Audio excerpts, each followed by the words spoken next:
From SpongeBob clips you're never gonna see on TV,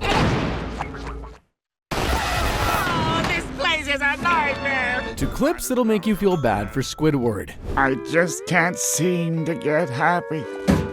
That didn't help. Today, I'm gonna spend a good chunk of time going through a bunch of my SpongeBob videos. Get ready, because this is gonna separate the fans from the mega fans. And what better place to start than the SpongeBob episodes that got changed around the world? Here's what a classic SpongeBob episode looks like in the USA. And here's what the same episode looks like in Iran. But just how many episodes of SpongeBob have been changed throughout the entire world? Well, today I'm going to be taking you on a whirlwind tour around the globe to find out. We'll be covering episodes that were slightly edited to those that were completely banned. To keep track, I'll be dishing out a point to a country or region wherever there's a change or ban to find out which part of the world has the heaviest censorship. Starting with an episode that rattled a few people in Europe and Asia, Your Shoes Untied. It might seem a little tame, but just have a look at what SpongeBob's watching on the TV here.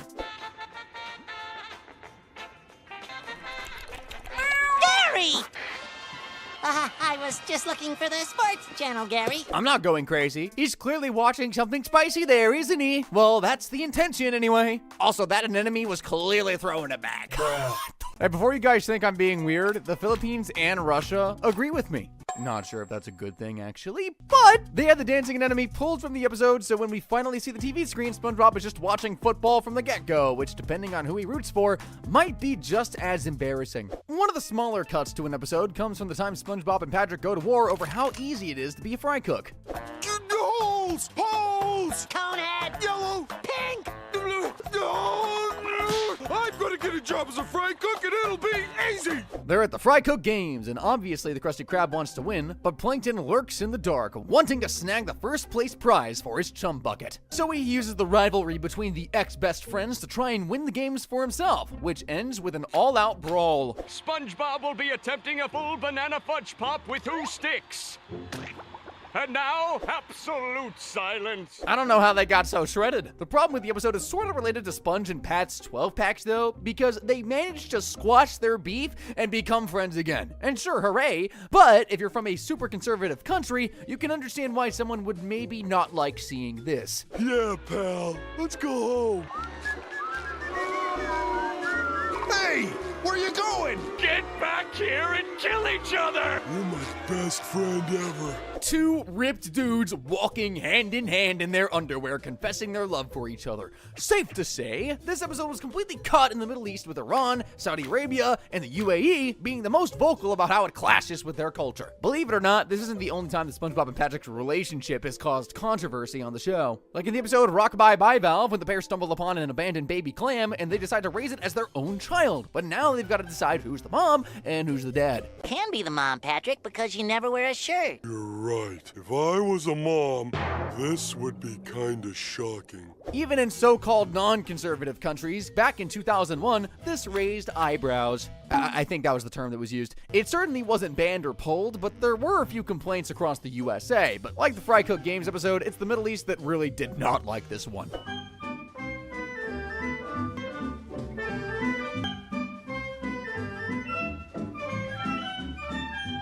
The mixing of gender roles is a clear no-no, and as a result, the episode got pulled. The fear of overexposing kids to homosexuality is a large portion of most of the episode bans/edits. But it's not only SpongeBob and Patrick who have caused episodes to be edited. So has Mr. Krabs. Most of us, when we think of Mr. K, might think of him as something like this. What did you say, punk? Big, meaty claws! Well, these claws ain't for just attracting mates. But in Season 10's Burst Your Bubble, we saw a whole new side to the Crabster.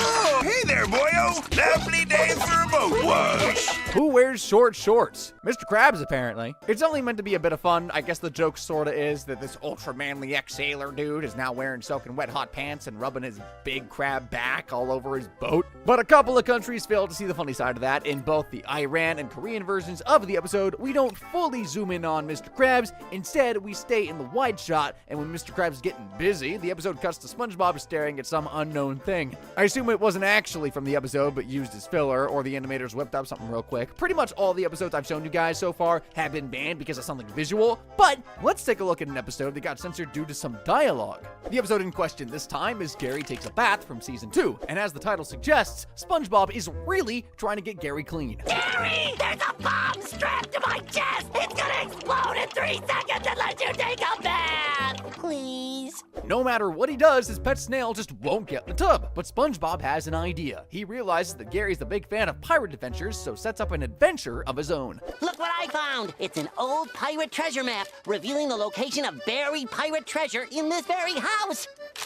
Come on, boy, let's go get that treasure! Of course, the buried treasure just happens to be hidden in the bathroom, and more specifically, the tub. But it's this moment coming up that got the show into some pretty hot water. Why, no, Gary, this isn't the bathtub. It's treasure! Look, doubloons! Yeah, SpongeBob basically made a joke about dropping the soap, and we all know what happens when you do that. But when I was a kid, I didn't know what the frick that meant.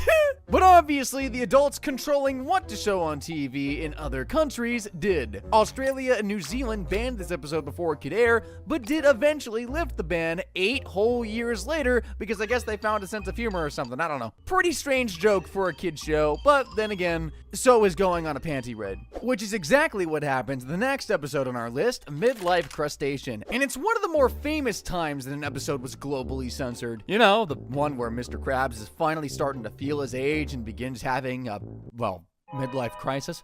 What was I thinking? I ain't old, huh? Don't worry, Pops. We're almost across the street. He tries to do more and more youthful things to compensate for his age, but it just leaves him feeling more and more out of touch. Hey, how's about I join you kids? That's okay. You can keep it. Why do old people always have to ruin the fun? Unlucky Eugene. Time comes to us all, but he has one last hope, I guess you could say, of reliving his youth, and that comes in the form of a party he hears SpongeBob and Patrick talking about. We're young. We've got wheels. The world is our oyster. SpongeBob, you got something on your shoulder. Hey, boys. Hanging out? Yes. He convinces them to let him join in on the fun, but the fun isn't exactly what he thought it'd be, and sure, he ends up feeling younger, but at what cost? I don't think Mr. Krabs wanted to feel like a toddler. Can you feel it, Mr. Krabs? Can you feel it, Mr. Krabs? Can you feel it, Mr. Krabs? He absolutely loses it at SpongeBob and Patrick because obviously they've made him feel stupid, but the boys lure him in one last time when Patrick mentions a panty raid. I guess you're gonna miss the panty raid. The what? And this is where a lot of countries took issue. Having a panty raid scene in a kids' TV show pretty close to the edge, and it was clearly too far for most of the world. The scene was completely cut in the Middle East, with the Saudi Arabian kids channel MBC3 showing a heavily edited version of the episode. Same goes for Asia too, with Taiwan's Yo-Yo TV, which did the exact same thing. The episode has also been completely banned in Indonesia, first having an edited version airing, but since 2018, they've just banned it altogether. In countries like the US, parts of Europe, South America, and Australia, the episode isn't banned, but it might as well be. It's completely off limits for being shown on reruns, and in most of the countries I've just listed, it's been pulled from streaming services. I also don't know if it was made worse by the person they're rating panties off. Finally came through for me, boys. I feel young again. Eugene? Mother? What are you doing with my bloomers? Yep, his own mother. As much as this is pretty weird, it's still all done for laughs, which is far more than can be said for the episode Are You Happy Now? SpongeBob's a pretty happy guy, right? Like sometimes to the point of total exhaustion. And what could be better than serving up smiles? Being dead or anything else. And as you can see, Squidward isn't. He may be grumpy, but apart from the usual spongy shenanigans, he's pretty happy with his life. Well, that changes in Season 8 when he realizes he has no happy memories whatsoever. Let me think. I guess I don't have a happiest memory. Oh, well. The sudden realization that he's actually super sad hits Squidward hard, and he falls into a super depressed state. He takes time off work, he doesn't leave the house, and no one's heard from him in over 2 weeks. But when we see him, you'll soon realize why some countries didn't enjoy the theme of this episode. I just can't seem to get happy. Well, that didn't help. Yeah, that's as bad as it looks. A thinly veiled suicide joke. It was allowed to slide for a lot of the globe, but most of Asia had that scene removed. But oddly enough, in the actual edited version, SpongeBob still asks why he can smell burnt brownies, so they didn't do all that good of a job editing that out. If you didn't think that was on the nose enough, they managed to deliver another suicide joke like a minute later. I can't seem to get happy. Crazy! Let's just stop it right there. A clearly depressed Squidward brings a rickety stool and some rope into the frame before standing on it and tossing the rope to the ceiling. What the? It's a good thing there's a few more seconds to play. Maybe this will help. Yeah, it's not even like a silly mistake or anything. They 100% knew what they were doing there. Surprisingly, this was allowed to fly in the USA, Australia, New Zealand, the Middle East, and South America, but Russia, Indonesia, and South Korea have removed the start of the clip and just left in the clam-clowning Squidward. We're not done yet with Mr. Tentacles, though. In fact, he's the star of the next 2 episodes on our list. But, you know, one at a time and all that. The Mandela effect has swept the internet in the last half-decade. You know, the idea of thinking a thing is one certain way all your life, but then realizing you've made it all up and it's been this different thing the entire time. A famous one being in Star Wars where Darth Vader says, "No, I am your father," or something like that, but most people think he says, "Luke, I am your father." Well, this next episode of SpongeBob started igniting the internet because pretty much everyone remembered a scene that's not in it. The episode in question is called Just One Bite, and it centers around Squidward's new obsession with Krabby Patties. I gotta have more. I gotta have more. So yeah, the squid now loves Krabby Patties, but because he's lied to SpongeBob for so long that he hates them, he can't just outright go and buy one or have him make one. So instead, he sneaks into the Krusty K in the middle of the night to get some, and this is the scene people misremember. So tell me, is this what you think normally happens if you've watched this episode before? Here's a snippet from the episode as it'll air today. There it is. Anyone think that felt a bit empty? Well, that's because the episode originally had this scene in. Hey, this isn't water. This is gas.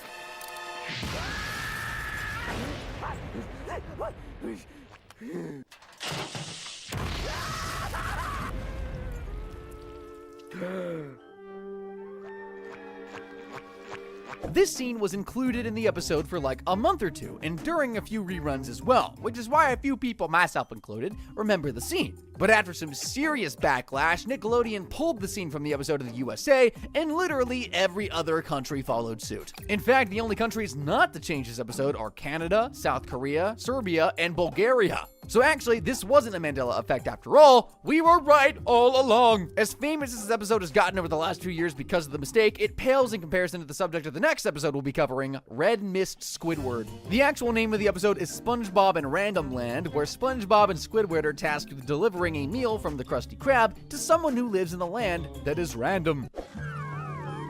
Well, here we are in Random Land. Sure is for that. And the place is as crazy as you'd imagine. Think of the old SpongeBob episode Rock Bottom, but on steroids.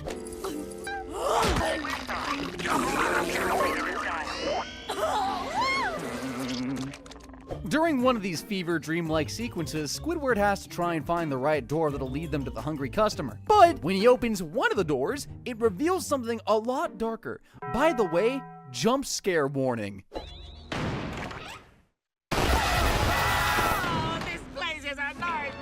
That terrifying thing right there is Red Mist Squidward. Well, a nod to it, anyway. Back in the day, around the same time Slenderman was a big deal, a creepypasta was written about Squidward in which he becomes violent, demented, and suicidal thanks to SpongeBob and Patrick. So, kind of like the last episode we talked about. I mean, of course, this was obviously nothing more than a myth and nothing to do with the actual show, but considering just how graphic some of the material around Red Mist Squidward is, it's actually shocking that they'd even acknowledge its existence at all. And hey, don't get me wrong, the fans loved it, myself included. I thought that was frickin' awesome. But as soon as Nickelodeon and other cable companies from around the world realized what the writers were referencing, oh yeah, they pulled the plug on that fricker instantaneously, till it was purged altogether. But what the animators replaced it with was maybe even worse. And that's the way the episode now looks everywhere in the world. Kinda crazy how something so stupid that was written by someone trying to scare kids has become a literal canon now. It's only natural that a show as wild as SpongeBob is gonna be edited here and there. But honestly, I didn't expect it to be that censored. But I guess the question you're all wanting me to answer now is, which region had the strictest of censors? Well, that crown easily goes to Asia and the Middle East, who tie at the top with 7 points across 6 different episodes. Clearly, some people never got to enjoy complete SpongeBob goodness. Well, neither did you. Turns out there were a bunch of deleted scenes, like these ones I'm about to tell you about. I've hunted down every single deleted scene in SpongeBob history, and trust me, these scenes were deleted for a reason. Whether it be that they were too violent, mature, or even just plain old too scary.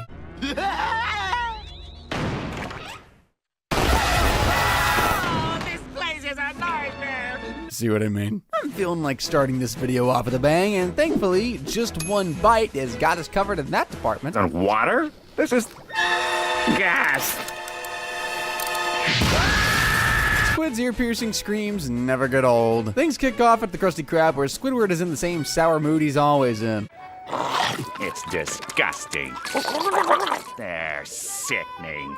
I hate Krabby Patties. Good one, Squidward. Honestly, after seeing that guy gargle frackin' mayo, I think I'd be singing the same tune. SpongeBob thinks Squid's joking about hating Krabby Patties, as everyone knows that the only people who don't like a Krabby Patty have never tasted one. It turns out the saying is true, too, as Squidward has not only never had a Krabby Patty, but also refuses to ever try one. SpongeBob does his best to convince Squiddy to try the patty, but even after such riveting tactics, like pulling the burger from behind his ear, Squid ain't convinced. When all else fails, the sponge says that Krabby Patties are, well... No, Squidward, I meant good for your soul. Oh, please. I have no soul. Squidward in hell. Yeah, that checks out. With all other options exhausted, SpongeBob resorts to constant bargains with Squidward to give the patty a try. Anywhere and everywhere. In the bathroom, in the sink, even in the trash. Finally, Squidward gives in and agrees to take just one bite on a singular condition. When I die, you stay away from my funeral. Squid very reluctantly takes a tiny nibble of the patty and...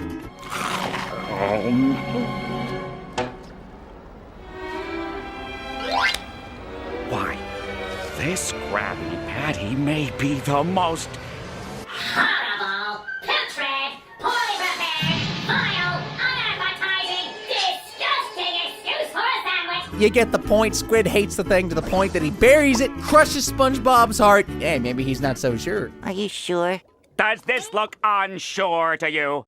That face is haunting my nightmares tonight. However, as soon as SpongeBob sulks away, Squid's real opinions shine through, with him desperately digging up his sandy patty and chowing down. And he called the guy gargling mayo disgusting. Ha! Squid realizes he's gotta have more, but there's one issue. After that performance, he'd never let me live it down. I gotta sneak one. Pride cometh before the patty, I suppose. Oh, so wait, how did his eyes move like that? Squid asks for an extra special patty from SpongeBob, pretending it's an order from a customer. But when the patty's ready, SpongeBob decides that he wants to see the customer enjoy the special sandwich himself. And when nobody turns up to nab it, A patty this special should be eaten fresh, and I haven't had one of these babies in over 20 minutes, so... Well, whoever they were, they had great taste. gotta love how he couldn't contain his gasps. Now we know Squidward's a full-on patty addict. Squid's little vice is only furthered when he decides to eat a patty out of the garbage. Or at least he tries to. And somehow, he misses the darn patty. Again, you think you're less disgusting than the mayo gargler, Squiddy. Anywho, SpongeBob catches the half-eaten patty and rushes to give it the proper send-off it deserves. Cremation. But it means so much that you came. I'm sure that was even sadder for Squidward than it was for SpongeBob. That night, while Squid's at home slumped in his chair, he gets a special visitor.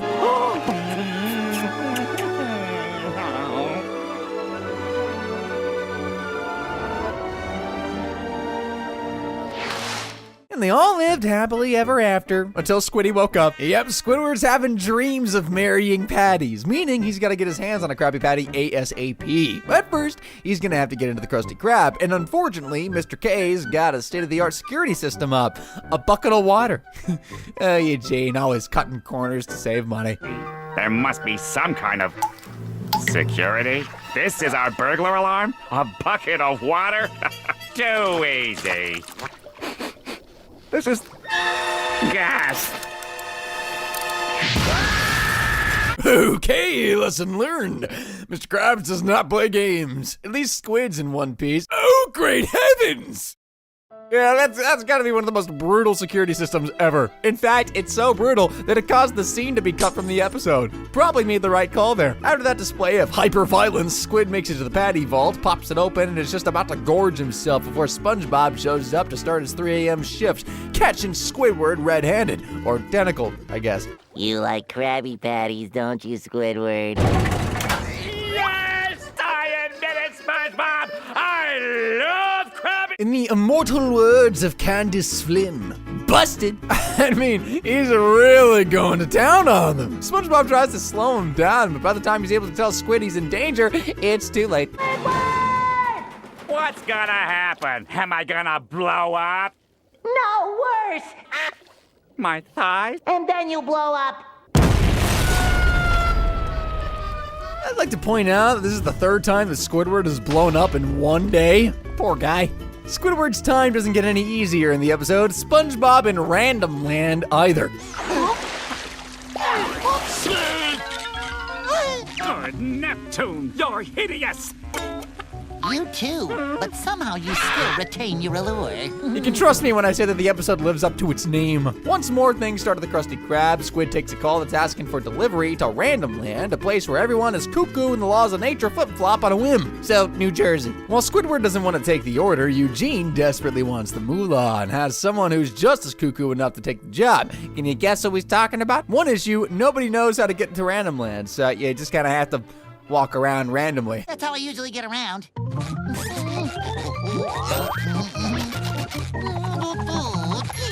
We've got an expert in our hands, guys! Oh, be careful! SpongeBob takes off, but at the last second, Mr. Krabs sends Squidward to tag along, and so the two start doing their random walks. After a while, Spongy pops out of existence, and naturally, Squidward is devastated. I'm gone, hallelujah, SpongeBob gone, I don't give a tune.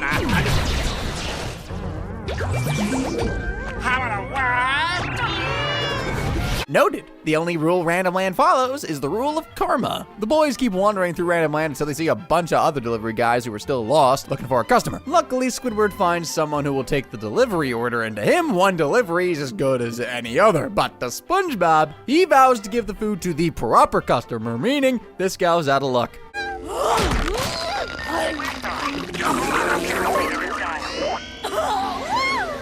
I think she was just gonna eat whatever she could get her hands on. Squid asks for the address and realizes they need to be looking for 86 Screwball Street. Fitting name considering some of the residents. Did you order a Krabby Patty? Can I dunk it in cuckoo like my marshmallows?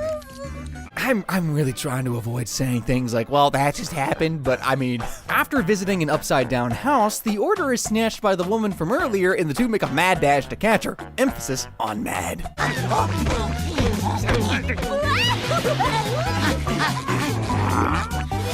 I'm glad the artists and animators are having fun, but what the hell is happening? They catch up to the girl and apparently all she wanted was the bag. I never want to visit Random Land if this is how the locals act. The two decide to try and find a way home, but are cornered by a whole lot of doors, with one being a bit more insane than the rest.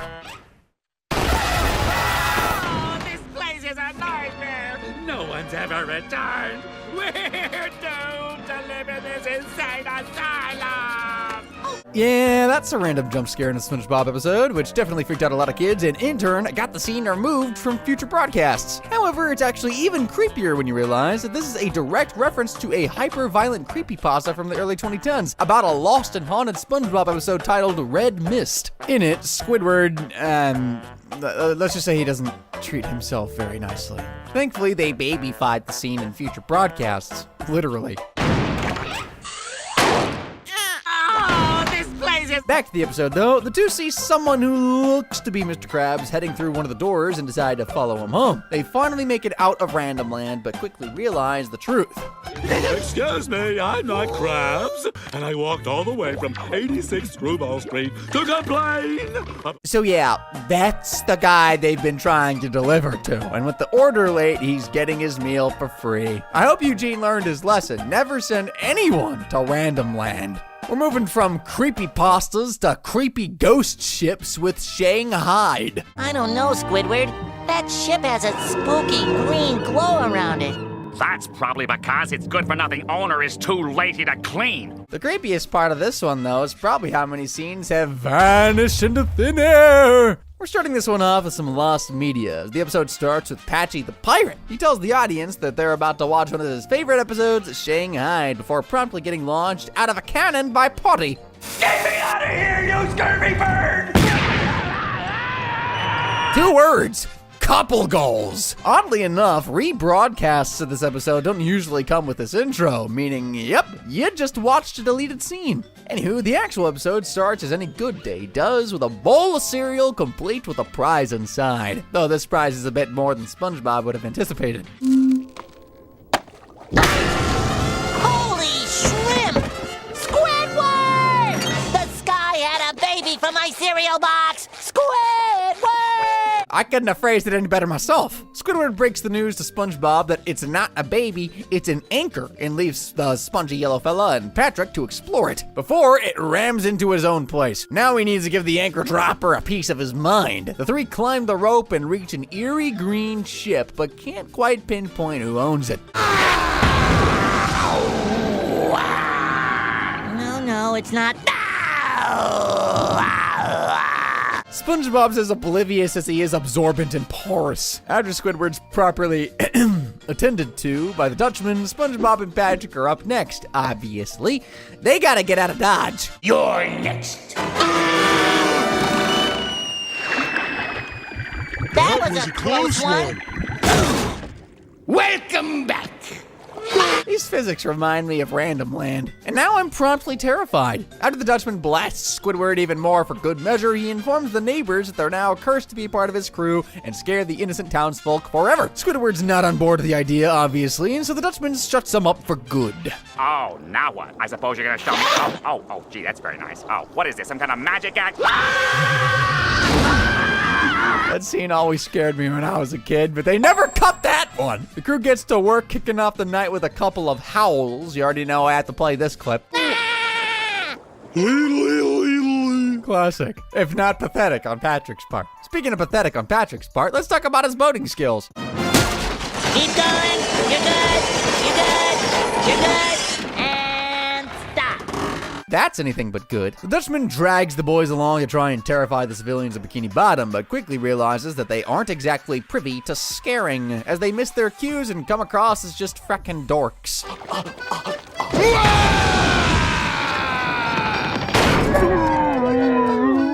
Honestly, I'd still be scared. They popped up out of nowhere. After their night shifts, the Dutchman sends the boys to their bunks, where they eagerly wait for their next task. Turns out, the Dutchman doesn't think the crew made for eternity thing is working out. This whole crew for eternity thing isn't working out. It's not really you so much as it is me. You're setting us free?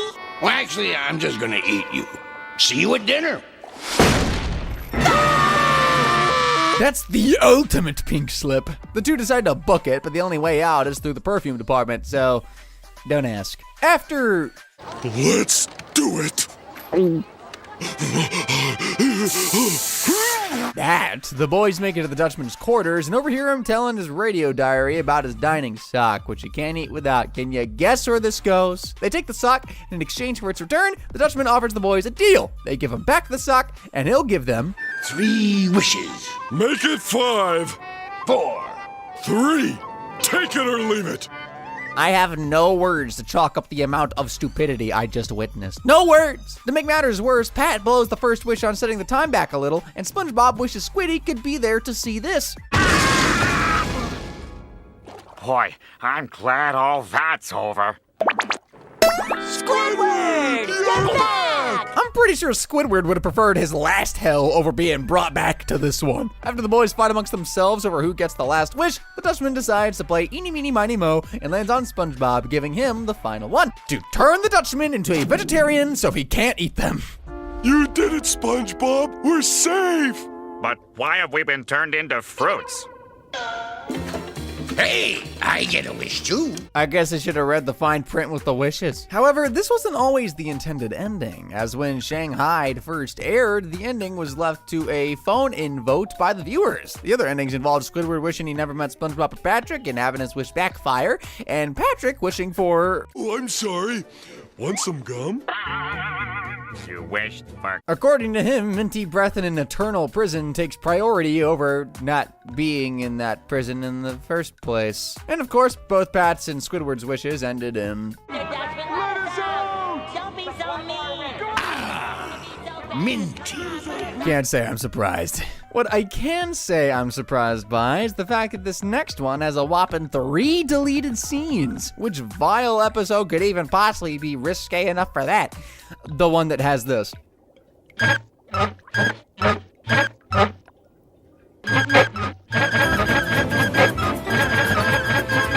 Yeah, Procrastination. Not the one you were expecting, huh? The episode starts out with Mrs. Puff assigning an 800-word essay on what not to do at a stoplight. And while that doesn't sound very exciting, someone's into it. Did you hear that? We got an assignment! Teacher's pets always get on your nerves, I swear. So SpongeBob gets right to work on his essay, whipping out everything he needs. A trusty number 2 pencil, some sheets of paper, and of course, imagination. Can't take myself seriously. He jots down a title and his name before beginning to brainstorm for hours. It doesn't even manage to get another word down. Well, I mean, maybe he just needs to look outside for some inspiration.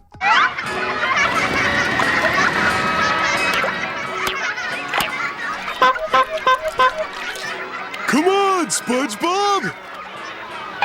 Believe it or not, that bit of Patrick rubbing sunscreen on Sandy was banned. Apparently, censors thought it looked suggestive and wanted it out. You let SpongeBob make a don't drop the soap joke, but this is where you draw the line? And the unreal amounts of censorship don't stop there, as after SpongeBob copes with all the fun he's missing out on, he looks to the brighter side of the situation with the completion of his essay. Step closer to my driver's license.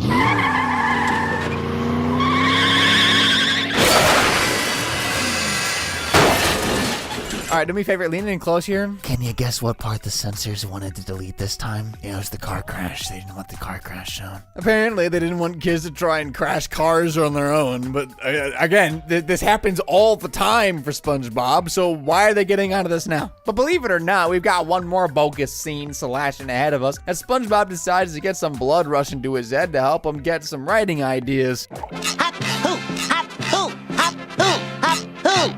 Hop, ho, hop, ho, hop, ho, hop, ho. I mean, every writer has their special way around writer's block. It's just that SpongeBob's is apparently too phallic for TV standards. Yep, this scene had to be cut because SpongeBob's nose moving up and down resembled still a stretch in my book, but whatever, man. After some chair squeaking, relatable, SpongeBob tires to get back to work, but Gary slithers in and gives Spongy the perfect out of working yet again. He piles Gary's food to the ceiling and says he's gonna make sure Gary eats every bite.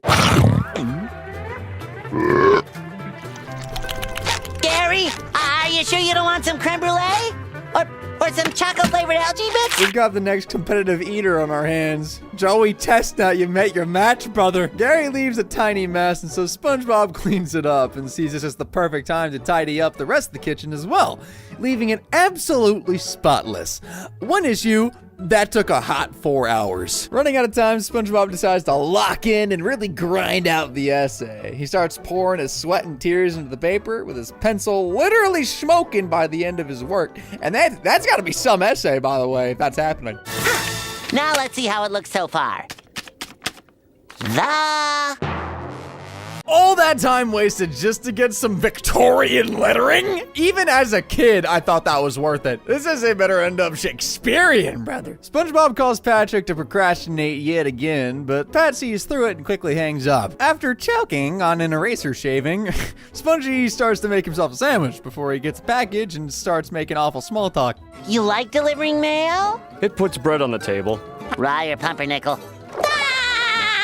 Honestly, I know we're all supposed to hate awful jokes like that, but I kind of like it. Maybe this mailman won't hate it. Don't you have a paper to write? How did he know I'm supposed to be writing an essay? Not only did he hate it, but he shut SpongeBob down in the most devious and mysterious way possible. That's cold. Things get stranger from there, with even the news reporting on SpongeBob wasting valuable essay time. After shorting his house's electricity, Sponge gets a candle and starts seeing like some of the strangest things you'll ever see. A horrifying living chair, a never-ending hallway, his own parents running away from him, an evil talking clock, and the cherry on top of all of it.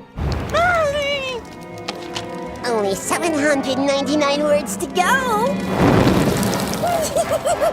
No!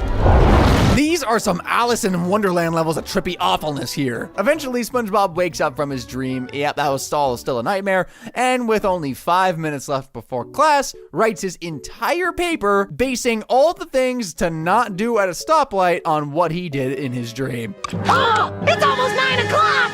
Class starts in 5 minutes! He rushes his work to Mrs. Puff before she gives him the bad news. The assignment was canceled, and the class is just gonna take a field trip to a spotlight instead. I'd rip myself in half too, and I'm not even a sponge. We go from the torture of the education system to a deleted torture room scene with Snowball effect, and if you remember how insane Squidward ends up in this one, the fact that this deleted scene exists may not even surprise you.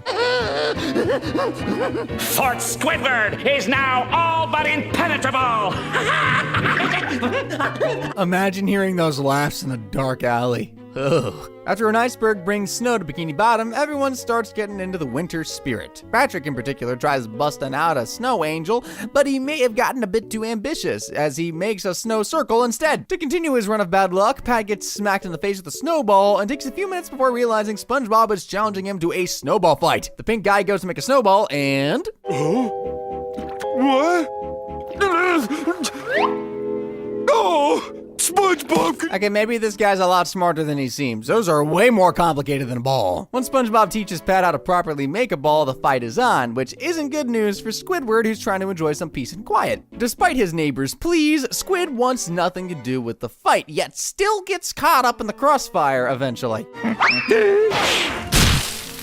Can a snowball even put out a fire that fast? Why am I acting that actually? This is an underwater fire we're talking about. Oh, then no, that's still possible. Man, Earth is weird. The battle rages on, and Pat gets a bunch of balls blasted in the back of his throat. Snowballs! Snowballs! Sorry, YouTube, gotta emphasize that one. Pat runs over to Squid's place to get help, but is still choking on snowballs and can't speak. He eventually swallows the melted snowball water, but it must have gotten right through him because he kinda needs to use the bathroom right after. What? Can I use your bathroom? Patrick, go use your own bathroom. Please? No. Please? No. Please? Okay, make it quick. That's okay. Great, that's fantastic. I'm happy for him. SpongeBob thinks Squiddy's trying to join Patrick's side, and so he tosses a snowball at him and again extinguishes the fireplace. Squid reassures the two that he's on nobody's side and leaves them to knock each other's brains out, but realizes the silver lining of that situation.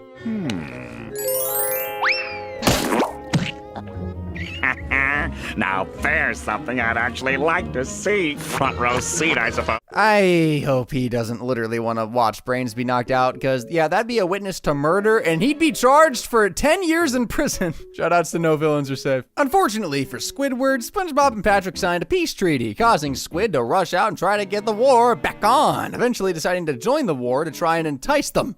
Would you two please stop throwing snowballs? Ouch, man. At that distance, that'd have to sting. Squid returns fire, and the battle's back on, with Squid getting ganged up on by SpongeBob and Patrick. Squidward, being snowmanified, causes him to snap and finally toss a ball of his own, only plunging him further into his snow madness. Incoming! Hey, SpongeBob! Yes, Patrick? I think Squidward's taking this really seriously. That last one had his clarinet. Great heavens, that's a concussion right there. Those woodwinds don't give. Patrick and SpongeBob sneak away, leaving Squid some time to make a fort. A massive fort, to be exact. A fort that I always wanted to build when I was a kid. And of course, Squid only continues to lose his sanity. Taste my frozen fury!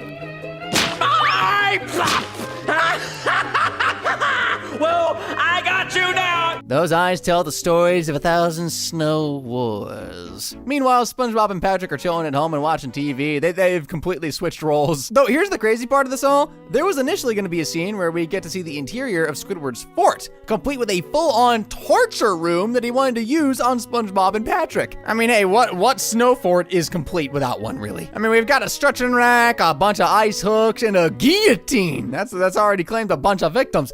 That's pretty grisly to think about. Obviously, this one is a bit too violent for a kid's cartoon, but oh, sweet Neptune, what could have been? Though on the topic of too violent for kids, we can't forget about Scaredy Pants and this infamous ending. Hey, what do you know? I scared him. Ah! I have nightmares to this day about brainy SpongeBob, and at one point it was even more gruesome. We'll get to that. It's Halloween in Bikini Bottom, and everyone's enjoying the frights, except for SpongeBob. Okay, Mr. Krabs, I'm leaving. This guy's letting an order rack scare him that much. I'd love to see how he'd react to horror movies, maybe a Terrifier movie or two. Just before SpongeBob makes it out though, Mr. Krabs pulls the absorbent one aside and tells him a scary story. The tale of the Flying Dutchman, the evil pirate who flies into Bikini Bottom on a pirate ship. The Flying Dutchman swoops down and starts stealing people's souls. Do souls look like pickles? As a matter of fact, they do. Oh, there you go. Souls look like pickles. Good to know.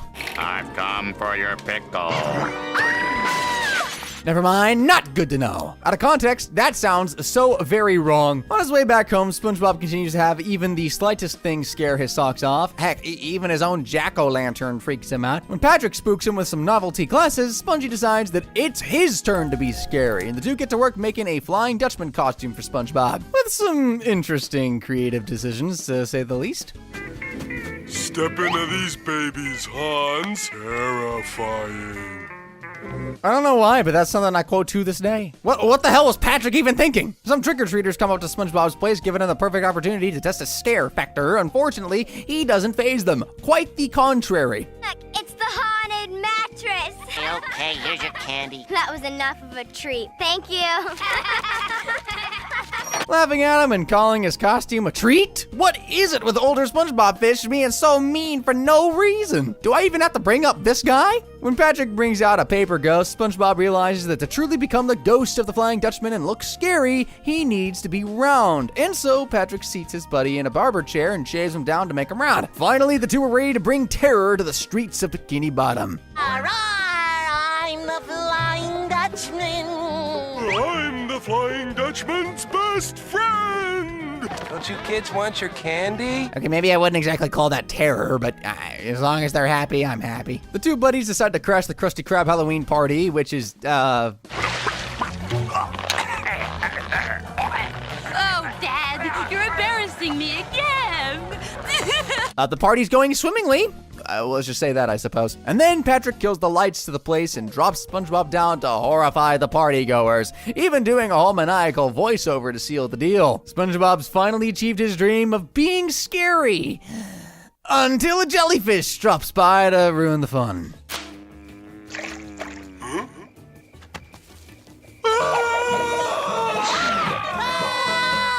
Eventually, the Krusty Krab figures out it's SpongeBob and goes right back to laughing at him before a certain special guest finally makes it to the party.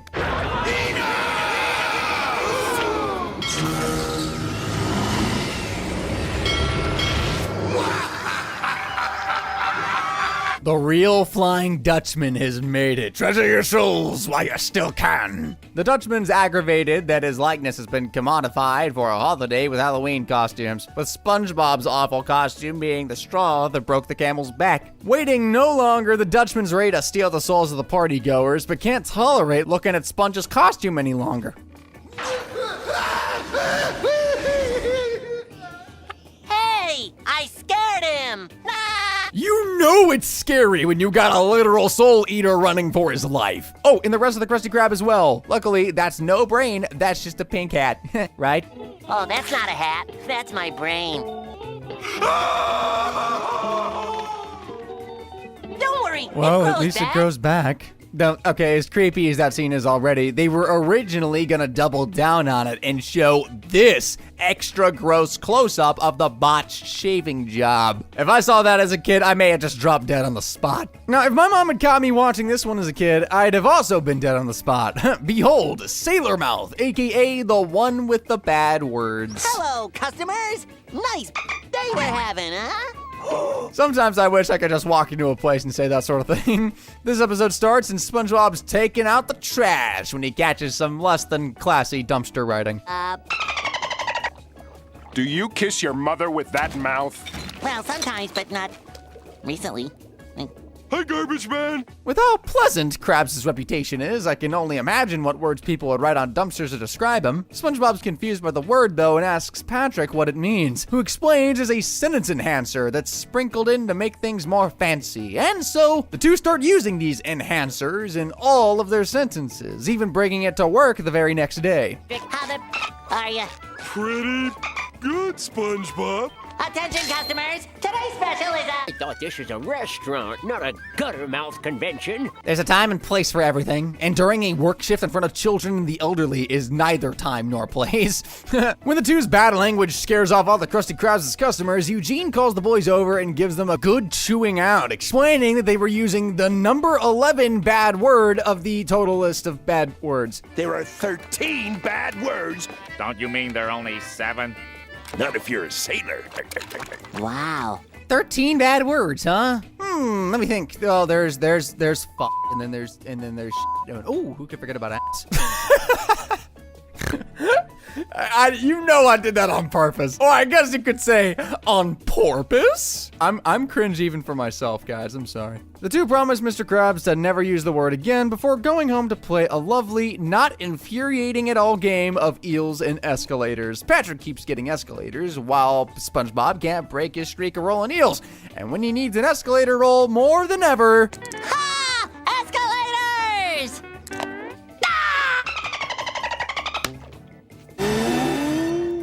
you know, if you played pretty much any board game ever, you can't blame SpongeBob at all here. Though this scene could have been much worse. In fact, in the original cut of the scene, SpongeBob tells Patrick to, and I quote, "Go fuck yourself." Though the writers decided to change it up to make it harder for kids to decipher what was said. Though, if you're curious as to what this version is saying, yeah, they really pushed the boundaries with this one. Makes you wish there was a full uncensored version out there. I'm sure there is. Anywho, Patrick goes to tattle on SpongeBob for using bad word number 11, but accidentally says it himself on the way there, meaning now it's a race to see who can snitch on who first, and it looks like Pat's got the upper hand here. At the Krusty Krab! Ha ha ha! Mr. Krabs! I spoke too soon. The two finally make it to the Krusty Krab and try to get their blabbering out of their system, but Eugene wants them to dumb it down for him, snatching their lips to keep things coherent. Is need to tell me. Understand? He said... Do my ears deceive me? I don't know why he's so surprised. What else would these two barnacle heads be so upset over at this point? As punishment, Eugene forces the boys to paint the Krusty Krab, or at least he would have if he didn't stub his toe. What? She just put a rock in a bath. Can't you see I got a foot hair? Oh. Even as someone who hates stubbing their toe, I can't imagine a single person who likes it. Saying all 13 bad words immediately after doing so is overboard. Also, legendary. Apparently, SpongeBob and Patrick agree as well, though, rushing up to tell Mama Krabs all about her son's naughty language. The two make it to Mrs. Krabs' place and start spouting their indecipherable curse babble, but when it all finally processes through her old noggin, the worst thing possible happens. Poor old heart. Oh, dear mother. What have these foul-mouthed heathens done to you? You two should be ashamed. Swearing enough to make an old lady faint? I didn't even know that was possible. As punishment, Mama Krabs has all the boys paint her place because apparently that's just the way you punish folks for using foul language. However, while the boys paint, Mama Krabs manages to stub her toe as well, and as you'd expect. Foot! Mother! Though shockingly, this isn't what it looks like. Howdy, Mrs. K? Though what's even weirder is the fact that the very first episode of the show didn't even have its iconic theme song. Though we'll get to that soon, as Help Wanted also has a few other deleted bits that we've got to cover.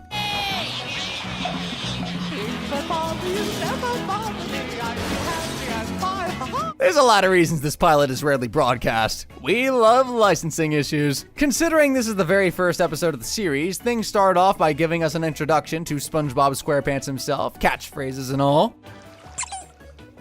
I'm ready! I'm ready, I'm ready, I'm ready.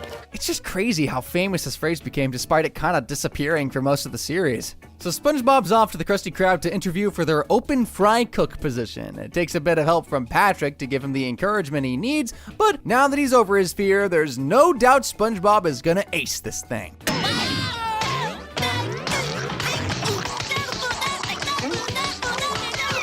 Man, he is totally flopping this job interview. Literally. Dude, cut me some slack, man. I'm running off of like 3 hours of sleep. Squidward does anything but vouch for the sponge, so Mr. Krabs puts the wannabe fry cook to the test. Fetch a certain spatula, and he's welcome aboard the Krusty crew. Only issue, that spatula don't exist. Though karma quickly smacks Squiddy and Krabs in the face as a bus full of customers roll in just as SpongeBob leaves, with Krabs quickly picking up on the severity of the situation because these customers are no ordinary customers. They are... Smell it. That smell. A kind of smelly smell. A smelly smell that smells smelly. Anchovy. The Horde quickly takes over the restaurant and plunges it into a total wave of chaos, crashing the duo into a wooden scaffold to cling on for their dear lives. Thankfully, someone comes in clutch at just the right time. One order a spatula. That's right. One hot. Spatula technology has come quite a long way. SpongeBob takes his futuristic flipper to the kitchen and immediately gets to serving the anchovies at record pace, accompanied by some Tiny Tim music as well, which, with copyright and licensing and all that, kind of makes this episode a bit rare as is. Eventually, SpongeBob sends the anchovies home happy and sends Mr. Krabs to his captain's quarters with a fat sack of cash, officially earning himself the job. Patrick walks in to give SpongeBob his first order as a full-time employee, but SpongeBob may have underestimated the power of his new spatula. What would you like to order, Patrick? One Krabby Patty, please. I sure hope Patrick can afford all those patties. Though besides this thing kind of being a rare episode in general, there's an even rarer version of it that's been lost in its entirety from way before the show hit the airwaves, back when SpongeBob was known as Sponge Boy, with the only remnant of it being this piece of art. And if you want to see even more deleted scene goodness, there's of course the original intro for the show. SpongeBob SquarePants. Super generic piece, TBH. The official song is much more iconic and everyone knew it. Speaking of iconic, there's not many endings to episodes that are more iconic than this one from Graveyard Shift. Nosferatu! But what if I told you that the original version of this episode had a different ending entirely? I'll explain in due time. First things first, the episode starts off with the Krusty Krab during closing time, but one fish didn't quite get the memo. I can't hang out here all night. I've got a life. Well, fine, if you don't want my money. Money? To anyone who works the service industry and has experienced customers like this, I'm so sorry. I feel your pain. And so does Squidward. Eugene officially makes the Krusty Krab a 24-hour restaurant and welcomes SpongeBob and Squidward to the night shift. And of course, Mr. Krabs leaves early. And if I were these two, I think I just want to be put out of my misery, so I can't blame Squidward for what he does next. Here, please hit me as hard as you can. Squidward, I'm working in the kitchen. At night. Don't hold back. Nothing quite like getting bludgeoned with a bat. So while SpongeBob starts to enjoy his normal shift activities at night, he finally meets his match when it comes to taking out the trash. That outdoor undersea darkness scares him at first, but thankfully SpongeBob eventually finds his courage to take out the trash.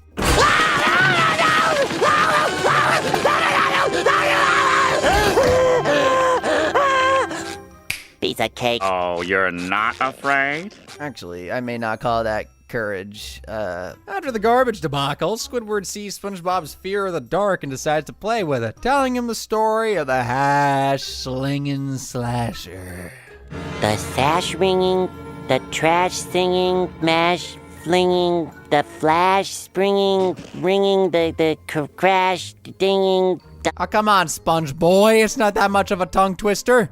Well, I couldn't do it. I couldn't say that when I was a kid, I'll be real. So Squidward tells SpongeBob the Slasher's horrifying origin story. An old fried cook, just like SpongeBob, got a little too clumsy one day. Instead of cutting the patties, he cut his arm clean off. You mean like this? Or like this? Or this? On a sponge. So? So it didn't grow back! Terrifying, I know. After running into the street and getting hit by a bus, the Slasher decided to replace his missing arm with a rusty spatula, and now returns to the Krusty Krab every Tuesday night to enact his revenge upon the restaurant that cost him his arm. Oh yeah, it's Tuesday, by the way. Luckily, there are signs to tell that the Slasher is approaching. First, the lights will flicker on and off. Then the phone will ring, but there will be nobody there. And finally, he'll arrive on the ghost of the bus that killed him. Slowly walk up to the counter. And, well, do you really want to know what happens next? Do you really want to know? He gets ya!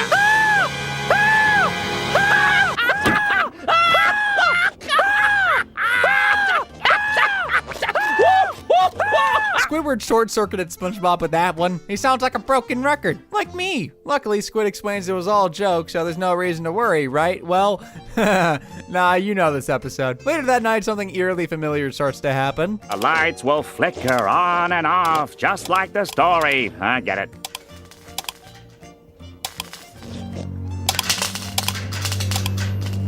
Hey, Squid's face there is priceless. You can tell his insides just did a backflip. To make matters worse, Squiddy gets a call, and you guessed it, nobody's there. And finally, to complete the vengeful prophecy, a bus arrives at an unholy hour and drops off a mysterious passenger.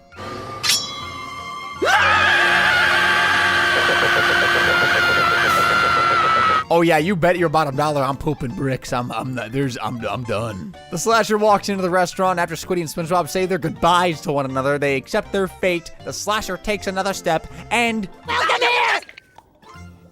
Can I have a job application? I brought my own spatula.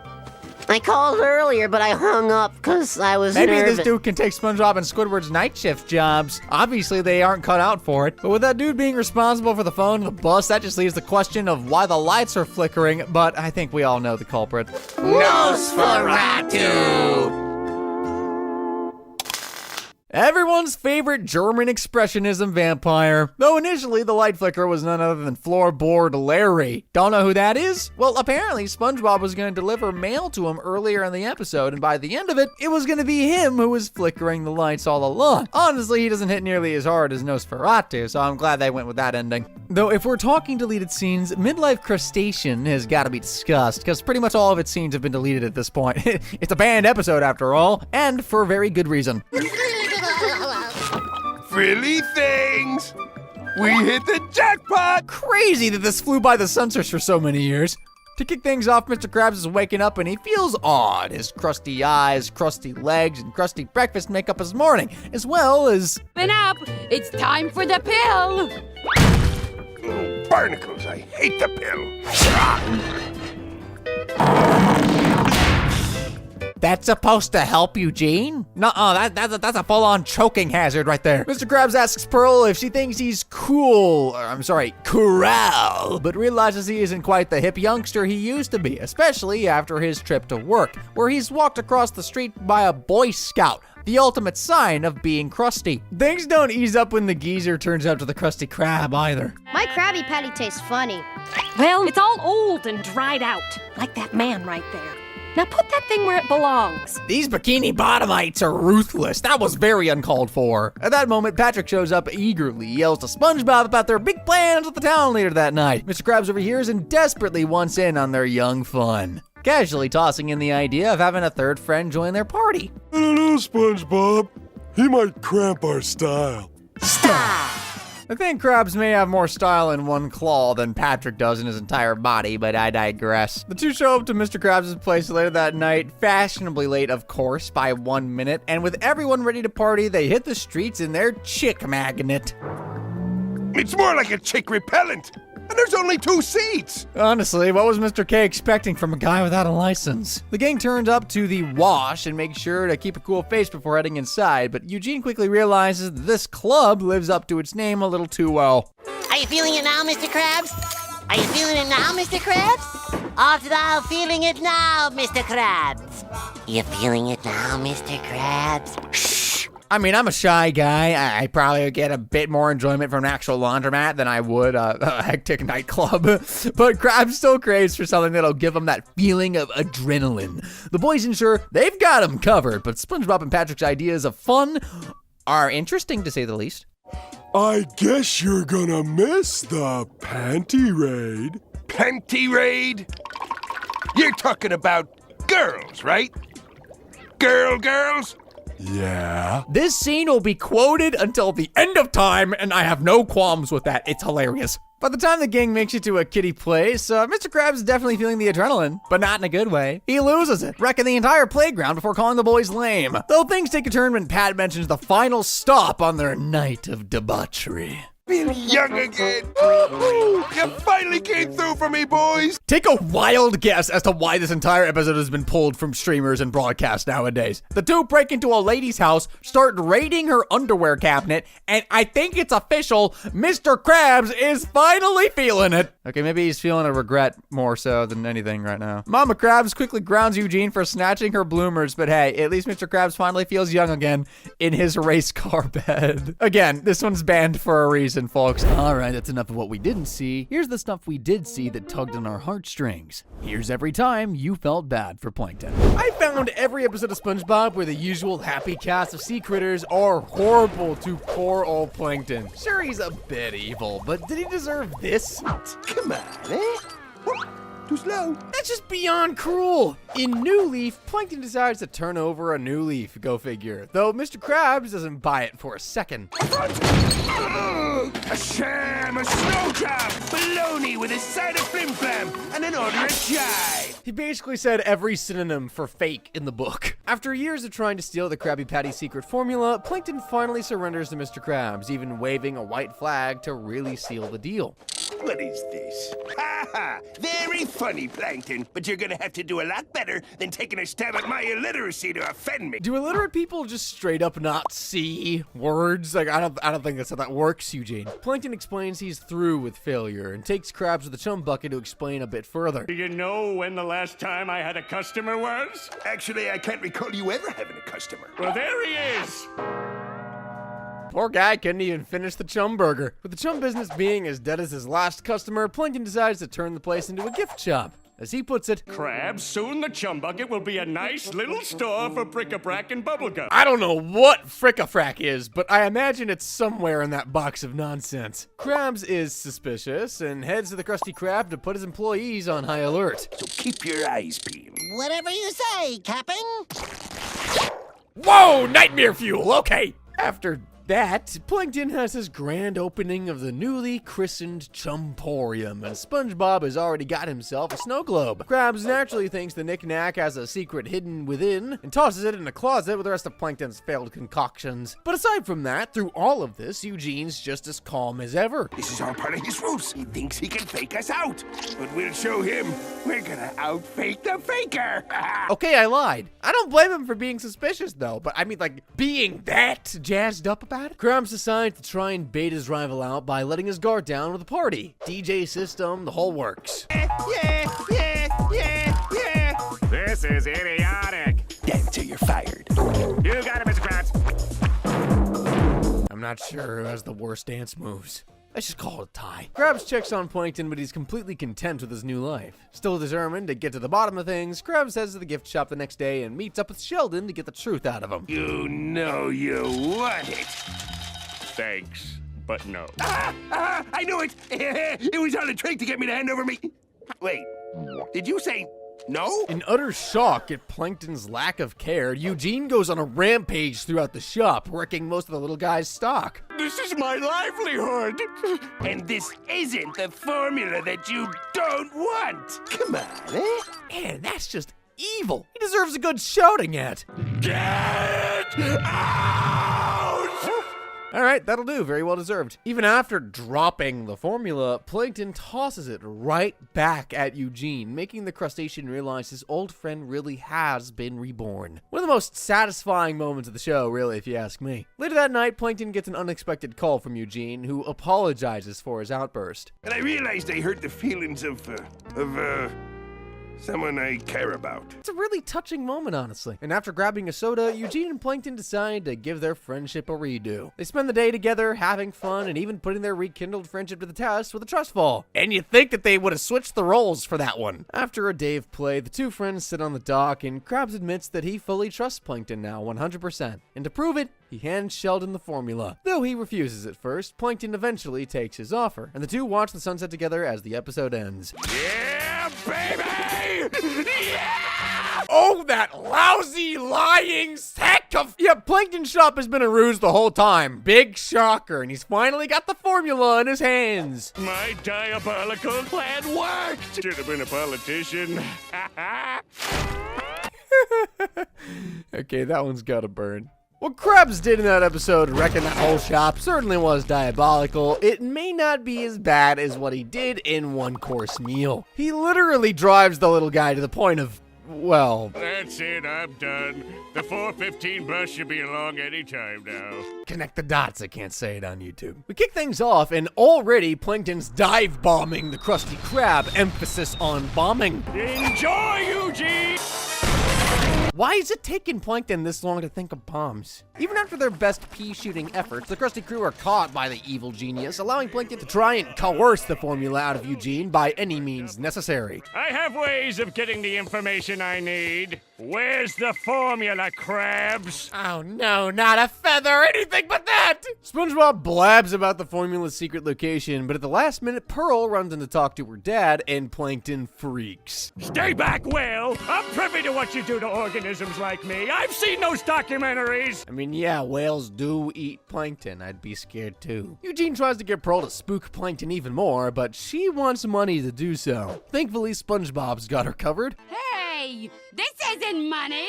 No, it's even better. This is what Mr. Krabs pays me with. Hey, look, it may be illegal, but at least it looks pretty believable. I'd buy it. I'll see myself out. At the chum bucket, Plankton explains to Karen why he's afraid of whales, and it's a real tragedy, let me tell you.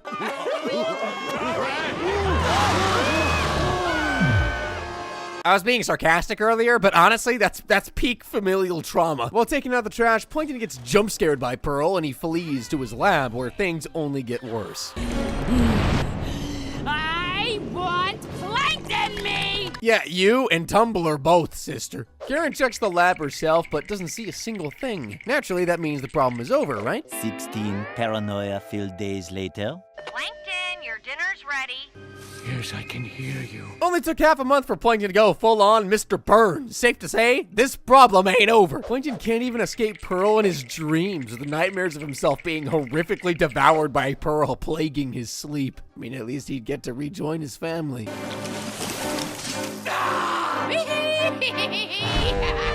Oh, good heavens, the little guy's having it rough. The worst part of all, though, it was already evil if Krabs had gotten his daughter to do this, but disguising yourself to personally torture him? That is heartless. Defeated, Plankton heads to the road and waits for the bus to put him out of his misery. Yeah, the riders went there. Thankfully, SpongeBob steps in to be a voice of reason. Can't you see I'm trying to get run over? In fact, better yet, just step on me as hard as you can. Would you do that for me? I'm sorry, Plankton, but that flies in the face of my good nature. Bro, if you're so good-natured, get your boss to stop tormenting the guy. Oh, wait, actually, that's exactly what he tries to do. But as a debt of service for disclosing the secret formula location, Krabs says SpongeBob has to be the one to get Plankton out of his rut. SquarePants consoles Plankton by telling him that Pearl has been Krabs in disguise all along, as well as letting him know that everyone has a secret fear. For instance, Mr. Krabs' secret fear is... Well, luckily you wouldn't have any use for such innocuous information, would you? Of course not. Oh, I can't wait to see this. Krabs is captured by Plankton and exposed to his secret fear.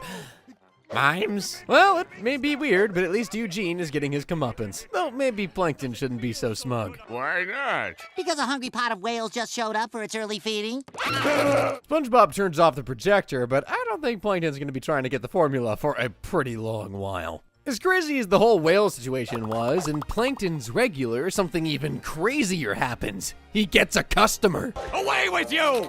Can't you see that I'm self-loathing here? Sorry, I just wanted a chumstick. What? Yes, I'd like one of your chumsticks. Yeah, no, dude, I'm just as shocked as you are, Sheldon. But you deserve it! Right on time, too. He was just literally ripping his skin in half in frustration trying to figure out how to drum up a business. And now, he's got a real-life, genuine, bona fide customer. Okay, if you insist. This guy loves the chumsticks and even pays Plankton for it and tells him that he's coming back tomorrow. I mean, pinch me and must be dreaming. It's like Plankton's running a business here or something. The next day comes and sure enough, so does the customer. Is it okay? Okay? It's perfection! I mean, with chum, you never really know what an odd face could mean. Sometimes you might find an odd face in the chum as well, but ever egotistical, Plankton heads over to gloat to Mr. Krabs about his success, though Eugene just thinks it's another scheme. Getting me formula this time or any time. Why does Mr. Krabs have a spoon collection specifically to smush Plankton? That's so oddly specific and evil and not good. When Krabs finds out that Plankton's customer is real, though, he realizes he's got to do whatever he can to bring him home to the Krusty Krab. Plankton's trying to overthrow me business. He's got a customer that actually likes his food. I mean, he's not wrong, but man, he could have said that nicer. SpongeBob makes the Chum Bucket loyalist a free Krabby Patty. And that's how you know Mr. Krabs is desperate. But even still, the guy is sticking with his chum. No thanks.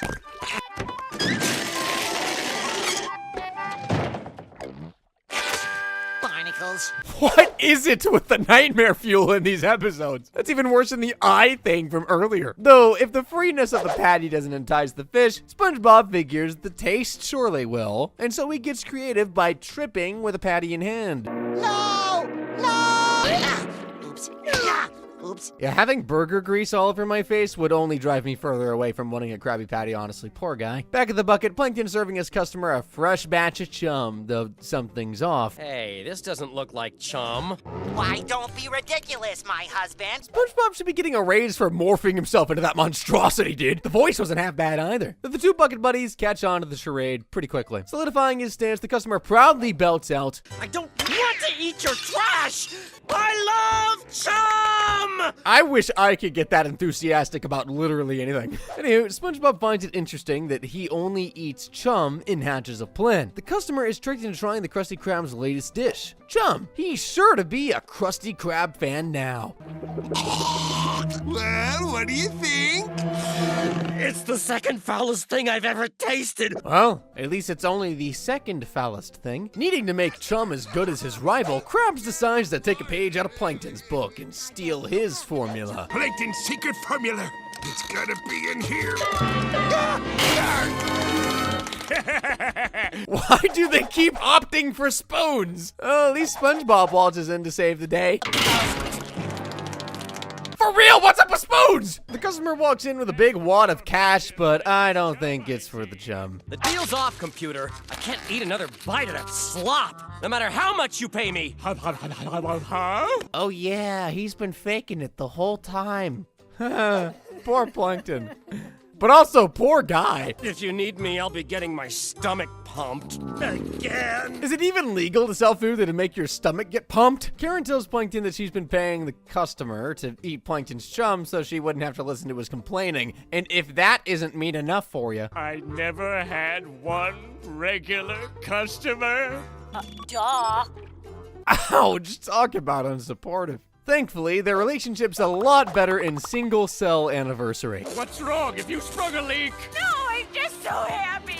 I'm crying with tears of joy. It's hard to give someone tears of joy, especially computers. Obviously, Plankton knows how to be a good husband when he needs to, which only makes his mistreatment even sadder. When he gets home after a long day, Plankton reeks, even causing Karen to plug her nostrils, I guess? Is the stench of failure.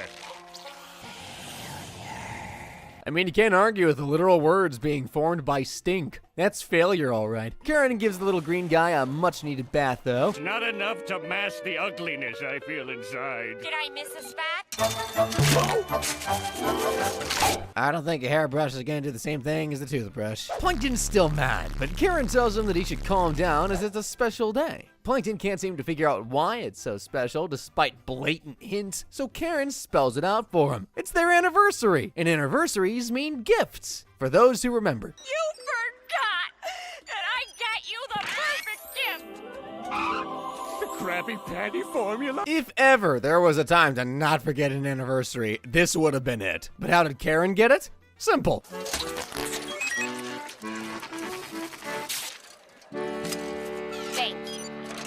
Whatever. Bro, Karen could have done that all these years? I guess she wanted Plankton to really get a sense of success if he got it himself. Karen says Plankton doesn't get the formula until he gets her a gift from the heart, and so he heads off. SpongeBob picks up on the scent of despair, and when he asks Plankton what's up, We've got a love emergency! Attention everyone, we have a love emergency! yeah, I'm feeling bad for Plankton right about now. I'd be embarrassed as all hell. The sponge takes Plankton to his place to brainstorm gift ideas, meaning Plankton's gotta describe their relationship. Well, she's a Mark II surplus univac with 256 gigs of RAM, and there's the cutest mole on her CPU, and the way she processes data. Woo mama. I don't think I want him to describe anything else anymore. I'm cutting my ears off! Karen, get the buzz off! Once SpongeBob figures out that Karen likes to go Ding. he determines Karen's a music lover, and Plankton's gotta sing for her. Not to worry, when you're done, you'll be as Golden voiced as me. Didn't know SpongeBob did opera in his spare time, though I'm not surprised. After properly being trained by SpongeBob and also almost killing Sandy, Plankton's ready to serenade his computer wife. It's a cute little song, if not a bit improvised. Oh, I built you. Yes, I built you. I built you in the shape of a cube. Hey, what matters is it's from the heart, okay? Karen loves the song, and so the two finally start to feel like a couple for once. I loved it, but not as much as I love you. I love you too. Hey, wait a minute, where do they come from? Plankton asks for his present, and Karen provides, with SpongeBob still in the room. Now loading the Krabby Patty formula. Oh, the Krabby Patty formula! Desperate to stop Karen before the formula loads, SpongeBob finds a plug and lunges for it. Aha! You lose, Plankton. Oh no! You unplugged the coffee maker, SpongeBob. You know, at least he tried. That was when Karen starts crying tears of joy, causing her to short circuit. Yes! Your wife exploded! Thanks, SpongeBob. Maybe you could be a bit more compassionate for the guy who just had his wife exploded. That's pretty evil, honestly. Oh, and things only get worse for Plankton from there. Karen's software boots up the emergency EMILP. Emergency mother-in-law program. Plankton, what have you done to my daughter? She could have been with an ATM. Someone with money. I already felt a bit bad for him considering his wife was blown up, but now I know he's in a place worse than hell. Plankton's family life really doesn't get much better from there, even after he gets a new puppy in Plankton's pet. Most folks may accidentally run over a dog, but that's even more gruesome. Starting off, there's a baby, the Krusty Krab, and he's about to get his first taste of a Krabby Patty before he starts making his way for the door. Krabs knows something is off, though, and sure enough... Stop right there, you thieving infant! Plankton, I understand sometimes things sound great in our heads, but that one definitely did not work out too well. After literally elbow dropping the kid, Krabs gets a bit overboard with some spankings, then goes full-on Mortal Kombat on the baby suit. Oh, calm down. It's just Plankton. See? Plankton failed, again, and Karen tells him to get a hobby, more specifically, a pet. SpongeBob overhears and leads Sheldon right to the animal shelter where they look for the perfect fit. Too big. Too sloppy. Too stupid. What is Patrick's plan if he gets adopted exactly? One of the animals snatches Plankton, but a little amoeba steps in to save the day. And so Plankton has his new best buddy. He looks like a spot to me. That name provokes a violent reaction. Spot it is! I can tell they're gonna get along just fine. After teaching Spot a few new tricks, Plankton asks the big question. Would you like to go walkies? I'll assume that's a yes. Even amoeba dogs have to let it loose sometimes. Who would have guessed? After realizing their short legs are gonna make walks tough, Plankton decides to play fetch, and after promptly squishing the little cutie, it seems like all hope is lost. Nice rebound, Spot!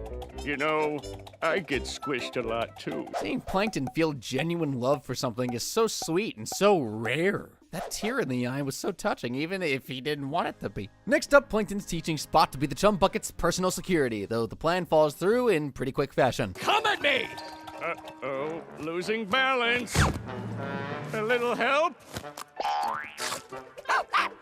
Spot seems too sweet to be a guard dog anyway. Biting SpongeBob aside, Plankton realizes what he really needs is a retriever, and so tries to prep Spot on a massive plan to snatch a Krabby Patty. Though the little puppy gets a bit too eager and heads out early.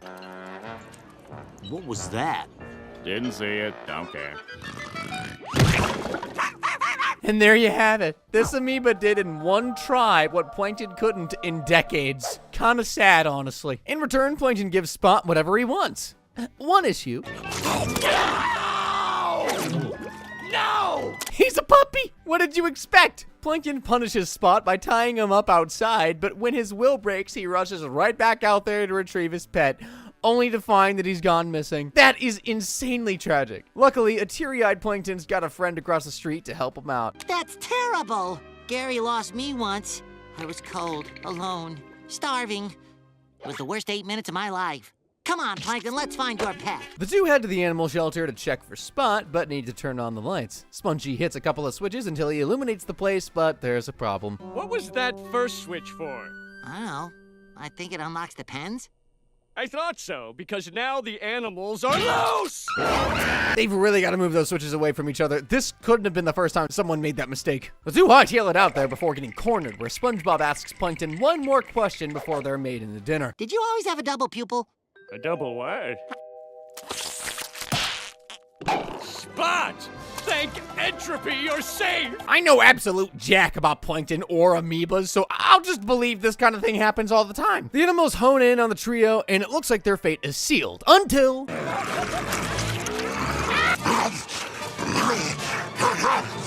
Oh, what do you know? Looks like Spot could make an alright guard dog after all. What can't this little guy do? Looks like Plankton's got someone who brings out the best in him for good. But we can't talk about feeling bad for Plankton without the one that started it all. F-U-N. F is for friends who do stuff together. U is for you and me. Okay, I know you've probably heard that song like a million times by now. I know I have, but I had to play it once, come on. Before we get into that absolute banger, the Krusty Krab is on lockdown as Plankton is once again trying to steal himself a Krabby Patty, this time actually making it out of the restaurant. It seems like all hope is lost until it isn't. Alright, SpongeBob SquarePants!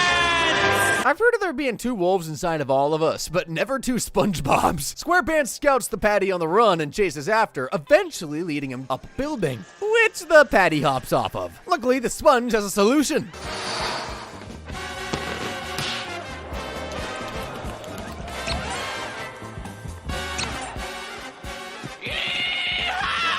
Those fish must be friends of Sandy's. SpongeBob catches an unsuspicious guy who coincidentally looks like a Krabby Patty outside of a magic shop and tells him a bit about the real magic of the world. You believe in yourself. All your dreams come true.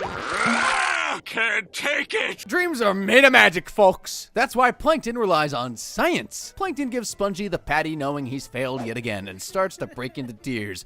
Poor little fella. SpongeBob heads up to comfort him, being the good guy he is, and says he thinks Plankton is a winner. What did you say?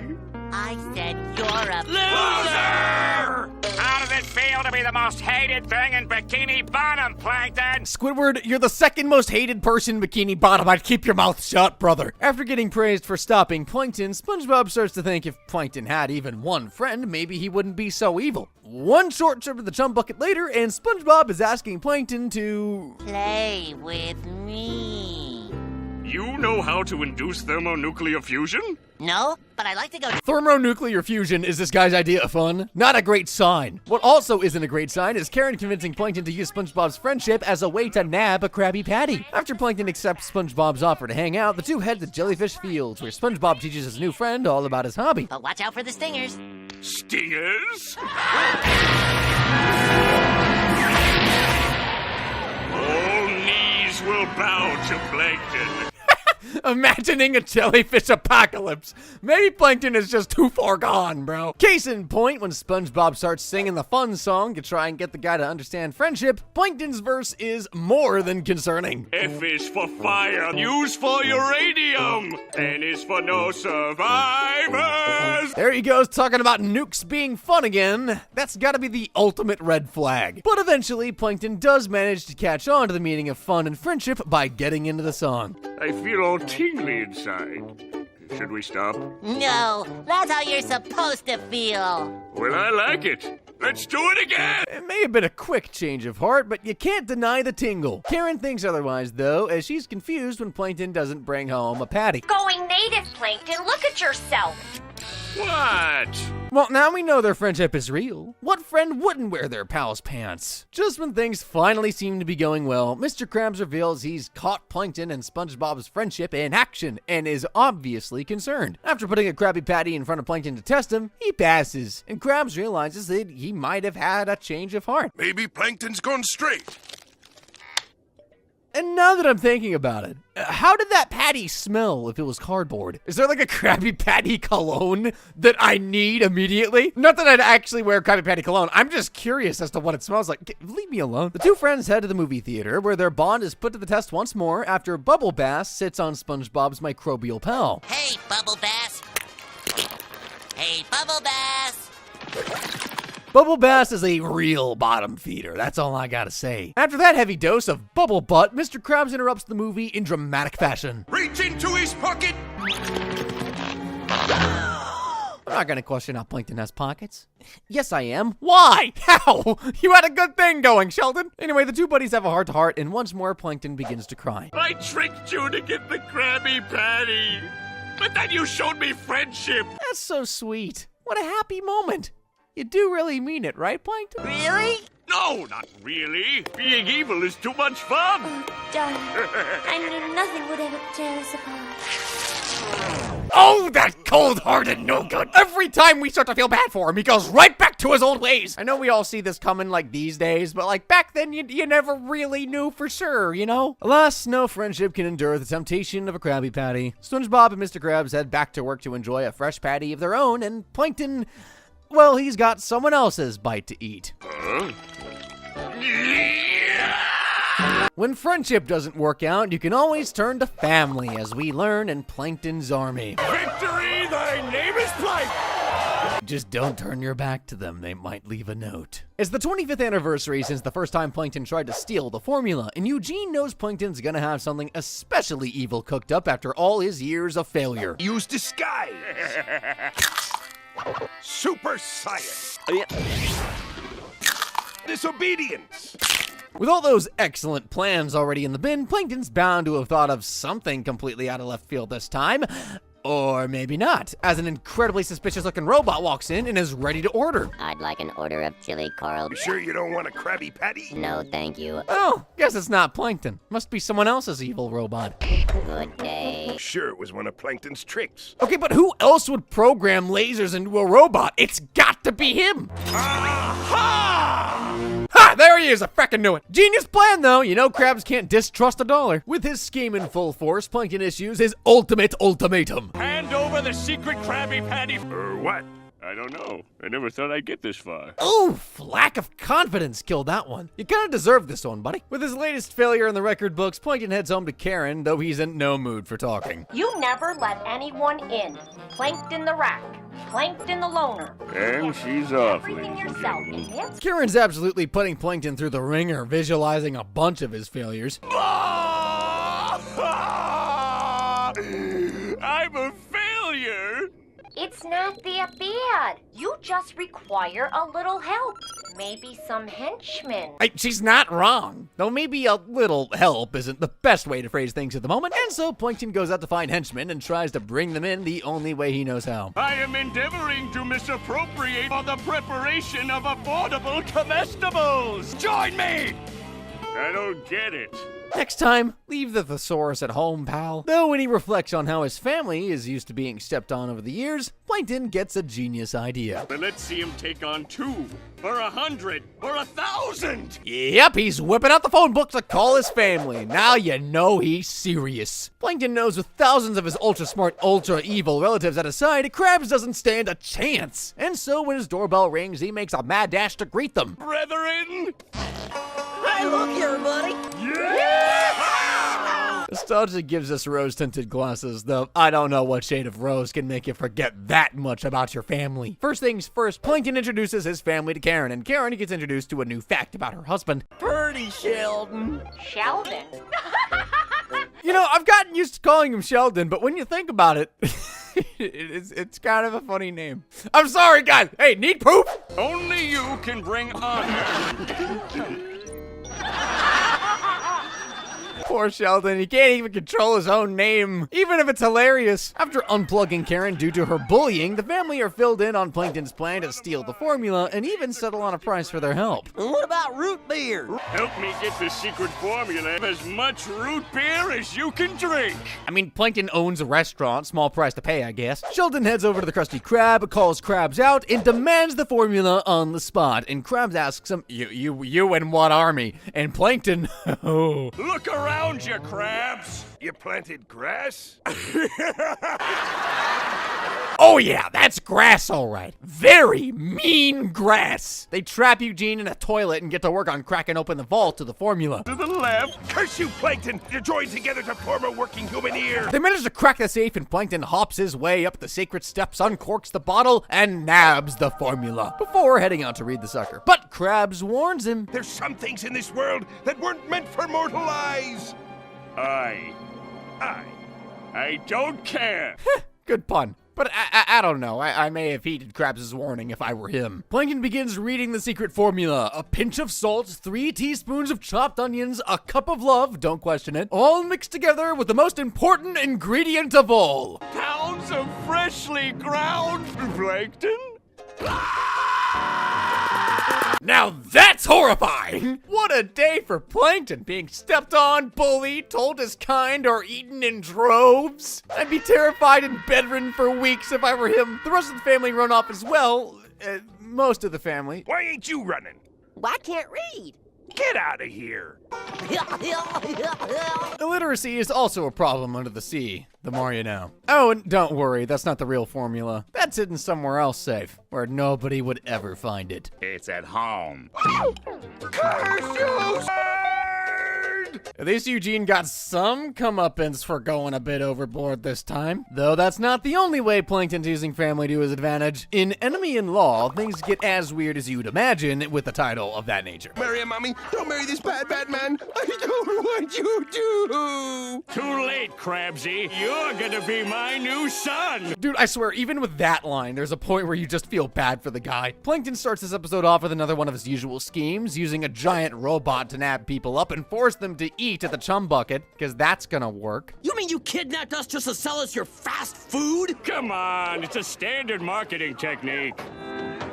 You little twerp. Hey! Karen agrees with the guy's complaints, and Plankton starts to get fed up. Wrong. Fine, I'm wrong, you're right. You said Why did I ever install that nagging software? Nagging software, I heard that. I mean, can you not uninstall the nag program? Like, it may be inhumane, but I'm just saying. Mr. Krabs is having his own family problems as well, with his mom wanting to use some of his money. Well, I did see the prettiest hat in town today. Oh, look at the time. So sorry to have to rush off. Bye. He's even cheap with his own mother. Poor Mama Krabs. She deserves better. And better she gets, as Plankton catches a glimpse of her as she's walking off. Such beauty. Okay, there's no way that periscope don't got some enhancements to it. How do you see that well? After turning off his old wife, Plankton goes full-on King Kong and uses his robot to grab Mama Krabs and show her his love. Roses are red, violets are blue. World domination has nothing on you. How did that not work? Well, Plankton at least melted my heart, as well as the floor. Though that doesn't work on Mama Krabs either. Women are complicated, man. They don't like evil poems. They don't like citywide destruction. What do they like? Am I really that pretty? Giant rock statues of themselves. Got it? I'll start taking notes. Plankton dials up Mama Krabs and tries to set up a date and even got her a gift to sweeten the deal. How did you know I wanted a hat? Have you been spying on me? It was just a lucky guess. Oh, the things we do for love. Creepy, overbearing, lovely things. Mama Krabs goes over to talk to her son, where he also had a hat prepared for her, though it's not exactly in mint condition. Where did you get this old thing? She looks so peaceful. Yeah, but wasn't she wearing a hat? See, mints smell good, corpses don't. It's in corpse condition. When Mama tells Eugene about her date, he is enthralled someone else can spend money on her and allows the Krusty Krab to stay open late for the couple to eat. SpongeBob, you're working late tonight. I'd say nobody can love their job that much, but if it's SpongeBob, of course he can. Soon enough, it's nighttime, and Plankton shows up ready for his date with the best corsage. All right, maybe it's a bit too big, but his table has the opposite issue. Excuse me, I can't reach my silverware. Restaurants have accommodations for everyone these days. Mama Krabs arrives and the two begin to introduce themselves to each other. I'm the founder and owner of the Chum Buck. It's across the street. Doesn't ring a bell. It's phone book. Come on, I paid a lot of money for that ad. That's an effective ad, too. Eat or die. How hasn't she heard of him? Eventually, though. Plankton Crab! Mommy? Mommy? SpongeBob! They all had to find out eventually. Krabs goes to toss Plankton out, but Mama Krabs won't have her son treating Plankton like that. Eugene! You put me boyfriend down this instant! Boyfriend? Whew, this relationship is moving briskly. But I'm glad Plankton finally has someone. No schemes either, it's just straight up love. The next day, Krabs heads over to warn Plankton to stay away from his mother, feeling that this is just another one of his schemes. I'm serious, I've changed my ways. It was the love of a beautiful woman. Nobody's ever made Plankton have that goo-goo face before. Gotta be true love then. Even more surprising when Eugene reveals his mom knows the secret formula, Plankton is surprised. Apparently, Krabs' family recipe, and you're not family. Not family? Well, I can fix that. Yeah, this is where things get real weird. Oh, Sheldon. Mrs. Krabs. Oh, brother. Real weird. And the final piece to this puzzle of weirdness, Plankton drops a bombshell for the whole world to see. Would you marry me?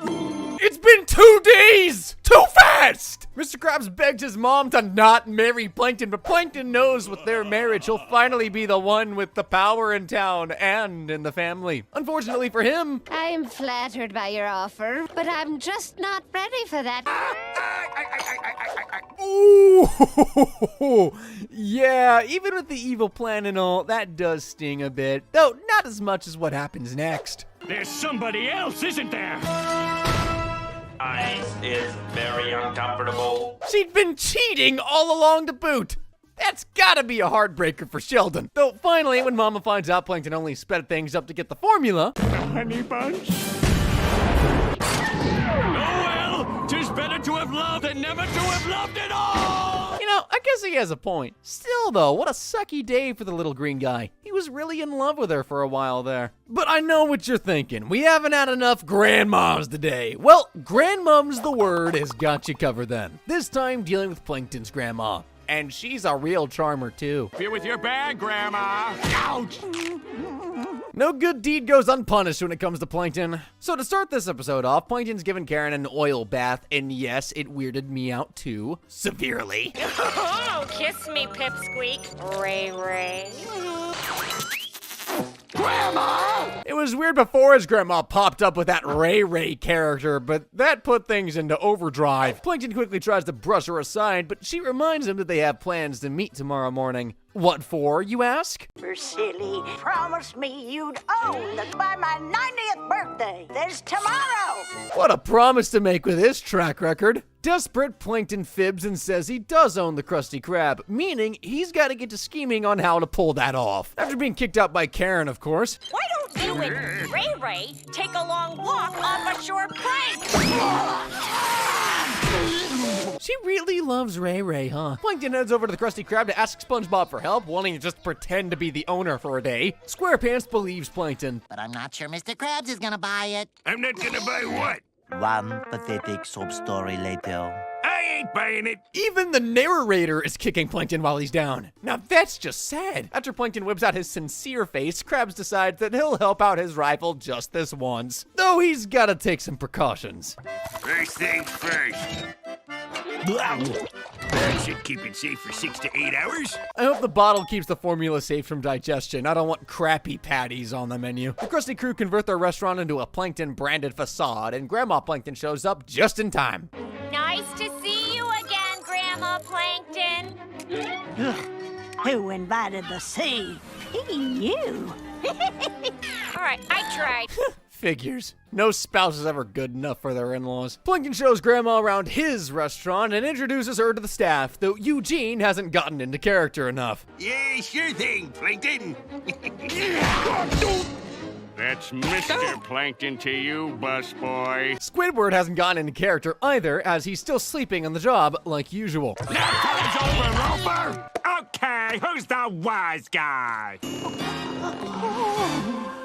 Alright, that's a turn I certainly was not expecting. Maybe also one I never wanted to see. Squidward's forced to play along with Granny's affection, which only gets worse over time, as after her dentures melt, Squiddy is forced to... Oh, it's too awful for me to say. That's it. Chew it up real good. Alrighty, I know what my hell's gonna look like now. Lovely. Granny Plankton has one more birthday wish. She wants a picture with a secret formula, and so Krabs gives in and hands it over.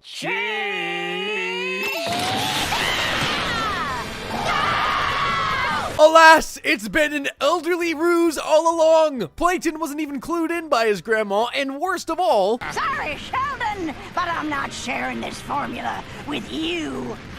Plankton went all out to make the day special for his grandma, and this is the thanks he gets in return? He didn't deserve this at all! Granny returns home and immediately daydreams about how she'll use her newfound power, and surprise, surprise, she's a plankton. It goes to her head. Why don't you toss the peasants a little something?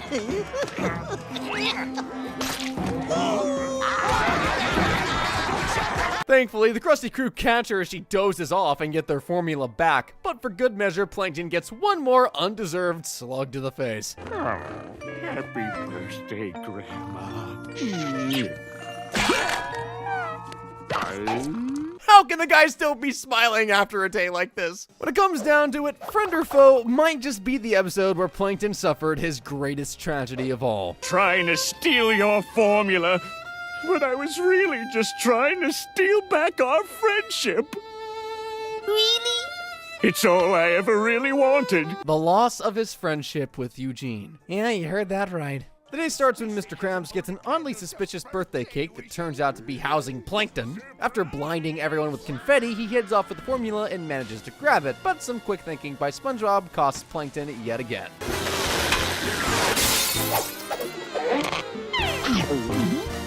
What is it with everyone eating the formula? Does it taste like a Krabby Patty or something? After Plankton makes his exit, SpongeBob asks why Plankton hates him, so Mr. Krabs pulls up a chair. There was a time when Plankton and I were best friends. I'm with the crowd. This is very interesting. Krabs explains that they've been friends since birth, but once elementary school started, their lives got harder.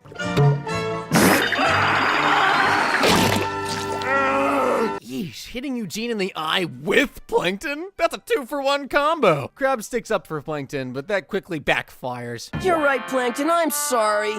Sorry you have to hang out with Rag Boy. I'm feeling bad for both these two now. Apparently, Mr. Krabs wasn't nearly as well off back in the day, and his mom had to make his clothes out of rags. It's a good thing Old Man Jenkins was kind enough to spare his last Oops.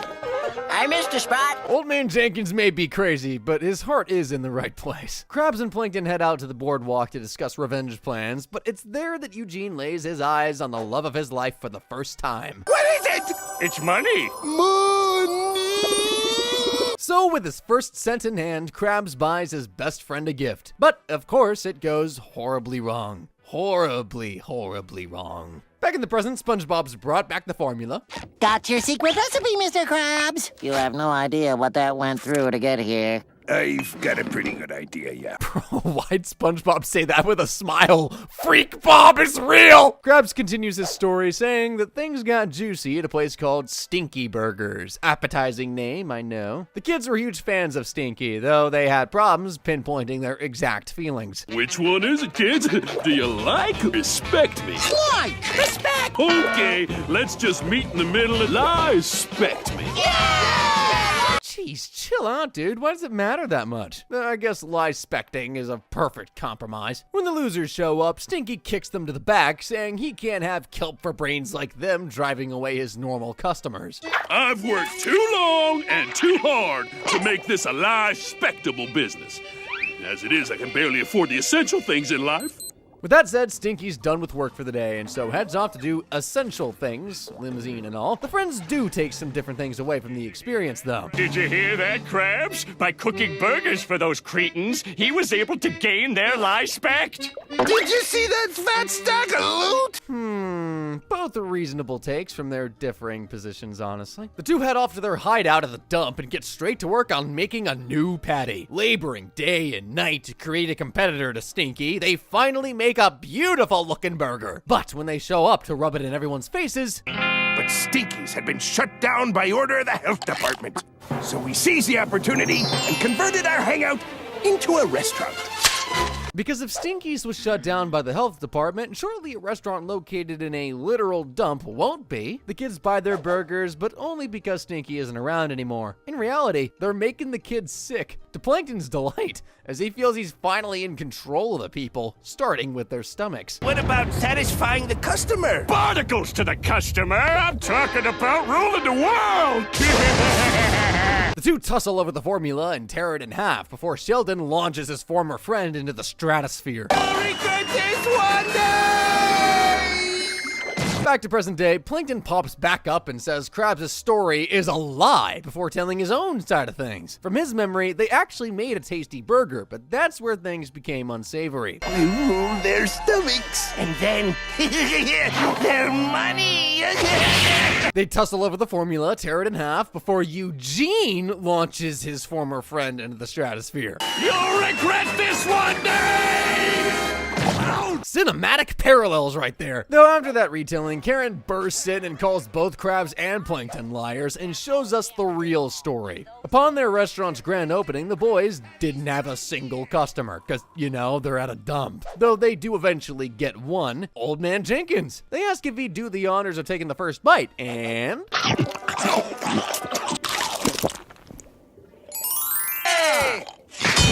and knock the old man right out. That's impressive. The two fight over the formula, each having their own ideas on how to fix it, splitting it in half. You want to fight over this recipe? After Plankton's dramatic exit, Krabs tries out the mystery batter that Sheldon inadvertently made and finds it to be perfect. The irony! Dude, Sheldon definitely deserves some of that Krabby credit, but of course, Krabs has been too greedy to give him an ounce of the spotlight. The boys meet at school at their rival food carts and start selling to their classmates. Have a chum burger, Johnny, sir. I'm gonna try one of Rag Boy's burgers. That lip quiver said it all. Plankton tried really hard to make that burger, and it got spat back out in front of him. That's just miserable. Meanwhile, Krabs serves his first Krabby Patty, and the rest is history. Flavor! Edible! We can actually hold it down! Did these kids eat anything good before this? They're saying these things like it's the first time they've experienced them. Back in the present for the last time, the former friends get right back to fighting, but Karen puts things into perspective. You let a recipe ruin such a wonderful friendship. You were my only true friend that didn't have a president printed on him. But money doesn't hug back. Dude, we were on the cusp yet again! Both are teary-eyed and obviously realize they've both made mistakes. Could Plankton finally have a friend? Krabs, old buddy. Me too. Me too. Now, Karen, back off, rag boy. Of course not! Come on, Plankton, you were this close, dude! Even the grumpiest of dudes can make you feel something sometimes. Speaking of which, here's every time you felt bad for Squidward. Here's Squidward on his best day. Yeah, it's even better in a group. And here he is on his worst. I can't seem to get happy. After 16 whole seasons, I think it's fair to say Squidward Tentacles is the saddest critter in all of the 7 seas. So to see just how sad the dude really gets, today we're going to be going through Squidward's 8 levels of depression from just a bit of a low mood all the way to rock bottom. Starting with the episode, Can You Spare a Dime? Besides avoiding SpongeBob, art, and playing his clarinet, I think the only other thing that gives Squidward purpose in his life is his job at the Krusty Krab. I know. He's on record for hating his job, and that he's much better than working in fast food. I get all that. But it allows him to live within his means and gives him something to do, at least. That soon goes out the window in the first episode, Can You Spare a Dime, though, as Mr. Krabs sees red when he realizes his first dime is missing from the register, and he blames Squidward for stealing it. You stole it! Didn't take your precious dime! Show me your tentacles. Here, see 'em! You can't do that to me! I'm your boss! I quit! Squidward walks away with his head held high, though, wanting to use this as a chance to better himself. After all, he can do anything he sets his mind to, apparently. I could be a football player, or a spaceman, or a king. Or a football-playing king in space with a mustache. Yeah. So how does his new life treat him? Has he managed to make it to the moon or become a starting quarterback for the Bikini Bottom Barnacles? Spare change, ma'am. Squidward, is that you? Aw, man, the poor guy's homeless. I guess those dreams of being a football-playing king in space didn't really come true after all. At least SpongeBob's there to pick him up in his hour of need. Here you go, Squidward. You sleep in my bed. But just till I get a job. 1 day, 2 days tops. Stay as long as you need to. I know Squid and Sponge haven't seen eye to eye over the years, but it's nice that SpongeBob can look past all that for his old neighbor. Like, this is Squidward at his lowest. He's broke, homeless, relying on the goodwill of someone he openly didn't like for help. Surely this is a lesson to him, right? You know, start to enjoy life, get back on your feet, make more friends than enemies, that sort of thing. As they say, though, why change a habit of a lifetime? It's about time you got here!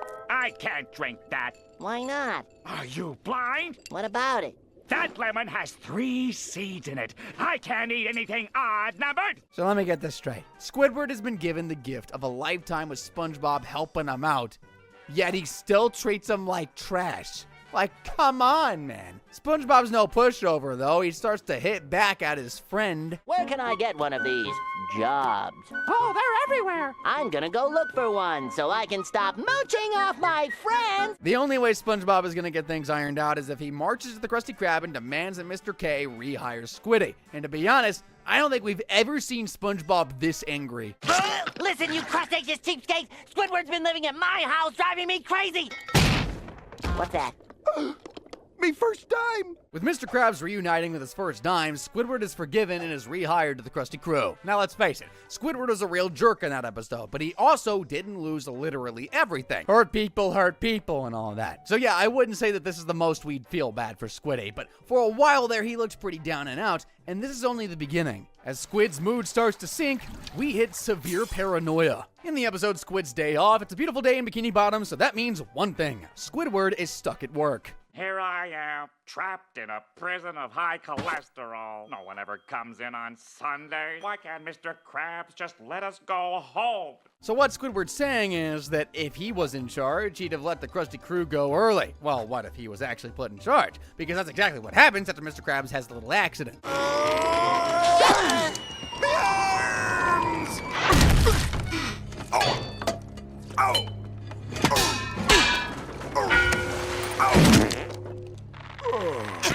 With Mr. Krabs on his way to the hospital, Squid's the man of the restaurant. In his first order of the day, he gives SpongeBob a promotion. Squidward, who's gonna work the grill? It's part of the promotion I mentioned earlier. You're gonna take the orders, then you're gonna make them. If SpongeBob's working both the grill and the cash register, that can only mean one thing. Squidward's having a day off. Sorry, he's gonna run some errands. But before he can settle down, he needs to make sure that SpongeBob won't do anything stupid like give all the cash away or give the wrong change. Do you want 4 quarters, or 10 dimes, or 20 nickels, or 100 pennies? Or if you give me a $5 bill, your options are... All right, goodbye. Whew, okay, he got that covered. So Squidward can finally head off home to enjoy the brilliant day. I'm the boss. I deserve this.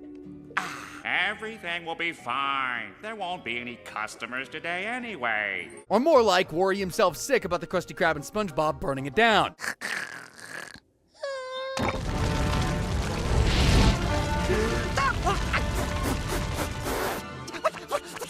Midway to the restaurant, Squid manages to talk himself out of his paranoia, but when a fire truck goes speeding past, he can't help but rush right on back to the Krusty Krab.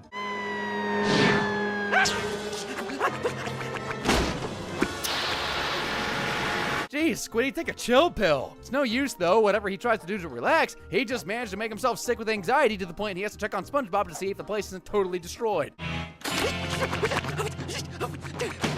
Have you finished those errands? Have you finished those errands? Finished those errands? Have you finished those errands? Finished those errands? Have you finished those errands? Look at his eyes. He's starting to go nuts. The only other option he's got is bolting himself in from the inside, and you guessed it, that's exactly what he does. There.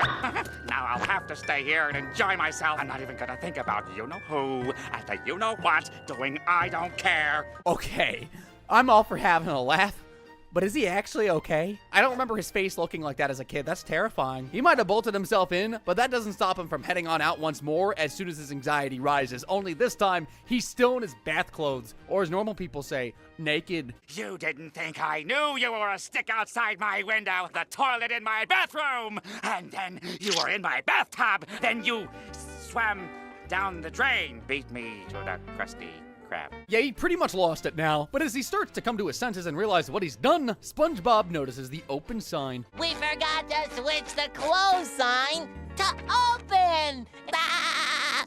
Bah! Now, yeah, I wouldn't say Squidward is super depressed in this episode. If anything, he's more manic. He's anxiety-ridden and all that general bad stuff. But boy, do I feel sorry for him. He can't even allow himself a day off of work on a Sunday, all because deep down he feels responsibility to Mr. Krabs. Otherwise, he let the place burn. But as manic as he was in this episode, that is nothing compared to being faced with their own existence, especially if you're trapped with it forever. Living next to SpongeBob would leave anyone mildly depressed, but for the most part, Squid does a good job of dealing with it. In the episode SB129, though, Squidward's had enough of dealing with his neighbor from hell.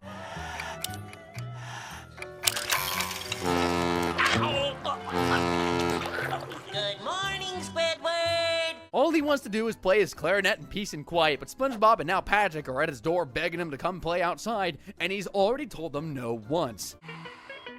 How about now? No! Now? No! Now? No! How about now? No! Now? Man, can a guy just enjoy his day off? Well, speaking of days off, since SpongeBob is also off, Squid figures the quietest place for him to sneak into would be the Krusty Krab, but they follow him there too.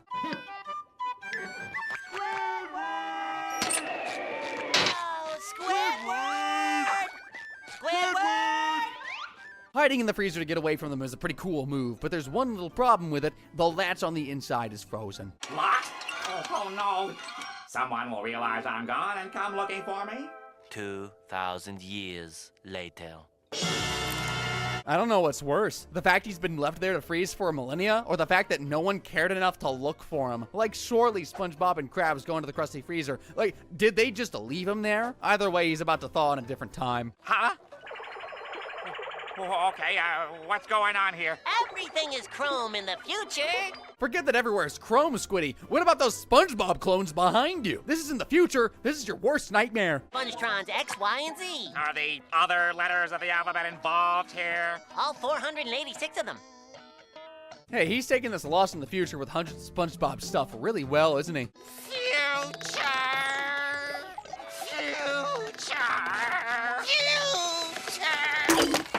Thanks. Luckily, though, with the whole thing being the future and all, time travel has been invented, so Squid gets given a one-way ticket back to the past, but it's not the past he knows. Wow, primitive. Sort of an old world charm.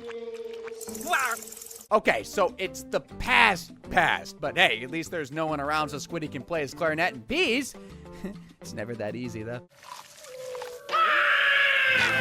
Stay back! He's like a bad smell. You can't get rid of SpongeBob. It's like Squidward's cursed or something, and to make matters worse, a prehistoric Patrick is there to boot. Hi there. I didn't know Patrick's prehistoric ancestors were British. Obviously, though, Squid can't get much peace here either. These guys are completely feral, and the sound of his clarinet is like some sort of battle cry to them.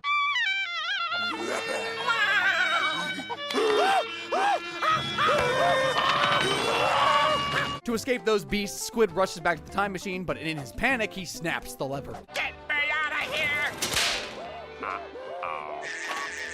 Loser.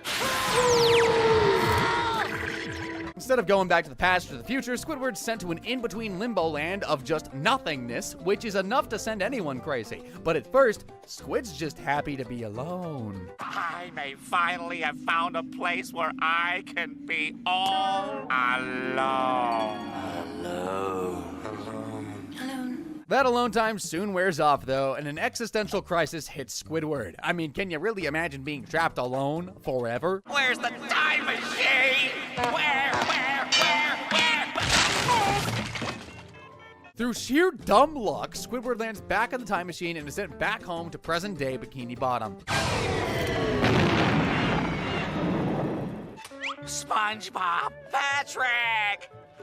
Hi, Squidward. That might be the first time he's genuinely been happy to see them. At least he's back, but a trip like that is enough to change a cephalopod for a lifetime. Sure, he might be laughing now, but Squidward's gonna have a lot of unpacking to do. We haven't even touched the sides when it comes to Squidward's sadness yet, but things are about to get pretty serious as we move on to him being clinically depressed. As we've seen so far, living between SpongeBob and Patrick is the root cause of most of Squid's problems, so why don't he just move? Well, there's actually a time when he did do that, and the final straw for Squidward is when the troublesome twins start wrecking his tiki head with their reef blowers. Put my windows back! No problem, Squidward. We're on your side. A second now.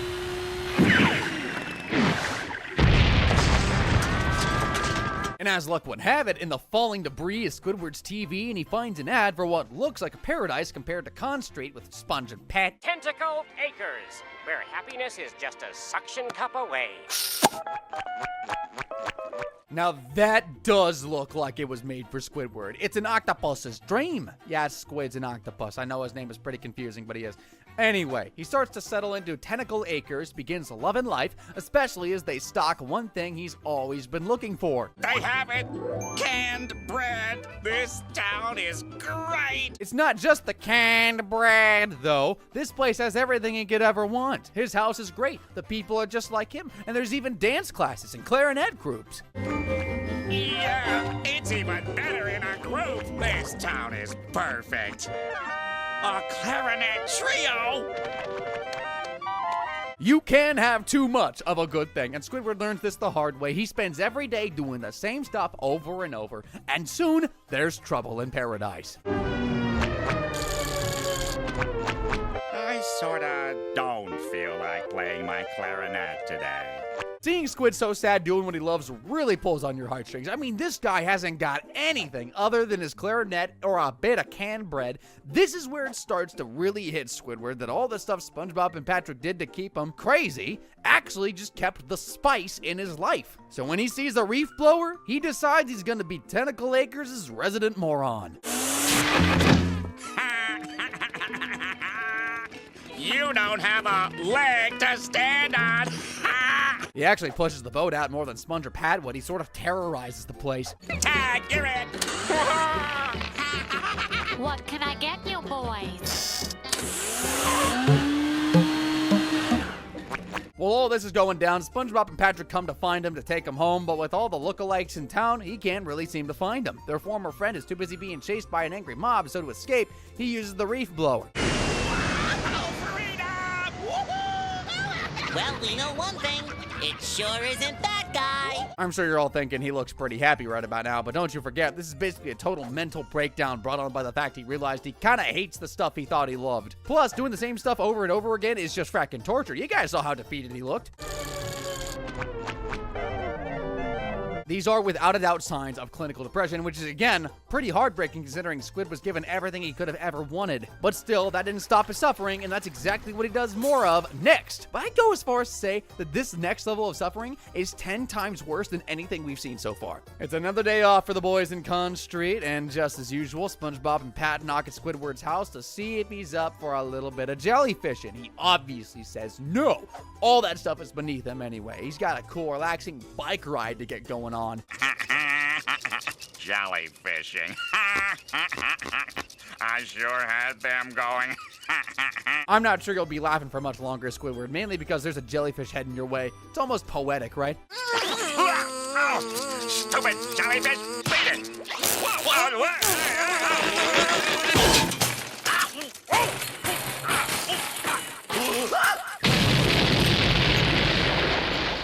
After basically falling down the biggest trench under the ocean and exploding, Squidward needs some serious care. And who better to give care for him than his two best friends, SpongeBob and Patrick.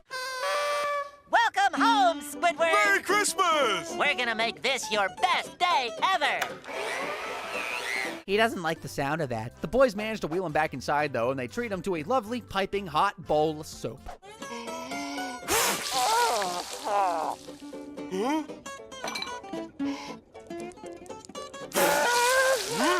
Oh, third-degree burns are nothing. Nothing compared to what's to come. Because Squid's best day ever is going to involve him and the boys going jellyfishing. One problem with that, though. How does a man in a full body cast hold a net? Firmly grasp it. Firmly grasp it! Yeah, that ought to do it. If having his tentacle impaled wasn't painful enough for him, now he's got to try and actually catch the jellyfish. To try and get his own back on that pesky jellyfish, Squid actually starts to give jellyfishing a go.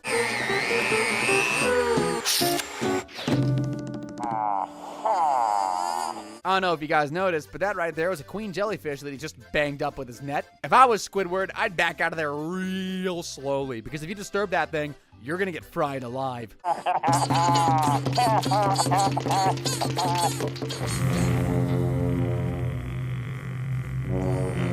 Or you can just bang on its bell like an idiot and make it mad. Nice knowing you, Squiddy. This is really your best day ever, isn't it? After another day in the hospital, having his jellyfish stings treated, Squid's let out and he heads home. He's got a gift for SpongeBob and Patrick because of how special they made his day. You're not still mad, are you? Yep, he's still mad. You'd think he'd have learned his lesson by now, but nope. Remember, Squid, karma comes to us all.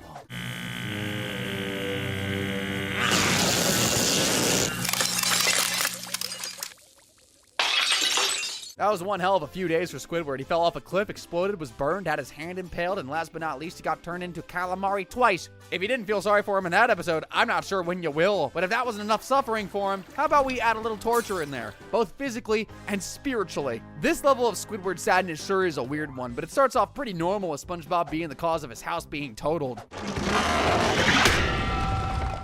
Look what you've done! Obviously, there's that huge hole to contend with, but there's a much more pressing matter for the boys. Who the hell is dropping an anchor on people's houses? Well, Squidward climbs up the rope to find out. That ship has a spooky green glow around it. Owner is too lazy to clean or drop his anchors in the right place. We all know that's the Flying Dutchman ship, but for some reason Squidward doesn't figure that out until it's too late. Insulting a man's ship be worse than insulting his mother. Wait, it was his mother you said was dirty, not his ship.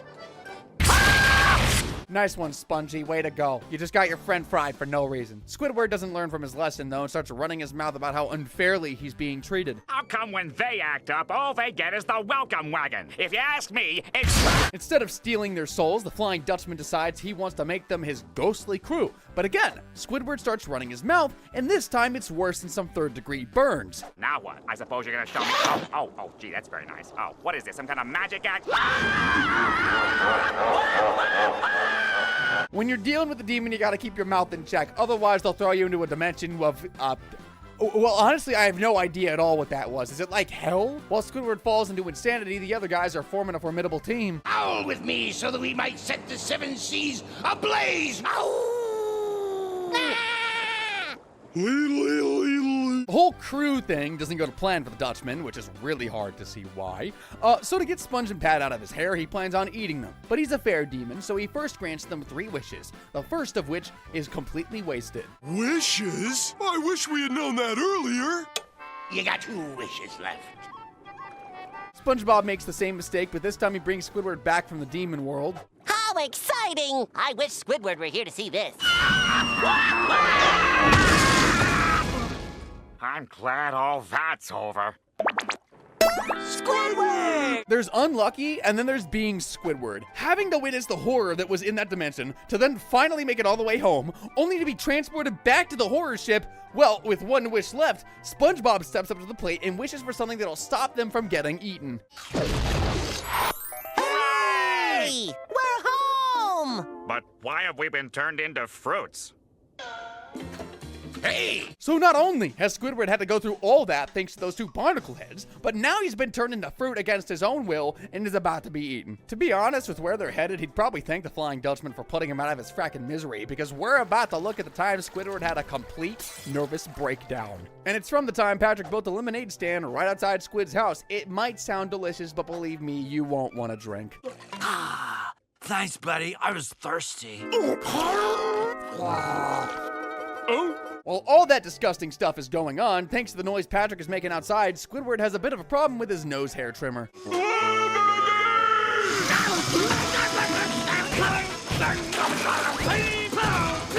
So he marches right on down to give Patrick a piece of his mind, but while doing so, SpongeBob shows up from nowhere and scares Squidward, making this happen.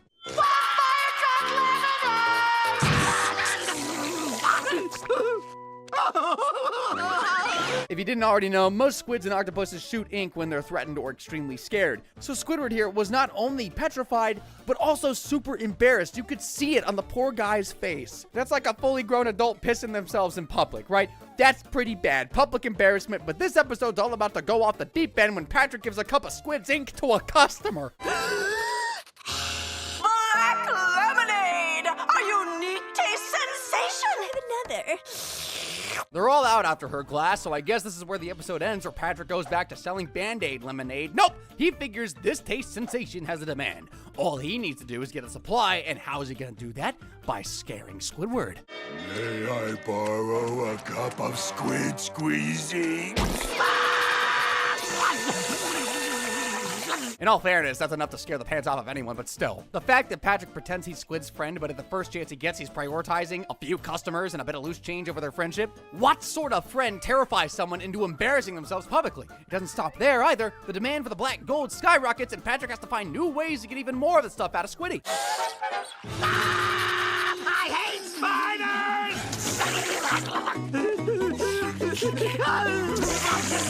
If I saw that thing in my house, I'm pretty sure the color of fluid that come out of me would be brown. Patrick gets what he needs and goes back to sell the stuff, leaving Squidward a complete nervous wreck. I mean, just look at him. Hello? Who is it? The person who's ringing on the doorbell is Patrick, and he's got an even bigger scheme cooking to get ink. He's made Squidward his own haunted house.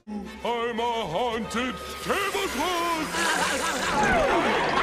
He's moved on from drugs, too. Pat set out a whole bunch of stuff, like glasses, cups, and bowls to catch the ink. Guess it's a way to make it less obvious what he's trying to do. Kind of, not really. Still a pretty scummy move. Squid goes running to the upstairs of this haunted house, but of course, he only finds more stuff that'll scare the ink out of him.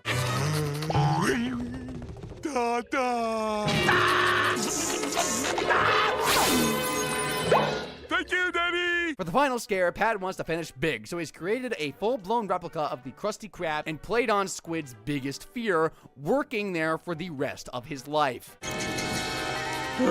I help you, young man? Dang, you could fill Goo Lagoon with the ink he's let go there. Anyway, Squidward escapes the house and finds that it's his ink that's the secret to the black lemonade craze that's sweeping Bikini Bottom. So he figures he wants to cut in on the action himself, but when he comes to pour a cup, because he's not authentically scared, he can't. And the thirsty public don't want to wait. Oh, I'll do better than that, Jack!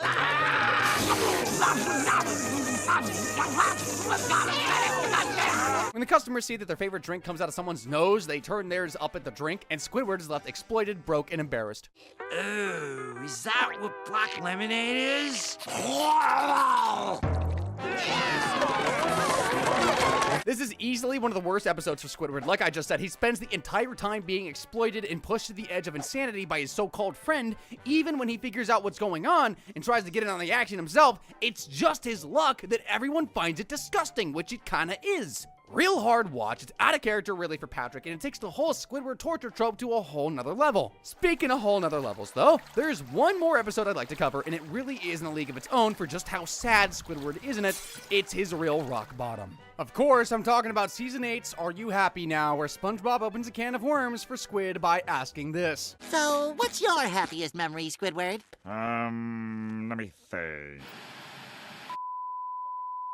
So right off the bat, this is pretty depressing. Squid realizes he hasn't got any happy memories, and it starts to eat away at him, until he finally opens up to SpongeBob. Right, SpongeBob. I don't have a happiest memory. Don't worry, Squidward. I'll help you make a happiest memory. Really? See, now that's a friend. I'm looking at you, Patrick. So together they set out to try and give Squid a happy memory that'll keep with him for the rest of his life by heading to watch a live orchestra. But it's not as easy as that, as they're gonna find out. You love music, right, Squidward? This'll definitely be your happiest memory. I think I actually feel kind of happy. Your happiest memory is forming.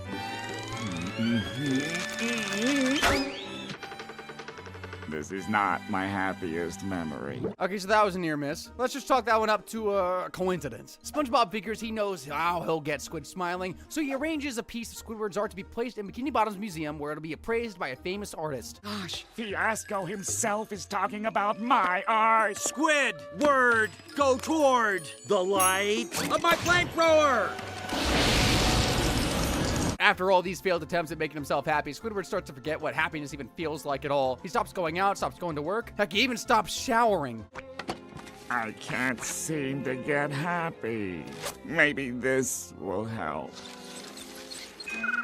Yeah, that was exactly what you thought it was. A thinly veiled joke. And sure, it might have been just a coincidence, but then there's this too. Oh, well, here goes nothing. Gotcha! Huh? It's empty, just like my miserable life. I see nothing but darkness ahead. Even without those jokes, this is by far the worst we've ever seen Squidward. He looks like he's out of hope, and that he thinks his life will never get any better. But SpongeBob hasn't stopped thinking about him and still vows to make him happy again. And he's got a little surprise party planned for Squid down to the Krusty Krab. Surprise! I figured what you needed was a party to help cheer you up. Talk about being ungrateful. Squid's clearly too far gone, though, in the weeks of being sheltered inside, and the built-up anger that his whole life has been wasted finally comes to the surface. You don't seem to understand. I don't want happiest memory! I guess you could say that this is Squidward's rage room, and acting like a manic might actually be beneficial to him. Hey, I'm just giving the guy a fair shake. Are you enjoying the hors d'oeuvres? Just goes to show how sad of a character Squidward really is, that when he finally has his happiest memory, it's of him having a mental breakdown. I know it's a kid's show, but Squiddy was clearly battling his demons in a big way this episode, and in my opinion anyway, this is the time I felt the worst for him, like actually worried about him, you know? By the way, the heights of the Bikini Bottomites can be pretty confusing, right? Well, you're in luck, because up next, we have the ultimate Bikini Bottom height comparison video. This is the ultimate Bikini Bottom size comparison, and I've got it all, from background fish to all the best loved characters. I'm going to be looking at every person in town to find out who the tallest Bikini Bottomite really is. Starting with the tiniest of terrors, Sheldon J. Plankton. It could only be him, couldn't it? Standing at a meager half an inch, Plankton is the smallest critter in Bikini Bottom, but don't let his size fool you. Plankton can still pack a punch. Hear me, Krabs. I'll run you out of business. When I discover your formula for Krabby Patties, I went to college. Well, verbally, anyway. You guys might have heard of small man syndrome in humans, but believe me, Plankton has the same thing going on. And your son smells like boogers. I'm Plankton, you old hag. Hey, what do you think this is? You can't talk to my wife that way. I think it's time for you to lose some weight, fatty. That's what it is. But no matter how large his mech may be, it does not take long for Plankton to get stepped on.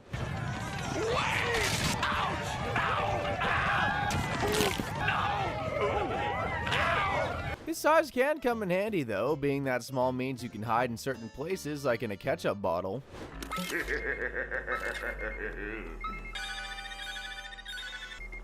Ooh.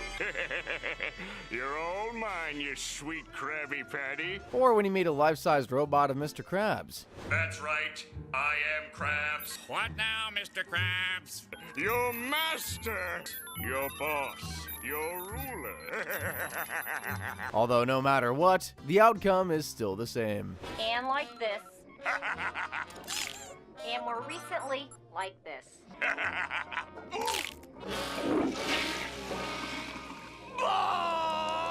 So being that small clearly sucks if you live in Bikini Bottom, but not all the tiny folk have it bad, because there's a certain snail who's living the life of luxury under the sea. To give him his full name, Gerald Gareth Gary Wilson Jr., or just Gary the Snail. This snail stands at right around 1.2 inches tall, and like Plankton, there's plenty of personality in that small body. I am really not amused, mister. You are going to take a bath. And you are going to get clean right now. I am so the boss of you. But unlike Plankton, Gary's a good guy at heart, and when SpongeBob needs him most, he's always there to help, like the time he stopped an angry swarm of jellyfish.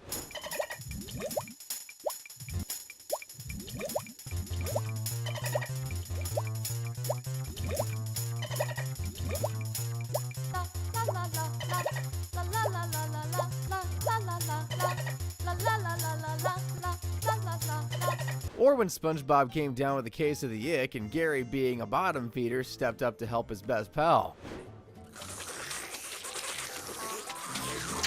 Another $5 for another dickin'. Look, Gare, you're the best bottom feeder a sponge could ever have. That icky stuff is a lot better than the stuff he usually eats, that's for sure. But sometimes, half a conch can't fill this little guy up. He's always after treats, and in one episode, he even comes begging to the Krusty Krab for some.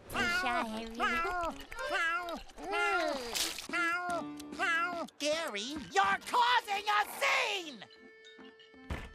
I guess you could say he's cat-sized, and to be fair, he does meow. So we got Gary covered, but let's go a little left field. Usually I'd go straight to the main man himself, but how about his evil counterpart, DoodleBob? You'd think because DoodleBob is Sponge's twin that he'd be the same height, but no actually, he's a little bit smaller, standing at right around 3.8 inches tall. Instead of sweetness and light, DoodleBob is chaos personified. He's brought to life when a magic pencil falls into the ocean and SpongeBob draws a self-portrait to talk to Squiddy.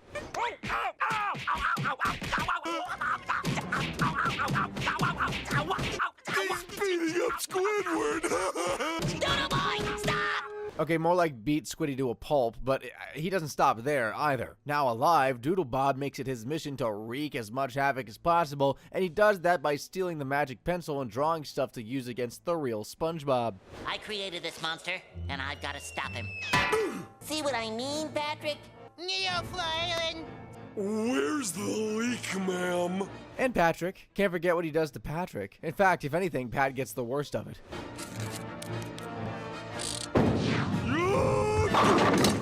You okay, Patrick? Finland! While DoodleBob is busy messing with Pat, SpongeBob manages to grab the pencil and uses the eraser to put a stop to the madness. This is for your own good. Hold still, Doodle. Take that. And this. And this. But he doesn't finish the job. He leaves one of DoodleBob's limbs alive, and it waits for the right moment to grab the pencil away again and draw the deranged drawing back to life. Oh, hey, Magic Pencil. What are you doing up? DoodleBob! He's back and wants revenge. Knowing the powers of the erasing end of the pencil, DoodleBob tries to rub SpongeBob out of existence. Careful with that thing. I knows. There's one thing SpongeBob hasn't figured out yet, though, and it's that when a living drawing touches paper, it gets trapped. So that's exactly what he does to save himself and the rest of Bikini Bottom. Hey, SpongeBob. Take a look for yourself, Patrick. What's with all the ruckus? It's the evil Doodle! No, not evil. Good riddance, I say. But we've had enough of looking at the cheap knockoffs. Let's take a look at the real deal, the main man himself, SpongeBob SquarePants. Clocking in at 4 inches tall, the main man himself certainly isn't the tallest guy in town. Heck, he's not even the tallest guy on the street. That's just annoying. That's not art. That's the lamest idea I have ever heard. In the episode Sleepy Time, we actually see canonical proof that SpongeBob is only 4 inches tall, thanks to a sneak peek at his driver's license. Wait a minute. I don't have a driver's license. His size isn't really a problem for him day to day. There was a time when he got a little self-conscious about being small, so he did this. SpongeBob, is that you? Who are you expecting? Tiny Tim? Big, aren't they? Then there was the episode The Chaperone. Basically, Pearl's prom date dumps her, and to stop her from crying, Mr. Krabs nominates SpongeBob to be her new date. But they're not exactly similar sizes. Here, take SpongeBob. Do you know what that would do to my complexion? People will mistake me for a planetarium. But with no one else offering, Pearl has no choice but to take SpongeBob to the prom. But before they get there, Sponge sets his heart on looking long, tan, and handsome. Hello? Cleans up pretty good, doesn't he? What do you think, Pearl? Well, he's got the long part covered, that's for sure. Controlling those spring-loaded legs isn't gonna be easy, though. He looks like Bambi on ice. Just a second!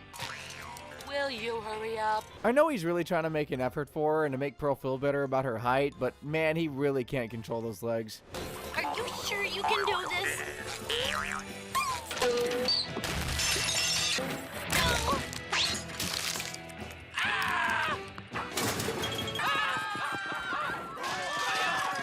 With the new legs broken and prom almost ruined, SpongeBob's actually the one in tears because the little guy had tried so hard to make Pearl's prom special. And after seeing him so upset, Pearl says to hell with her image and just has fun with her friend, who's now back to his normal size. Well, if you take your leg and you stick it in the air, and then you take the other one and jam it right up there, you twist yourself around and give a great big lunge. Now you're doing the sponge. I do the sponge, or do the sponge.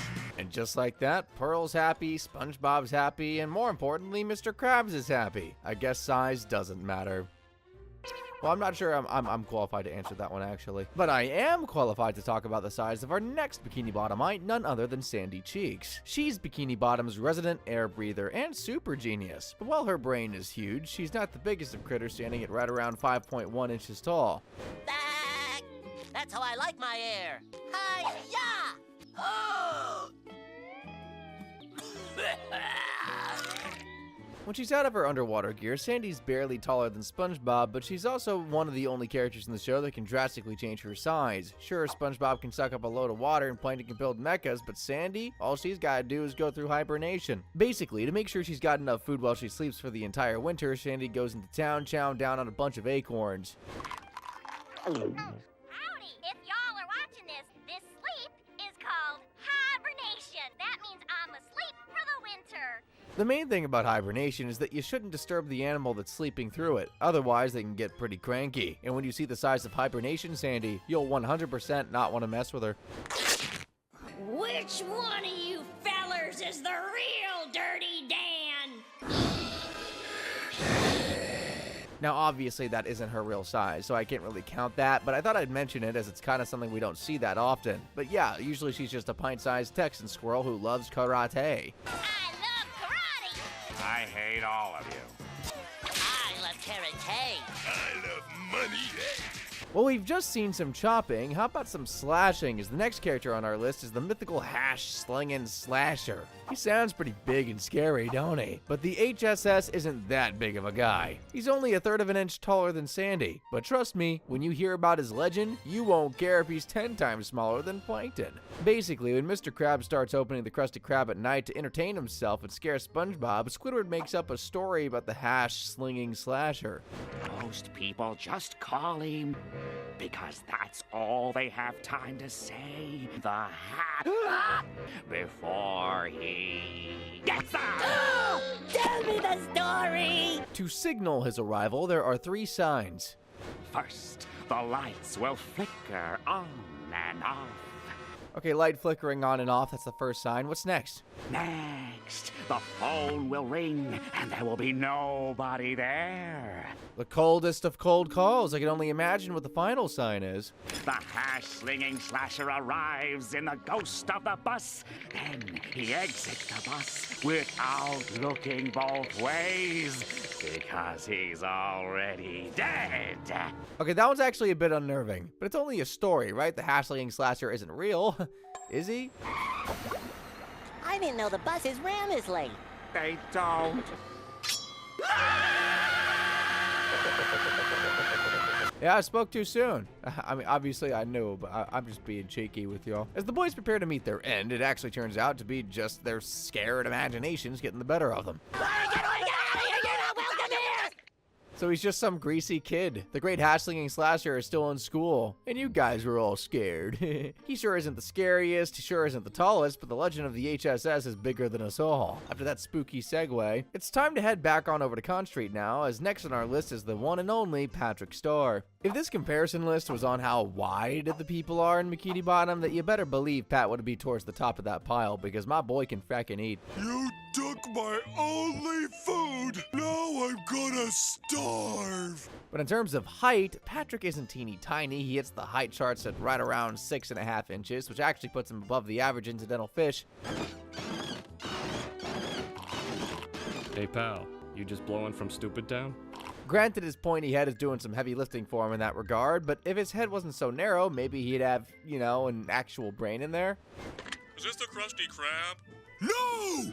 This is Patrick! Patrick, that's the name of the restaurant.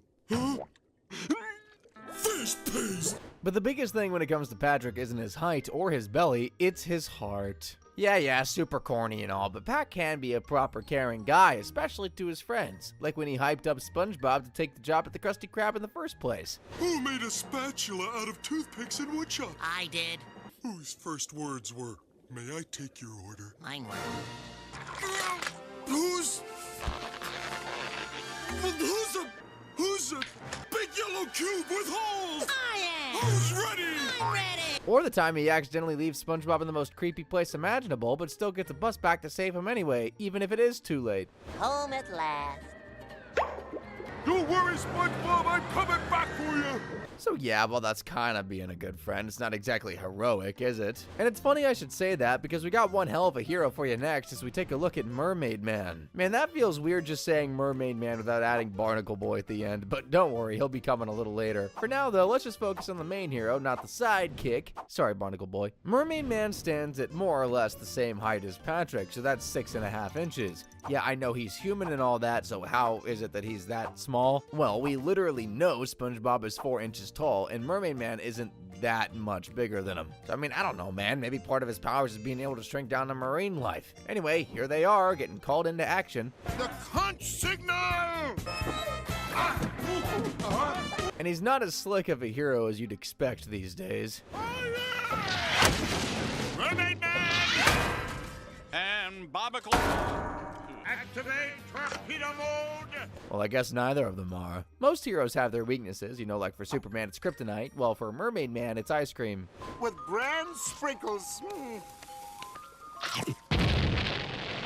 Goes right through me every time. In all fairness to Mermaid Man, he's ancient here, so the fact that he's this shriveled and still somehow as tall as Patrick is pretty impressive if you ask me. I mean, here he is in his prime. That's what you think.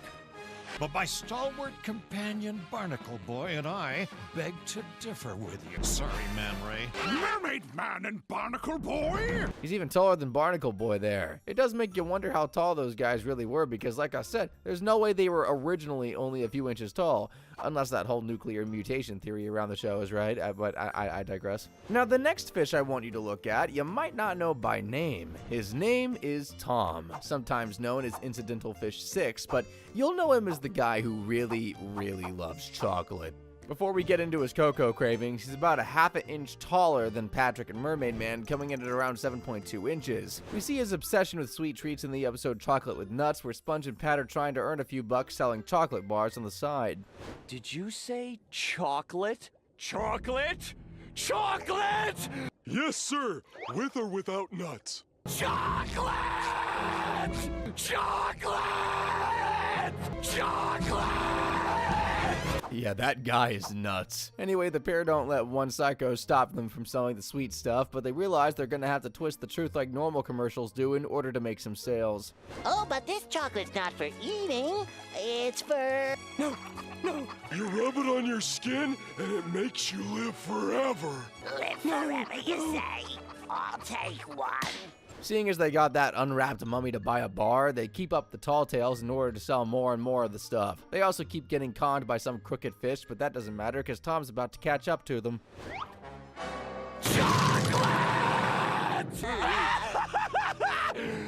I've been trying to catch you boys all day! Finally! No, don't hurt us! No, please don't hurt me, please! Now that I've got you right where I want you, I'd like to buy all your chocolate. I'm not too sure you're gonna want to buy Pat's secret stash there, Tom, but hey, it's not my money. You buy what you need to buy. He splashes the cash and the boys have more money than they know how to spend. First, we gotta spend all the money. Are we living the fancy life yet, SpongeBob?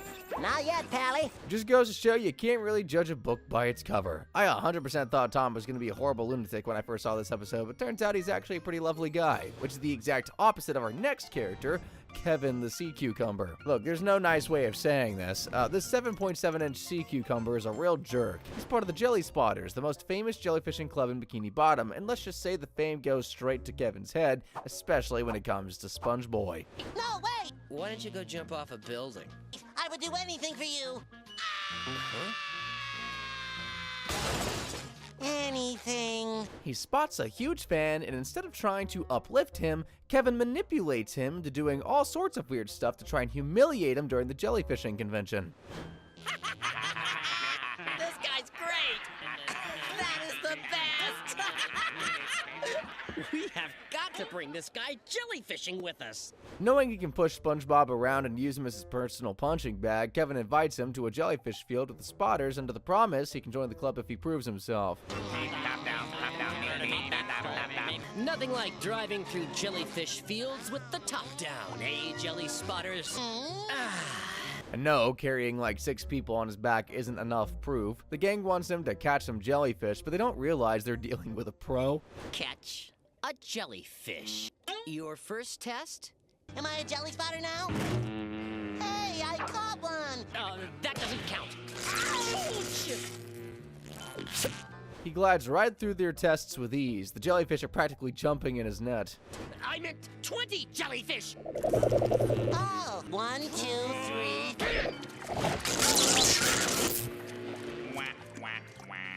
But no matter what SpongeBob does, Kevin keeps changing the deal, and they eventually set up a test that they know SpongeBob can't pass. Catching a queen jellyfish. They literally string him up as bait, and they give him a special calling device to attract the queen. When I pass this test, I'll be an official jellyfish spotter. Loser. Yeah, that thing is saying loser, isn't it? And right on cue, the queen shows up. And what's that? Kevin and the gang coincidentally aren't around to catch it? Oh, big shocker.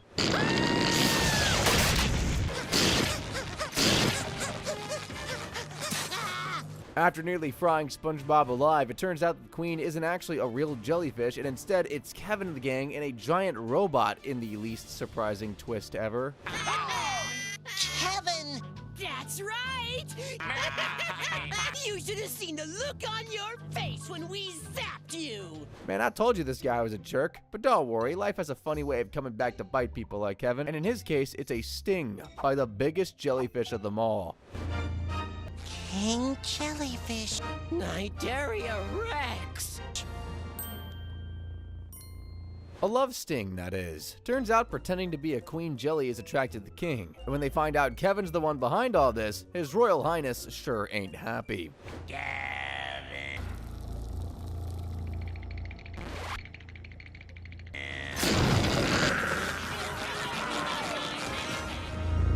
The king traps the entire team inside a cave, and Kevin has no answers to help them. Turns out he's all for show, so SpongeBob steps up to save everyone.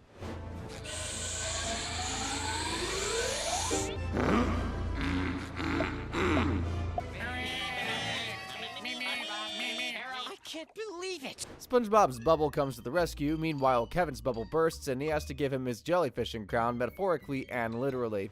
Wow! I didn't know this was a hat.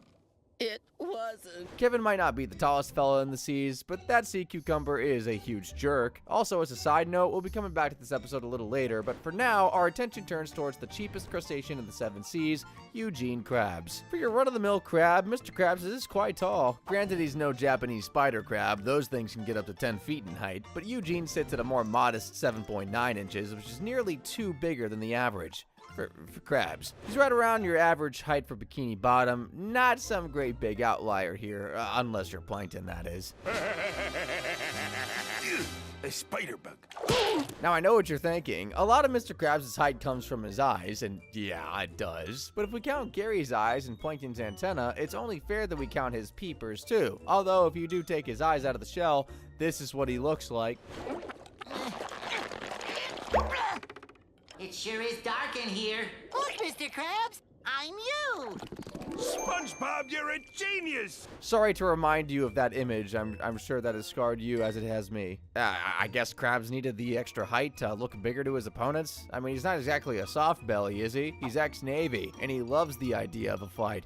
Well, maybe we wouldn't sound so bad. What did you say, punk? If some people didn't try to play with big, meaty claws. Well, these claws ain't for just attracting mates. Big, meaty claws! Which is pretty crazy when you think about how tiny he was, even as a kid. Like, look at the size and attitude of that guy, and then compare him to this little tyke. You may think Mr. Eugene H. Krabs has always been the financial wizard he is today. And you're right. Despite Mr. Krabs' more than average size, it's kind of a funny coincidence that the woman in his life happens to be taller than him, Mrs. Puff. But just as a side note, Pearl's mom was a whale, so clearly he's got a thing for taller women. Or maybe she was adopted. I actually don't know. Anyway, Penelope Puff. Or Mrs. Puff if you're SpongeBob. Or Puff Mama to her friends. She's by no means gigantic, but she stands at a pretty decent 8.5 inches. Here she is next to Eugene for comparison. I'd rather go Dutch, if you don't mind. I'm afraid I just don't feel comfortable accepting all these gifts. Okay. I can see why Krabs likes her now. When she's not on dates with him, though, she's working down at the Bikini Bottom boating school, and let's just say it's not exactly a rewarding job. What about the teacher? What? As if I really look like this. I actually think she'd take being made fun of if it meant that she didn't have to step foot in a boat with SpongeBob again. Mrs. Puff! Mrs. Puff! Whoa! It's okay. It's only the boat. The boat? You started the boat? I think so. You can't really blame her. She hates being around SpongeBob, and she's not alone. There's another guy we haven't talked about yet who hates that sponge more than Mrs. Puff, and he also lives on Con Street. Squidward. Squidward.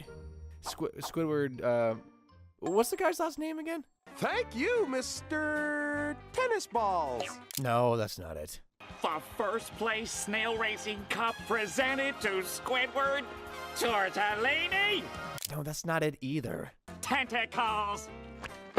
Oh, yeah, it's Tentacles. Well, good old Squiddy's a pretty tall cephalopod. He's right around the 9.6 inches mark, which means he's usually the tallest creature in the Krusty Krab. It's been a thrill serving you. Can I get some extra salt? No, Could you check? we're all out. And yeah, that means he's taller than Mr. K, too. You lose. Need some change? No, because I'm all out of money! Well, it's time to go from one big nose to another now as we circle back to look at the second half of the crime-fighting duo, Mermaid Man and Barnacle Boy. When we looked at Mermaid Man earlier, we saw that Barnacle Boy was in fact taller than him in his old age, but he's also taller than Squidward. The pipsqueak patty for the boy, and one Krabby Patty for me. Now, wait just a darn minute. He's bending his knees there too. But for fairness, I'll say that Barnacle Boy stands at around 10.2 inches tall. Unlike Mermaid Man, he's in his golden years, so when he was a young man like Squid is, he'd be even taller. What do you make of this, Barnacle Boy? Tangled timeline, Mermaid Man. You old coots provided me the perfect distraction. As you can see, his younger self towers over his older version. I guess it's all the dangerous hero work he's done over the years that's made him shrink. Like the time he met an old enemy, the atomic flounder. I him. Do that! I can see why he looks pretty battle-scarred. I know we focused a little on these guys already, so I'll leave Barnacle Boy there, as it's time to enter the giants of the sea now. These guys are going to quickly get bigger and bigger, and when you think of big and SpongeBob, it's not hard to think of Bubble Bass. He's a pretty big fella, and when we first see him in the episode Pickles, he marches up to the cash register to make his order. Let me guess, Tiny, a small salad? He's at least 4 inches taller than Squid here, so I'm going to put Bubble Bass down as being a little over a foot tall. When you're that tall, I guess you need some serious food to keep you going, and this guy does not disappoint when he orders. I'll take a double triple bossy deluxe on a raft and a squeeze. Light axle grease, make it cry. 4x4 animal style. Extra shingles with a shimmy. Burn it and let it swim. We serve food here, sir. That actually means something, but I forgot what it means. Let me know down in the comments if you know what Bubble Bass's order was. Anyway, SpongeBob whips up that weird order in no time, but when Bubble Bass eats it, it's not exactly what he ordered. You forgot the pickles! The best there is? No! I don't think so. After Sponge forgot the pickles, Bubble Bass demands a refund, and obviously Krabs has to fork it out, but the financial damage is pretty small compared to the damage it's done to SpongeBob's confidence. I mean, look at him. Bun down, shoe, bang, bang, I'm losing it! Mustard, pan, bun, no! Mr. Krabs sees that his fry cook clearly isn't taking the hit well, so he sends him home for some rest. But when he goes to check on him the next day, it's far worse than he could ever imagine.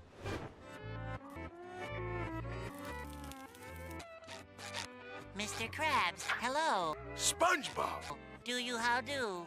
Krabs stays with him and tries to convince him to come back to work because after all, no one can make fast food like SpongeBob. After a long time, SpongeBob cracks and figures he's ready to take on the challenge now after all. And of course, Bubble Bass isn't too far behind. I hear SquarePants is back. I thought I ran you out of town. I'm right here, Bubble Bass. SpongeBob goes to the grills and whips up the most perfect pickle-filled patty of his career, so surely this will satisfy the big guy, right? Still no pickles! See?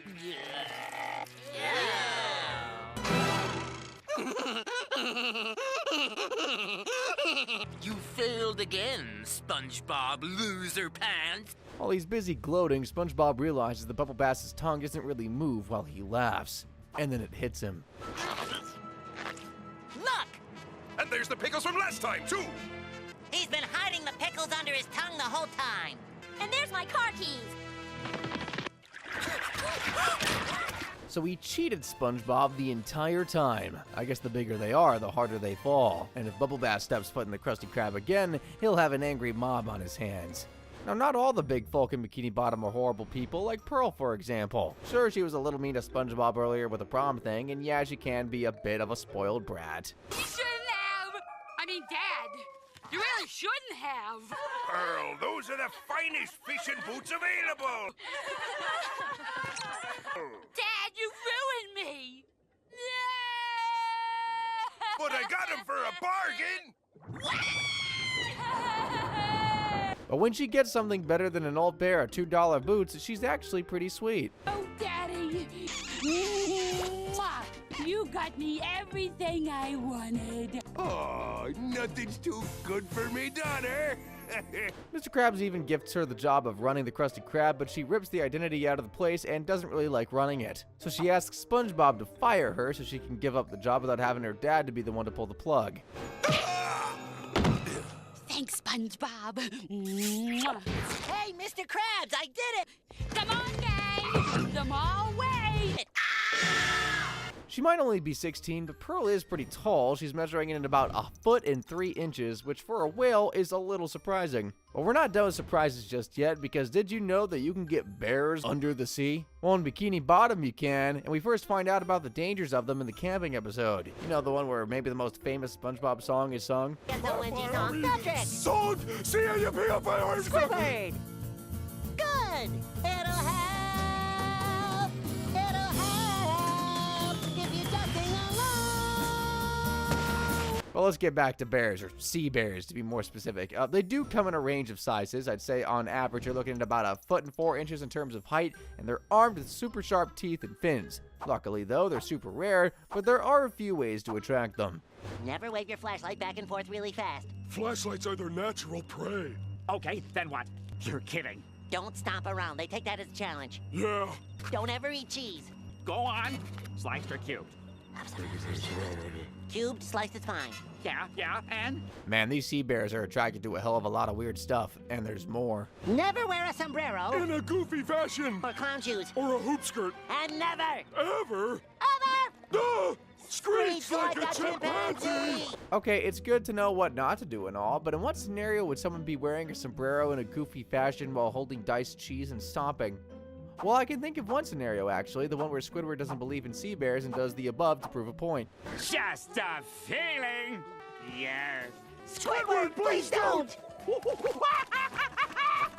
You all know what's about to happen, but before the inevitable sea bear comes in to tear Squiddy limb from limb, Sponge and Pat put themselves in an anti-sea bear circle. Basically, if you draw a circle on the ground, they can't hurt you. Good thinking! All the experts say it's the only defense against a sea bear attack. I'll draw us an anti-sea bear circle in the dirt.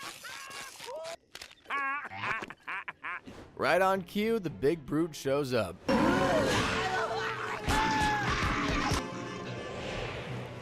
Squidward, are you okay? So I guess the moral of the story here is, always believe in mythical creatures and constantly worry about them eating you. Wait, hold on, that can't be right.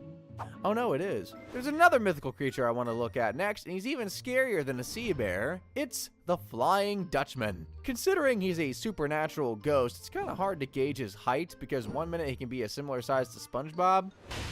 Let me tell you about Scary, kid. I'm scary. Spiders are scary. There's all kinds of scary things in the world. And then the next he can be as big as this. And I'll let you in on a little secret. You bet your lily white livers I'm the Flying Dutchman. I'm going to steal your soul. But I think if we're being fair, the most accurate size to record him at is from the episode Shanghaied, because he really doesn't switch up his size much here. How about now? So, are you gonna try that again? Probably. Comparing Sponge and the gang to him, I'd say the Flying Dutchman here is standing at just over 2 feet tall, which is like 6 and a bit SpongeBob stacked on top of each other. But like I say, the Dutchman can make himself super big or super small depending on the moment. He can also make other characters bigger or smaller too. Hey, fruit prevents scurvy. I get a wish too. There's still one other mythical creature that's bigger than the Flying Dutchman, and he's just as powerful, if not more so, King Neptune. He's not too much bigger than the ghostly ghoul we just covered. I'd say he's about 5 inches taller, so Neptune stands at about 2 feet 6 inches, which we can see when he finds out that SpongeBob pulled the golden spatula from the grease. I don't suppose you have any proof. Am I expected to believe this creature is royal fry cook material? Basically, Neptune doesn't believe someone as small and pathetic as SpongeBob could be royal fry cook material, because that's the prize you get for pulling the spatula. So he challenges SpongeBob to an almighty cook-off, and let's just say Sponge is at a slight disadvantage.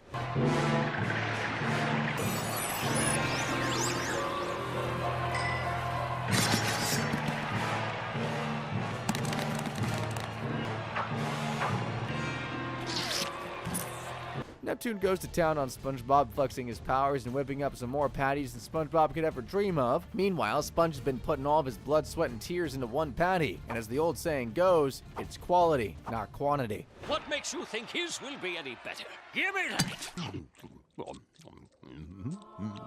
Why, it tastes so good.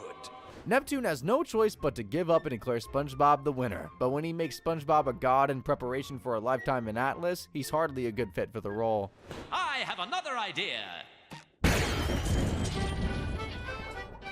So the guys come to some other arrangement, which basically means showing Neptune how to cook the patties himself.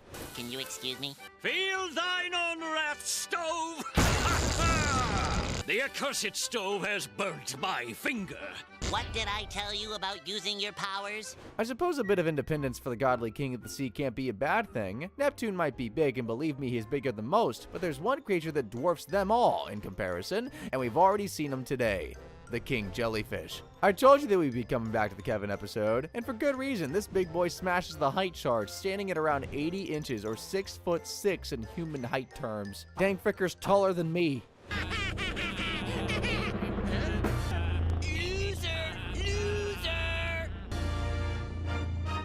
Nidaria Rex! It's not even that far-fetched either, because the lion's mane jellyfish can actually measure as much as 120 feet in length. So good old Nidaria Rex is on the short end of the jellies here. But in Bikini Bottom, he is a titan, and we can now officially crown the king jellyfish as Bikini Bottom's tallest creature, not counting mechs. But you never know. They say the ocean is only 5% explored, so there might be something much bigger lurking in the deep around town. Since I'm answering questions people never really asked, I might as well tell you what the cost of living in Bikini Bottom's like. From blowing bubbles, Hey, Squidward! Wanna blow some bubbles? to overpriced patties, $101 for a Krabby Patty? With cheese, Mr. Squidward, with cheese. all perfect examples of how Bikini Bottom's economy is a little wonky. So how much does it cost SpongeBob to live in the most famous pineapple under the sea and still afford tickets to every single Mermaid Man and Barnacle Boy flick? And the monthly cost for the average Bikini Bottom resident to get by.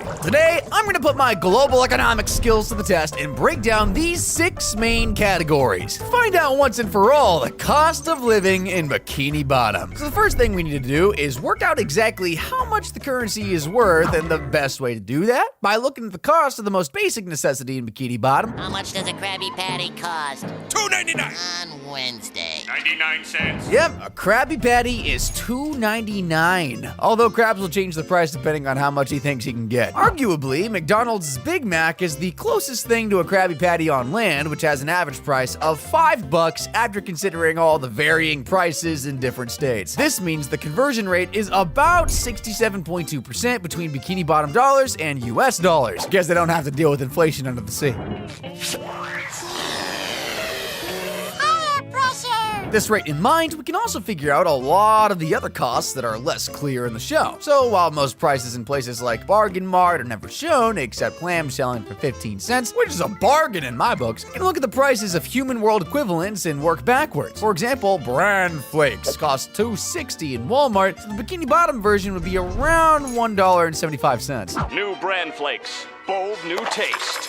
Bran flakes. I also know that a tin of snail food in the episode Party Pooper Pants cost SpongeBob $1.42, which is another reference we can work with. Using our 67.2% conversion rate, that equals roughly $2.11 in US dollars. About the same as a can of dog food on land. So we're in the right ballpark. So what's the average spend on food? Well, let's go with 20 Krabby Patties a month, because honestly, Bikini Bottom basically runs on them. In the SpongeBob movie Sponge Out of Water, the entire town practically falls apart when this happens. What's wrong, boy? We're out of Krabby Patties! $2.99 per patty, that's $59.80 a month in Bikini Bottom dollars, or about $88.95 in real-world US currency. Add in 2 tins of Gary's snail food for SpongeBob, which is another $4.22, and combine that with estimates from the USDA's average monthly grocery spend of $300. All in, the average monthly food cost in Bikini Bottom likely sits around 390 BBD or 446 US, with a huge chunk of that going straight into Krabs' safe. Beyond food, though, unless you live under a rock like Patrick, you'll know that housing is one of the biggest costs of just life in general. Despite any actual prices ever being shared, we know what to do. So let's start with SpongeBob. I think it's safe to assume SpongeBob is renting his pineapple under the sea. I mean, he lived in it before he even got a job at the Krusty Krab. There it is. Finest eating establishment ever established for eating Krusty Krab. With a help wanted sign in the window. Unless he's literally sponging off his parents, or has been cooking up batches of Krabby Patties to sell on the streets, he probably has a landlord, which is crazy to think about, honestly. So how much would a house with a living room, kitchen, bedroom, and a library go for a month? With an average price of a 1-bedroom house being around $100,000 and an average rental price in the US being around $800, that's about $478 in Bikini Bottom money. Then we need to add the utility prices, excluding the water bill for obvious reasons, which which I'd say works out to around $90 BBD. This means everyone's favorite Giggle and Sponge forks out around $568 a month in housing costs, or $949.50 in our own money. Next up is the stingiest creature at the bottom of the sea, Mr. Krabs. While we all know he only truly loves one thing, hello, I like money. He's more than capable of buying his massive anchor-shaped house outright. That said, it's probably more in character for him to spend as little as possible each month by paying rent just to keep more buried in the bank. Now, we haven't seen much of Krabs' home, and for good reason. And do not step foot into me bedroom. They've got me private things in there. But from what we have seen, it's pretty minimalist and a bit run down. It's likely that he has a 3-bedroom place for himself, Pearl, and maybe the occasional guest, or somewhere just to lock the tax auditor away. A house like that in a decent part of Bikini Bottom would likely cost around $3K a month, which converts to roughly $4,460 in US dollars. And knowing Mr. K, he's probably found a way to skimp on that. After all, this is a man who literally takes baths in money. We can't forget about Patrick, who doesn't have a job, and the first time he ever runs into real money, he's doing this. Come again, sir. I'm getting back in line. So let's just be honest here, he's probably on welfare, don't have to pay a cent. After all, it's just a rock, right? But he does need to pay for electricity to power that TV of his. Patrick's monthly bill is probably around $90 or less, unless he just steals SpongeBob's or Squidward's, which is the more likely answer. I don't see where you're going with this. Hey, $1! What about a house that needs to be constantly watertight? Sandy must pay a fortune just to keep that dome of hers livable, between oxygen supply, garden maintenance, maintaining her prized oak tree, and just dome keep up in general. Here. Of course there's no water. Nothing but air. No water. That ain't a problem, is it? No water. Well, come on in. Hey! Just supplying air alone would not be cheap. A standard scuba tank holds about 80 cubic feet of oxygen, costs around $25 to refill. But Sandy's dome is huge. Putting my scientist hat on and estimating the dome's volume at roughly 10,000 cubic feet, she'd need at least 125 refills per month just to keep breathing. That's over $3,000 a month for oxygen. Brother, we're the frickin' Lorax up in here. Then there's the garden. Maintaining a greenhouse-sized area like hers can run anywhere from $1K to $2K a month. Then we need to factor in temperature control, irrigation, air cycling, keeping her plants healthy, and running her kelp greenhouse. All you have to do is check this thermometer right here and make sure the temperature is normal. The oak tree is where she has to hand over a huge chunk of change, which would count as both endangered and exotic under the sea. Professional oak tree care in the real world, covering disease treatment, fertilization, pruning, and root treatment, can cost around $500 to $1,200 per month, depending on the condition and age of the tree. And underwater, that's gotta hike up the pace.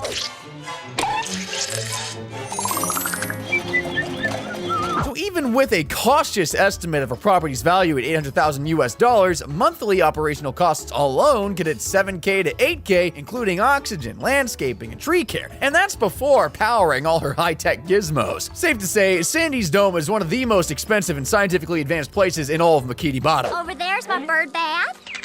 And that's my oak tree. It provides me with extra air. So with rent, $1,000 worth of upkeep, and a power bill that has to be at least $200, it's not crazy to think that her house costs $8,200 a month to run, or $4,904.78 in good old Bikini Bottom bills. Lucky for Sandy, her wealthy bosses, Professor Percy and Dr. Marmalade, also Lord Reginald, fund the entire exhibition. So anything she earns is all hers. But how much does she actually earn making all those nut-related inventions? Well, we'll get to that. But first, we need to work out Squidward's housing costs. Now, we all know he's a guy who prefers to be in his own company most of the time. Do you think Squidward was trying to tell us something? Yes, I was! Which means his house has to be his happy place, if the guy can even be happy at all, that is. For a house built into some ancient tiki relic, which looks like a stately home inside, you'd expect the monthly cost to be pretty steep. I mean, it does win awards. Squidward will be crowned House Fancy Prince of the Year. Not bad. So let's say it's worth $500,000 US dollars. His monthly mortgage cost, because you just know he's sensible enough to buy his house, costs around $3,500 in their currency a month, depending on the rate he got. Then throw in utilities, seas and it's looking closer to $3,590 or $6,002.48 on land. So you might be wondering how these denizens of the deep can afford to live here. Well, let's get right into their income, starting with the richest crab, well, anywhere. Mr. Krabs owns his restaurant and is notoriously stingy, which means he's probably a millionaire. I feel so alive! But how much does he earn? Well, if we say that the Krusty Krab sells around 1,000 Krabby Patties a week, which would be on the low side considering the anchovies can destroy hundreds in one sitting. That smell, a kind of smelly smell. Smelly. Oh, Mr. Krabs! Those guys get hangry. And that would mean Mr. Krabs makes $11,960 a month without including all the other food he sells. If each Krabby Patty costs 30 cents to make, that's still an $11,660 profit minus another $200 or $300 to utilities to run the place. That still leaves an income that's the equivalent of $18,992.32 a month in US currency. What about paying SpongeBob and Squidward, you may ask? Well, that's not really a factor. In fact, Mr. K is so cheap he's been known to pay SpongeBob and Squidward either a penny, nickel, or dollar a day. That's it. You want your dime back? Take it! That has to be an exaggeration, right? He probably means like per hour, at least. Otherwise, they just couldn't survive. In US cash, if they're getting the highest rate, $1.67 per hour, and working 6 days a week because... I can't go to work today. Krusty Krab is closed on Sundays. That works out to $10.02 a day, or about $260.52 a month, or a full month of shifts. Wow, that's crazy. Maybe the theory about SpongeBob's side hustle's actually true. After all, in the episode Big Pink Loser, SpongeBob revealed this. SpongeBob SquarePants? That's a funny way to spell my name. No wonder Mr. Krabs gave him a job. So it's safe to say that those paychecks don't come anywhere close to their housing expenses, let alone the rest to come. So my theory is that they must have to get creative. Maybe Squidward is really just a popular artist and sells his work. Maybe SpongeBob is on Only Sponges or something. Hey, look, I don't... Either way, these two must make up the difference somewhere. Moving on to Sandy, who actually makes a decent living. She's a scientist and inventor at Tree Dome Enterprises. She may even take a few singing gigs on the side. The ocean's no place for a squirrel. Wish I was in Texas. Or maybe not, that's okay too. But her contract with her monkey bosses is more than enough to cover everything she needs, especially as it guarantees funding for the rest of her squirrel lifetime. I'm going to offer you a 20-year contract with a pay rise. I accept. Considering that an environmental scientist in the US earns a median average of $76,530, let's just say she's one well-off squirrel. And for Patrick, well, he's unemployed and again, most likely living off Neptune's welfare checks or SpongeBob's money. But it's not like he hasn't tried working, he just can't seem to get the hang of it. Do I get my award now? You have to take the tray to the customer. This is Squidward the cashier. Those moles are huge. Yeah, I think it's safer to just give him a check so he doesn't cause any more chaos. So what other expenditures do SpongeBob and the gang have to cover? Well, first of all, there's travel, including the boatmobiles. Those lucky enough to have one will have to insure and fuel it, so considering that costs around $500 a month for a boat in real life, it'll be around $299.52 in Bikini Bottom cash. Luckily, SpongeBob doesn't have to worry about boat expenses, as he always has failed miserably to get his license. I think that's a blessing, though. Who's gonna insure a boat that's already at the bottom of the sea? While not strictly used for transport, there's one more vehicle we should look at. What is it? The Patty Wagon. Yep, Mr. Krabs' promotional car. Considering that companies usually pay between $200 and $500 a month in the US for car advertisements, it's a safe bet to say it costs Krabs around $400 US, including the fuel and insurance, or around $239 in BBD. But again, who are we kidding? Can you see Krabs paying for a driver when he has perfectly good idiots to do the job for peanuts? Well, what about those who can't afford a boatmobile? Well, there's always Nat Peterson's bus, which I surmise costs the same as a standard bus ticket in the US, which ranges between $1.25 and $2.75. Not too bad at all, especially for SpongeBob and Patrick for when they're hanging out and trying to find something fun to do. Oh, bus driver. What? Guess which one is my best friend? So what's the average travel expenses? Characters like SpongeBob and Patrick likely just take the bus, let's say 10 times a month at $2 a ride, totals $20 BBD, or just under $30 in real world cash. On the other end, someone like Squidward owns a boatmobile, which brings fuel, insurance, and general upkeep into the mix.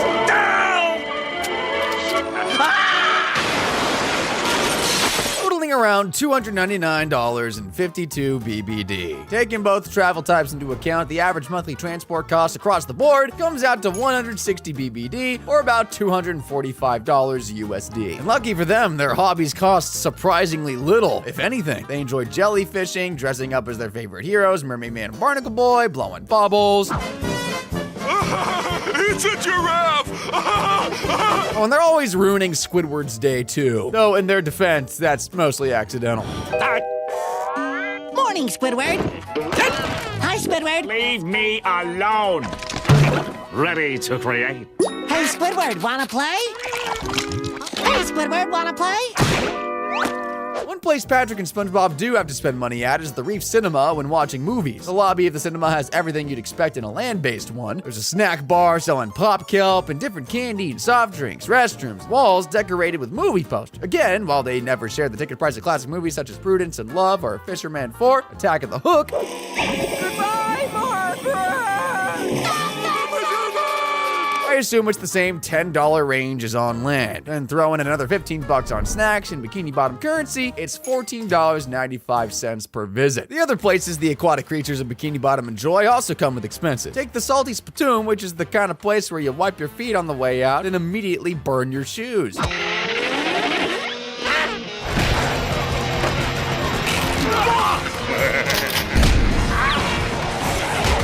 The prices are never shared. The only one allowed in there are tough fish, so it'd be wise for the owner to keep the prices as low as possible, unless he wants to sleep with the fishes. Wait, that euphemism doesn't work here. Let's say that a dive bar in the US offers beers as low as $3. Safe to assume that it's about the same for the Salty Spittoon. And on the other end of the spectrum, Goo Lagoon, a stinky mud puddle for you and me. A wonderful stinky mud puddle. Sounds delightful. Goo Lagoon is a little more welcoming, a relaxing beach spot that everyone has to visit at least once a month. I mean, it's featured in every single season except 5 and 10, so that should show how popular the hot spot is. Over at the Goo Lagoon Pier, there are several rides, such as a Ferris wheel, Teacup Madness, bumper boats, and slide time, just to name a few. There's also a ton of food stands like clamsicles, coral candy, and of course, a treat like chum. It's perfectly edible, people. If we say most of the citizens visit the place every weekend to relax and have some fun, spending $50 of their cash each time, I think it's a fair estimate that the average person spends the equivalent of $334.40 US dollars on entertainment, which I'll go on a limb and say that's probably how much the tough guy fish spend at the Salty Spittoon. Covered with nails, extra motor oil, Salty Spittoon style. Whether it's watching the latest Mermaid Man and Barnacle Boy movie at the Reef, getting roughed up at the Salty Spittoon, or soaking up the sun and brine at Goo Lagoon, most Bikini Bottomites have at least a few hobbies to spend money on, with the average totaling $200.21 BBD, which translates to $334.40 USD a month. Of course, as Mr. Krabs is a tightwad, he probably doesn't spend much, if anything, on entertainment. I mean, this guy will do just about anything to save a nickel. This could have rolled under there years ago. But, Mr. Krabs, I found that under the grill. A customer will find it under his bun. That's just nasty. Now, we've covered all the big ticket stuff, but what about the little things Bikini Bottomites have to pay for? SpongeBob probably has the simplest but most frequent personal expenses. He's broken more jellyfish nets than he's inhaled Krabby Patties, and those nets aren't exactly cheap.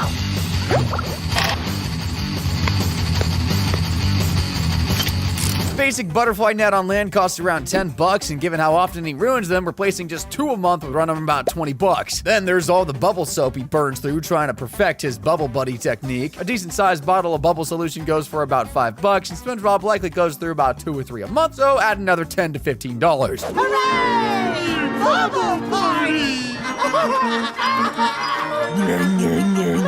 Let's not forget karate. He trains with Sandy constantly, so we need gear like karate gloves. Now, boxing gloves cost around $30 to $50, and while they don't wear out every month, let's average it to about a $10 monthly cost for replacement or maintenance. Prepare for my finishing move, the sleeper.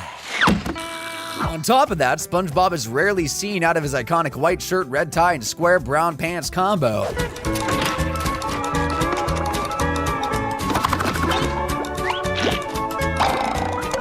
Even animated clothes wear out eventually. A basic short sleeve shirt and tie combo runs about $25, and replacement khaki shorts are another $20. If he replaces each part just once every couple months, that's an average of $15 to $20 per month just to keep his look fresh. Altogether, SpongeBob's personal items would likely cost around $55 to $65 a month in Bikini Bottom dollars, or about $82 to $97 in US dollars after conversion. Squidward, on the other hand, has more expensive tastes. He no doubt pays to have his clarinet serviced. I mean, he's a serious musician after all. Shut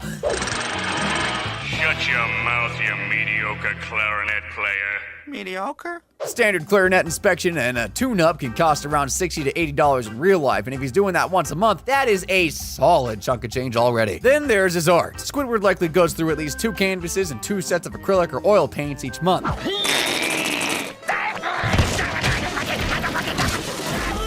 Decent canvas costs around $15 to $20 each, and a good paint set can range anywhere from $25 to $40, especially as it'll have to be waterproof. So right there, he's spending $30 to $40 on canvases and $50 to $80 on paint each month, totaling roughly $90 to $120 for his artistic hobbies alone. And of course, we can't forget the occasional antique or artsy impulse buys, which are likely to push his personal monthly expenses up to around $130, $150 in Bikini Bottom dollars, or $195 to $225 in US. Being a sophisticated squid does not come cheap, especially when you're chasing culture in a town full of idiots. Sandy, being the only actual scientist down there, must spend a fortune on maintaining her oxygen suit and stocking up on acorns and other Texas-approved snacks outside of her basic grocery shopping list. And so are those! I better start storing these for winter!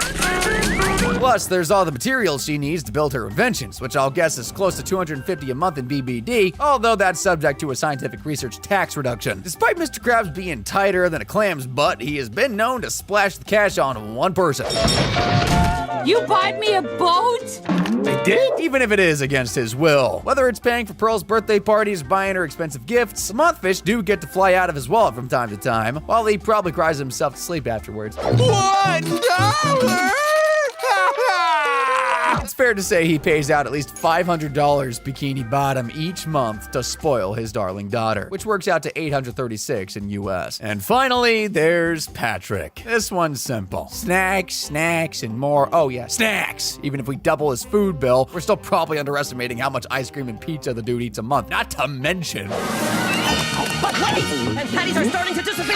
Look at that little sea star! So, let's add an extra $100 for Patrick's snack stash. So, whether it's buying jellyfish nets, servicing a clarinet, treating Pearl, or breathing, the average monthly personal expense lands at about 219 BBD or 326 USD. So, with all the main areas covered, how much does it actually cost to live in Bikini Bottom? To find that out, we need to add all the averages together, starting with housing. To get a fair average for this, I only factored in characters who actively pay rent, so that's SpongeBob, Mr. Krabs, and Squidward. Sandy's dome is funded by her employers, and Patrick's rock is a rock. SpongeBob pays about 568 BBD a month, Krabs keeps things tight at 3,000 BBD, and Squidward's award-winning Tiki Head runs him around 3,590 BBD a month. Averaging that out gives a monthly housing cost of roughly 2,386 BBD, or $3,548.16 in good ol' American bills. Combine that with the $390 for food, $160 average travel, $200.21 in entertainment, and $219 in personal expenses, the average cost of living in Bikini Bottom comes out to around $3,169 Bikini Bottom dollars and 21 cents, or about $4,758 US dollars and 36 cents. We've talked about some pretty niche stuff so far. Well, get ready because we're going even deeper as we check out the ultimate SpongeBob Iceberg.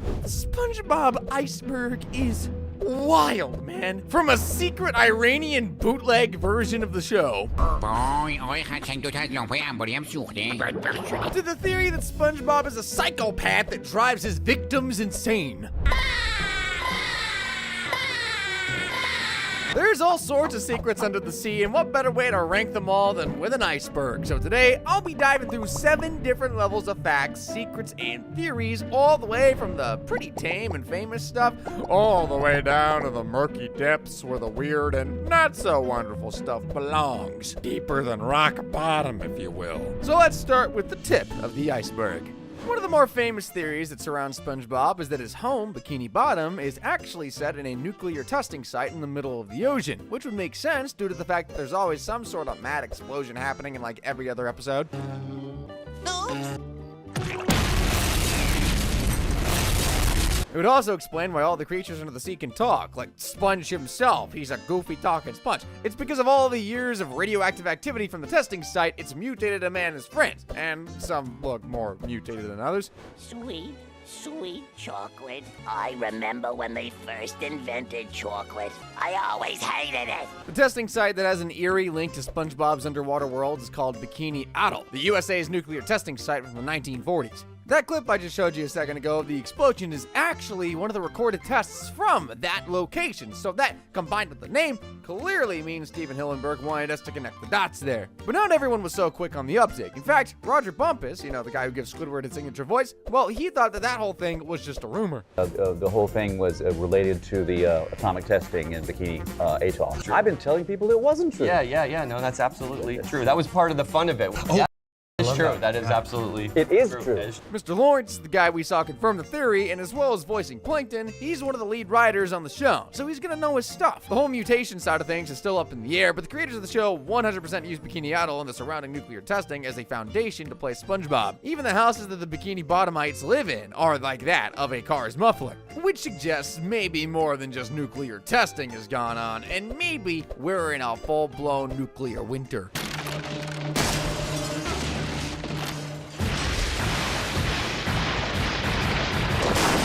We've just had one theory that's true. This next one, well, you'll just have to wait and see. When you've got a show as famous and as meme-ified as this one, there's gonna be some theories that are floated around more than others. So another famous surface-level theory I want to talk about is the 7 deadly sins. Pretty self-explanatory. The idea is that each one of the main characters in the show sort of resembles one of the 7 deadly sins. Like SpongeBob is seen as being lust, which might sound like a stretch, but I don't think it's meant as you usually think about lust. More so, he loves life, and he's so overly enthusiastic about everything. That's his eager face. See what I mean? In case you're wondering who the other 6 sins are, well, we've got sloth, which is without question Patrick. I don't even need to explain that one. He's too lazy to even chew sometimes. Krabby Double Deluxe in one bite. Same thing goes for Mr. K, who's obviously greed. For the next fella to take a bath in this house. The others may need a bit more explanation, though. Plankton is envy, as he's incredibly jealous of Krabs hogging all the limelight and fame and the Krabby Patty shaker formula. Not fair that I've never even had one customer! Krabs is being interviewed by Perch Perkins. You do kind of feel bad for Plankton, and although he's another character that's usually against SpongeBob, you do feel for Squidward as well. He's often pushed right to and over his limits, which is why he's wrath. Yes, I was! You're the worst neighbors ever! You call yourselves good neighbors? Then we got Sandy, who embodies pride. I think this one's probably a bit of a reach because it feels like she's got to go somewhere. But in fairness, she does take pride in her heritage, and when that's threatened, she often goes nuclear. The stars at night are dull and dim. Hey, Patrick, what am I now? Stupid? What's the difference? No, I'm Texas. And last but by no means least, we got Gary, who's gluttony. You'd think Patrick would be gluttony, but I mean, you can't have 2 characters with the same sin. Or at least the creator of this theory decided that, I guess. I mean, plus Gary's capable of doing stuff like this, so. And I've got to get home to feed Gary. Not really a stretch. Anyone who can eat a couch is 100% a glutton in my book. In theory, all these sound pretty good, but when Tom Kenny was told about the 7 deadly sins idea, he wasn't too impressed with how SpongeBob came out. SpongeBob lust? Yes, come on! No! Right, Krusty his Krab. lust is Employee of the Month. Yeah. SpongeBob only has lust to work an extra shift at the... SpongeBob has no lust. So we can't say there's really any truth in this one, but just like with the Bikini Atoll theory, you'd have to be like Patrick and live under a rock to have not have heard it at this point. It's time we moved on to the next level of our iceberg, where we're getting into the kind of well-known stuff, but a little more hidden facts and theories sprinkled in. We all know SpongeBob was first on our screens in 1997, as in that's when the pilot for the show was was made, but actually the character had been running around in creator Steven Hillenburg's mind for quite a while. In 1894, as a budding animator and cartoonist, Hillenburg put together an educational comedy book called The Intertidal Zone. He drew it in his spare time while working at the Ocean Institute, and it was mainly for his students there, because if you didn't know, he was also a marine biologist. Anyway, in this book, we first see a very early prototype of SpongeBob, or to give him his real name, Bob the Sponge. He's a lot cooler here, isn't he? Like, no nerdy buck teeth and freckles, just shades and a sick smile. But there's nothing to smile about as we move on to our next shallow depth entry. Have any of you guys ever wondered what SpongeBob's true age is? Me too.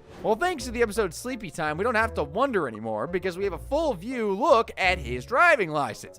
You can tell it's a dream if he's got his license. Wait a minute, I don't have a driver's license.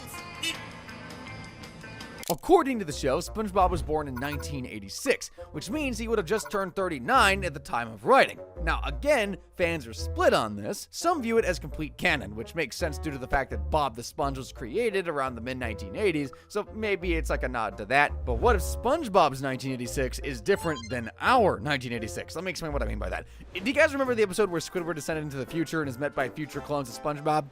Are the other letters of the alphabet involved here? Spongetrons X, Y, and Z. All 486 of them. And you guys notice the calendar on the wall? It reads 4017. And a short while before we see this, we have this transition card. I'll be out of here in no time. 2,000 years later. So, if my math is correct, Squidward first froze in 2017, meaning the first season of SpongeBob is also set in 2017, which makes the Sponge 31.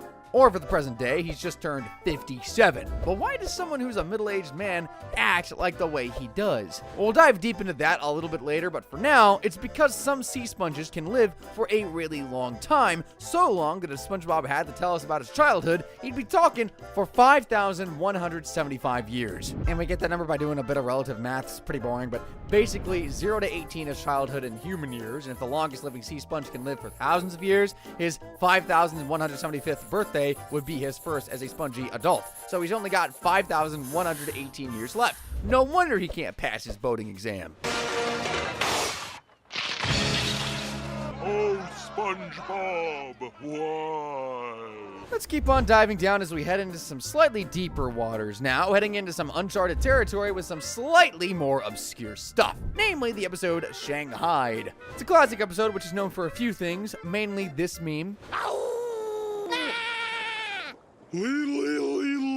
But also for the Flying Dutchman taking the souls of Squiddy, Spongy, and Patty. Now, usually it's a you guys can serve on my crew for eternity type deal, but that's not really how it works here. Basically, the Flying Dutchman is gonna eat all three of them unless they use a wish he's given them wisely. To decide who gets a wish, the Flying Dutchman uses his otherworldly powers.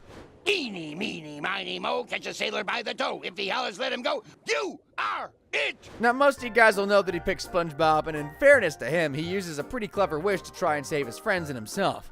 I wish that the Dutchman was a vegetarian. Hooray! You did it, SpongeBob. We're safe. We're home!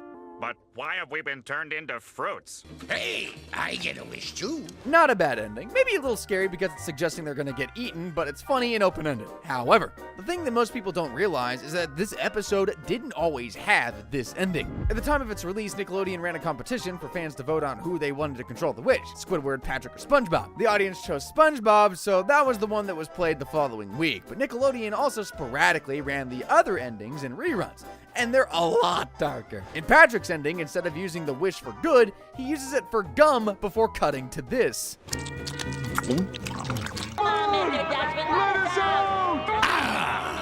Minty.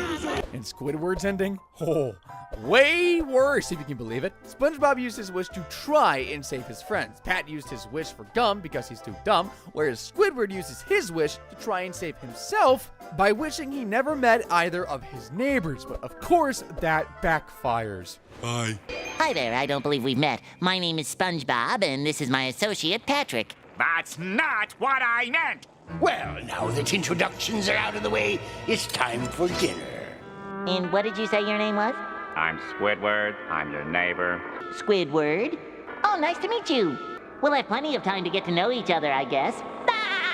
There weren't really any complaints or anything like that. Nickelodeon just pulled the endings because they weren't as open-ended and just super morbid. So that's why a lot of you guys might not recognize the other two endings. I know I didn't when I was researching for this video. Another thing I didn't know, and I'm kind of surprised it isn't more widely known, is that there is a full life-sized replica of SpongeBob's house in the Dominican Republic. Well, it's kind of got a replica. It's like a hotel thing in one of Nickelodeon's resorts, and it's also for some reason sprayed gold. Like, here's a pic of the outside.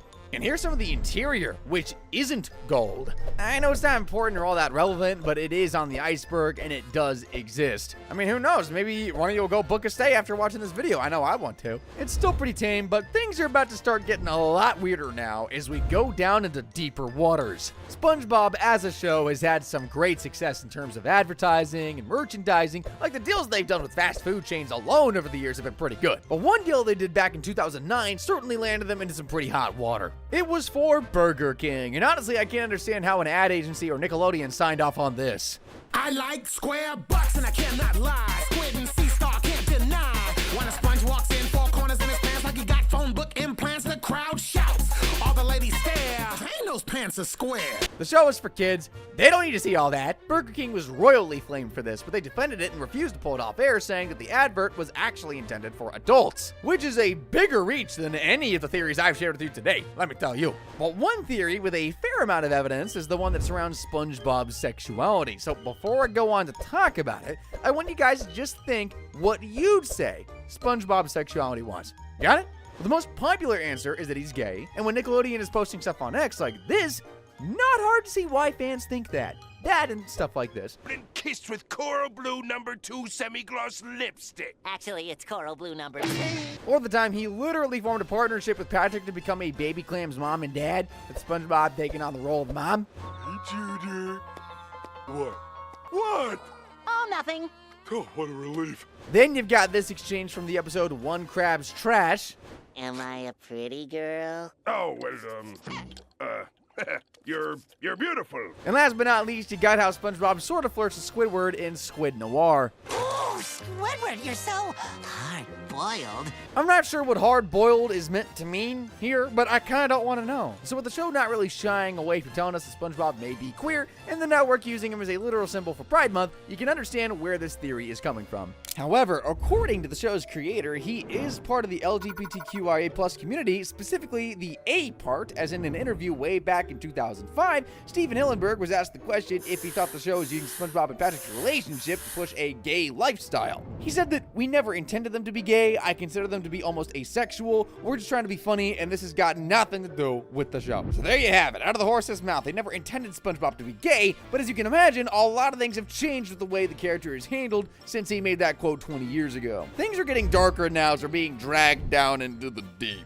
Here's where we'll see some stuff which is either pretty dark or not a lot of fans know about, like the case of SpongeBob's brain in Scaredy Pants. One of the earlier eerie episodes of SpongeBob that I remember as a kid is certainly that one. It's set at Halloween, and the little yellow sponge is sick of people not finding him scary no matter what he does. So, with the help of Pat, they come up with a plan. They need to turn him from a haunted mattress into an actual ghost.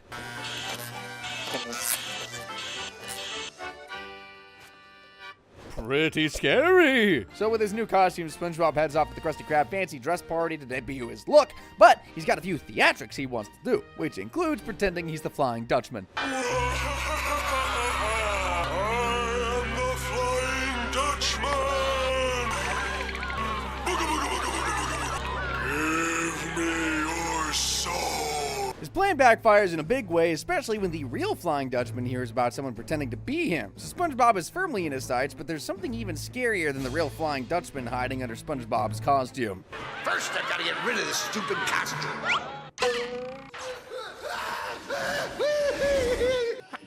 The brain alone is pretty freaky, but there was another small little scene that Nickelodeon took out of the episode before it was aired and deemed too scary to be for kids. It was an extreme classic SpongeBob close-up of the exposed brain, and here it is.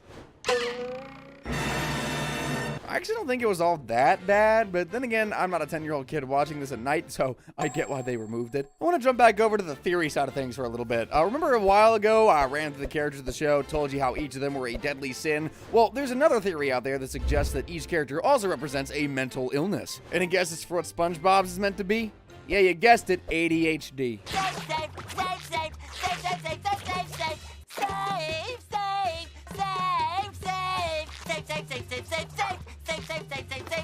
Makes total sense. He literally never sits still. He's always moving, playing with Patrick, bothering Squidward, blowing bubbles, jellyfishing, yada yada yada. The only time we ever see him really lock in is when he's flipping burgers. Bro, do I even need to mention the episode where he's sitting for an entire night trying to write like an essay for Mrs. Puff, but he only writes the literally. As for the other characters, Squidward is said to be the representation of a social anxiety disorder. And what could be better than serving up smiles? Being dead, or anything else. Patrick gets an intellectual disability. Where's the leak, ma'am? Mr. Krabs is an obsessive-compulsive disorder around money. What else was it gonna be? You're crushing my arm. Hey, man, ease back. Unhand that penny or the arm comes off. Plankton is meant to represent narcissistic personality disorder. You weak-minded fool! And you're gonna hand-deliver it to me personally! And last but not least, Sandy is said to be the representation of borderline personality disorder or bipolar, because when she's mad, she can be explosive.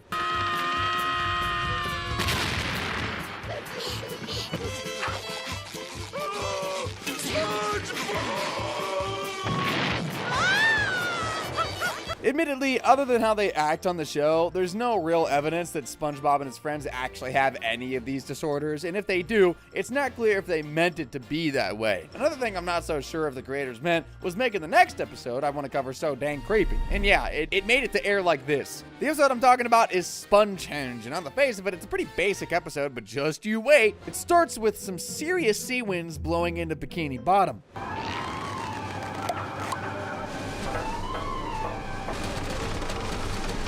Seeing as SpongeBob has plenty of holes, when that wind passes through them, he starts to make a song that attracts a horde of jellyfish.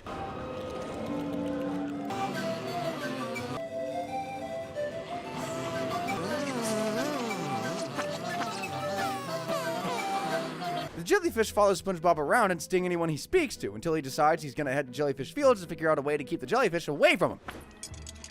Later. What's that? Ooh, you don't say! Hey, buddy, just thought I'd spruce you up a little. SpongeBob's there for a long time, and he finally succeeds in getting the jellyfish to leave him alone when he makes giant versions of that little stone statue.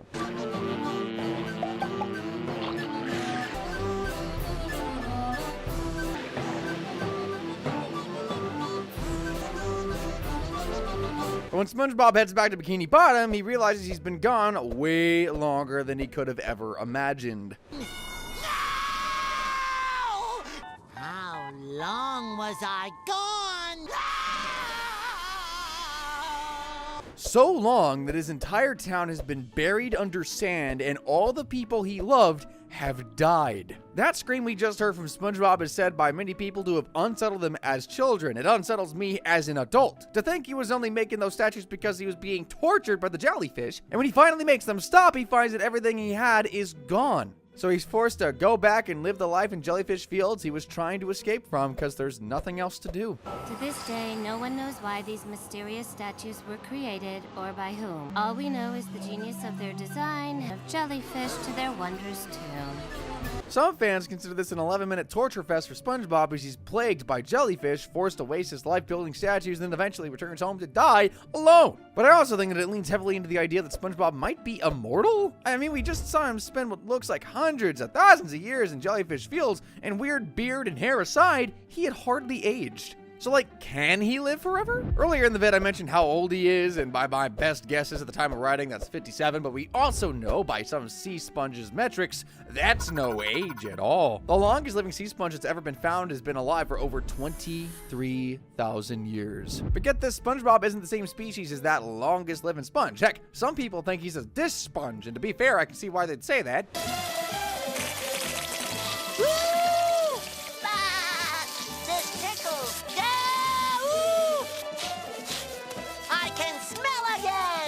But actually, SpongeBob is a yellow tube sponge. The crazy thing is, those critters only live for like 10 to 20 years, whereas SpongeBob's been working at the Krusty Krab longer than that alone. Well, let's That's my wall of Employee of the Month award. 374 consecutive. 374 months is 31 years, so he's sure are living those lifespan stats, and I think, and many other fans think, this is to do, once again, with the radiation around Bikini Bottom and the nuclear testing site theory. It would make complete sense that a sponge of SpongeBob's simple biology could easily be mutated into living well beyond his true age, and then there's the whole talking part, but we covered that earlier. Some other fans have taken this theory to the next level, though. According to them, SpongeBob is in purgatory, where everything is on repeat forever. Think about it. He gets up, he goes to work, he does a little bit of jellyfishing on repeat for years. 1,654. Day 30! 1,322. Day 23! Give it up for Day 30! There's obviously no way of knowing, but when you think about it in terms of the real world, we all know SpongeBob is practically immortal due to the fact that no network is letting an asset that's turned over $13.7 billion to die. The Simpsons has been flogged to death, and that's only returned $14 billion. That show came on the air a decade before SpongeBob. I'm sure we'll be seeing that silly little sponge for the rest of our frickin' lives, which is a terrifying thought, actually. As we're near hitting rock bottom, I want to talk to you about one of the more interesting and unique theories on SpongeBob's Iceberg, that SpongeBob himself is an Army veteran. The theory states that SpongeBob is a military vet and was sent back home on military medical leave. Now, some of you might be thinking I've lost my frickin' mind, and while you're not wrong when you say that, not in regards to this. When you look at some of the evidence, it's quite compelling, okay? The first thing is, he usually gets up at the same time every day religiously.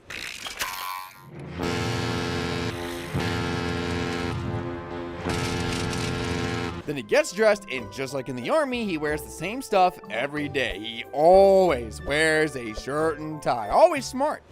Look at me, I'm naked! Gotta be in top physical condition for today, Gary. He also cares about his health, knows that he needs to be in top physical condition for work. You can sort of see how this lines up. One of my favorite things about this theory, though, is that in the military, the team usually has some sort of chant or song that they sing while they're on their way to battle. And you can imagine what SpongeBob's would be. I'm ready, I'm ready, I'm ready, I'm ready, I'm ready, I'm ready, I'm ready, I mean, come on, he even speed walks in a regimented white. But there's still more to this. Have you noticed how he acts when in the presence of authority, like, say, Mr. Krabs? Aye, aye, Captain, coming right up, sir. One hydrodynamic spatula with port and starboard attachments, turbo drive. Carry on! He even salutes, for crying out loud. Come on, this must be making some sense to you. Well, if not, how about this? Most soldiers are trained in some form of combat, and usually they're super interested in martial arts as well. And you know who else is interested in martial arts? SpongeBob. Thought you could sneak up on me at work, did ya? 'Cause I'm fast? Well, you can't. I'm mean, and I can do this. Then you've got the fact he's been trained not to break under intense conditions, like the time he was literally dying and refused to drink water. I don't need it. I definitely don't need it. I don't need it. I don't need it. Granted, he does need it, and does end up breaking, but thanks to his training, he battles it well for the most of that episode. See, there's a treasure trove of evidence that leads to SpongeBob having some sort of military background. He also knows how to fire a gun and to keep her steady, even if he does miss the first shot here. Let's capture the little phony. Ah, get away from me! So as you can see, there's plenty of evidence for this theory, but in reality, it's probably not true. There's too much of SpongeBob being meek to the face of danger, and the fact that someone like Mr. Krabs, who is ex-Navy, hasn't been able to sniff out a fellow serviceman this whole time, making this stuff next to impossible. That being said, it's a pretty fun theory that no one really talks about. In a similar vein, there's another theory that's not really spoken about as much as it should be, and that's the theory that SpongeBob is autistic. I mean, it makes sense for some of the same reasons he could have been an army vet, but most importantly, I want to look at the episode where he was made to be normal. What's the meaning of this? Hi, how are you? I took your advice. From now on, I'm normal. Forget the problematic phrasing of normal, meaning there was something wrong with whatever SpongeBob was before, but that in itself clearly points to the creators recognizing there is something unique about SpongeBob. There's more than that, though. Obviously, SpongeBob has a few special interests, namely his obsession with Krabby Patties. There's a reason he's so locked in with flipping those little burgers, because he loves it.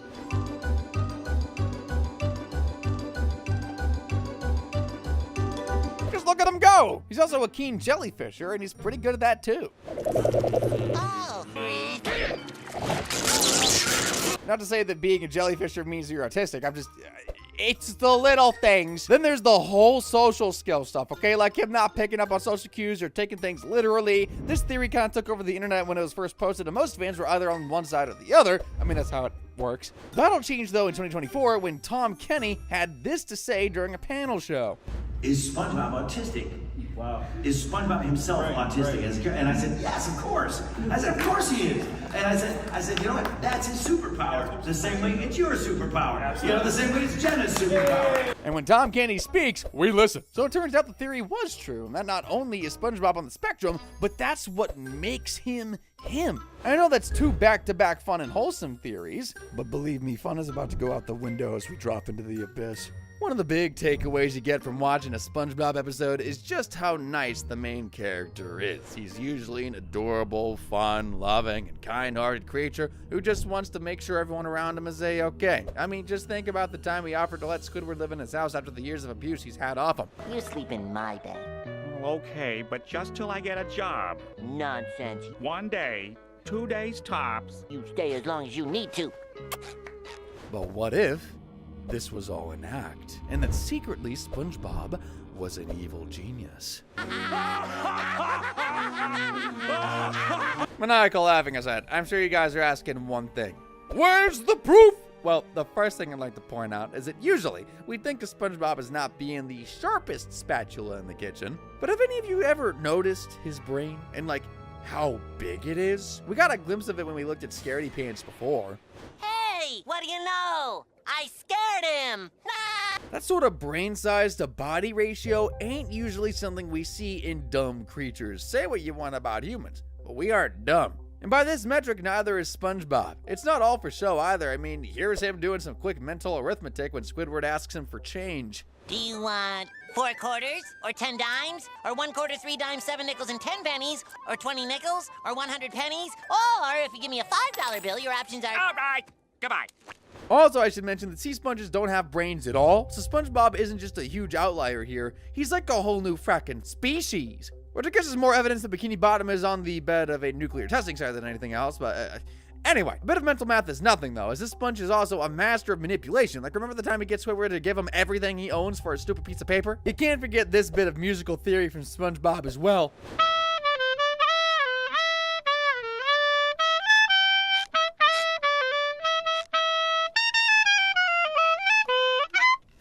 I'm partial to doing it in the key of A minor myself. But getting back to SpongeBob making Squidward give him everything he owns. I've given you everything but the shirt off my back. Well, that's the last of it. Yeah, he knew what he was doing. Plus, anyone who's that advanced with music can't be that dumb. The whole messing with Squidward on purpose thing is also another part of the theory, that he purposely does what he can to annoy his neighbor. This also makes a lot of sense when you look at the camping episode and SpongeBob once again manipulates Squidward into attracting a deadly sea bear. Maybe it's because you're not wearing your sombrero in a goofy fashion. You mean like this? No, like that. It's like SpongeBob knew that Squidward would do the opposite of what he said and use that reverse psychology to get him mauled. And I know what you guys are thinking. Ah, no, come on. This guy's so lovable and harmless. Then why does he have this written in his calendar? Annoy Squidward Day? No, silly. That's on the 15th. So it's all a cover. It's SpongeBob Sea and everyone's swimming in it. He chooses to live his life as an innocent sweet boy, but really behind the scenes, he's a cunning, plotting mastermind that picks his victims carefully. Is it true? Well, there is a lot of evidence to back it up, that's for sure. Maybe Plankton has company as there's a new secret villain in town. Or maybe he just is an innocent sweet boy and his stupidity is so bad that some fans think it has to be on purpose. The SpongeBob movie was pretty important to the franchise for a number of reasons, mainly as it was the last hurrah for the show's creator Stephen Hillenburg, who was leaving after its release. But since it came out in 2004, it's had a bigger impact across the fandom than anyone ever would have expected. The reason why is all thanks to this scene in the movie where the boys make it all the way to Shell City only to fall at the final hurdle. Goofy! Goofy! Goofy! Goofy!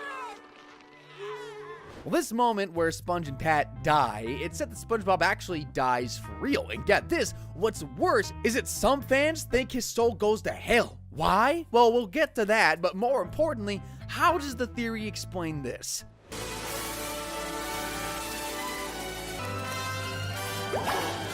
we're alive!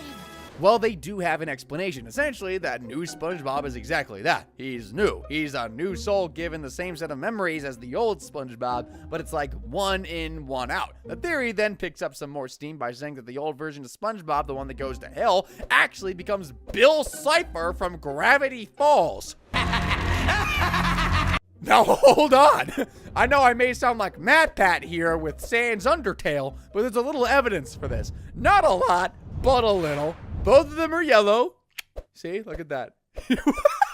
Bill has a super distorted voice, which demons do usually have, so SpongeBob was spending time in hell, that checks out. SpongeBob also has super pronounced eyelashes, just like Bill. And speaking of eyes, wasn't it a Cyclops who ended up killing SpongeBob? Guess who's got one eye too? Bill! Bill! Bill! Then there's some other stuff like Bill being able to regenerate, and we know SpongeBob can do that too. You mean like this? Or like this?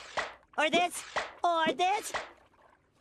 And there's a whole host of Gravity Falls theories, but the main one is that Bill wants to escape Gravity Falls so he can head to Bikini Bottom and kill his old self. Hey, maybe a lot of made up nonsense, or maybe Alex Hirsch is a huge fan of SpongeBob, and this is right on the money. Or maybe I have no life. Since you stuck around all the way to here, I'm gonna reward you with a complete timeline of SpongeBob SquarePants' house. Here's what SpongeBob's house looked like in 1999. SquarePants. Yes, of course he lives in a pineapple, you silly. And here's what SpongeBob's house looks like in 2074.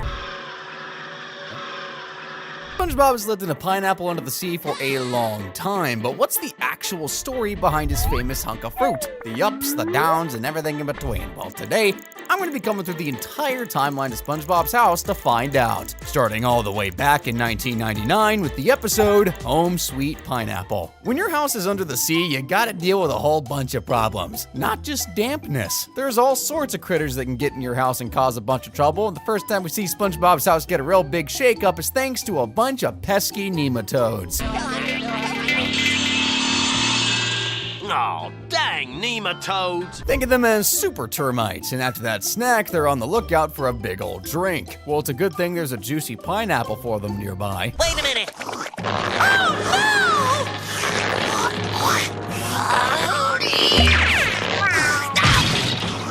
And those nematodes sure are thirsty. I mean, look how the pineapple is shrinking. Once they've started, they're impossible to stop, and SpongeBob's pineapple's about to be reduced to nothing.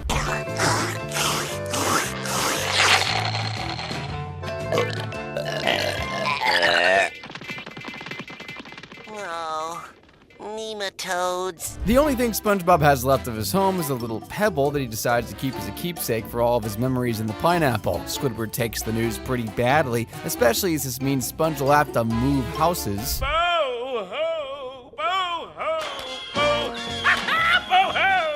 Squid's taking it real hard.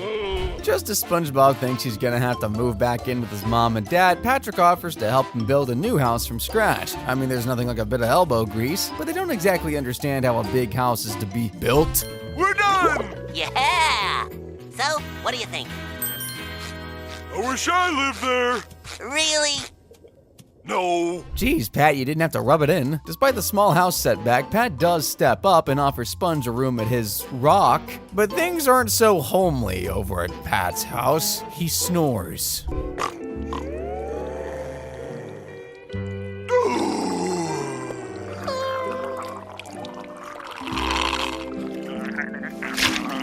He drools.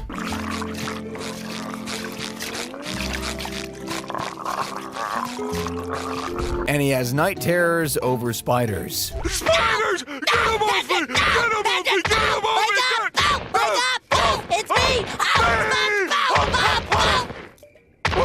Seeing as Patrick's house is no good, SpongeBob tries his luck at Squiddy's house, and you know what? He's way more welcoming, actually. Squidward? Oh, wow, what? Squidward, could we stay here a couple of days or a month or two? Oh, yeah, well, whatever. Thanks. But that's just sleep-drunk Squiddy talk, and when he realizes what he's done, he quickly puts things right. Alright, SpongeBob.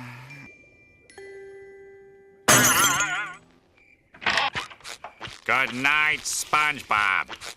With no other options left, SpongeBob has to move back in with his mom and dad, so they come the next morning to pick up his stuff. But as SpongeBob's about to leave, he decides to bury his pebble as a bookend on his pineapple-y chapter. You hold too many memories.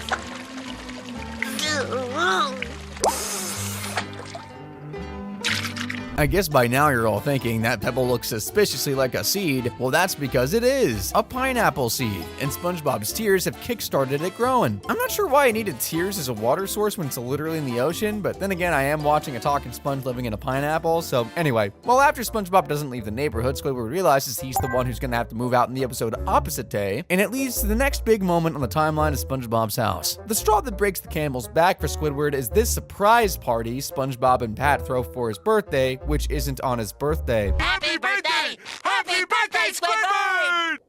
Yeah! So much, It's not my birthday! So he puts his house up for sale and books an estate agent to help sell it. Only problem is she's got to come to the house, which means SpongeBob and Patrick. So to keep his plan going, Squidward tells the boys it's opposite day, meaning they got to act nothing like themselves.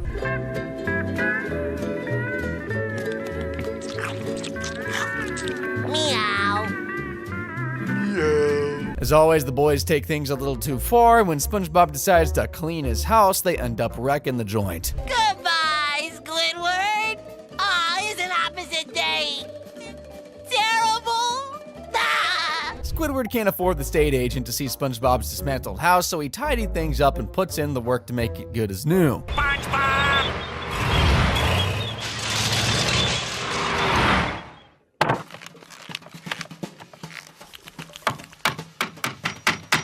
After seeing Squid fix his house, SpongeBob realizes that the whole point of opposite day is to be the opposite of yourself, which in their case would be by becoming Squidward. Hey, I want to be opposite too. Yeah, finally. And that doesn't go down well with the estate agent. He's Squidward, you're Squidward, I'm Squidward! Are there any other Squidwards I should know about? Well, yeah, there is one. Meow. I'm out of here. The estate agent refuses to sell Squid's house, so he's stuck yet again being the unlucky neighbor of SpongeBob and Patrick, which is a little sad considering he was kind enough to fix SpongeBob's pineapple up. But then again, if he didn't invent the opposite day stuff, then none of this would have happened. Yeah. If the estate agent wasn't happy with 3 Squidwards, I doubt that she'd take kindly to a gigantic worm slithering through the neighborhood, which is exactly what happens in the episode SpongeBob, Sandy, and the Worm. And you better believe this thing is hangry, which can only mean one thing: it's time for some pineapple chunks.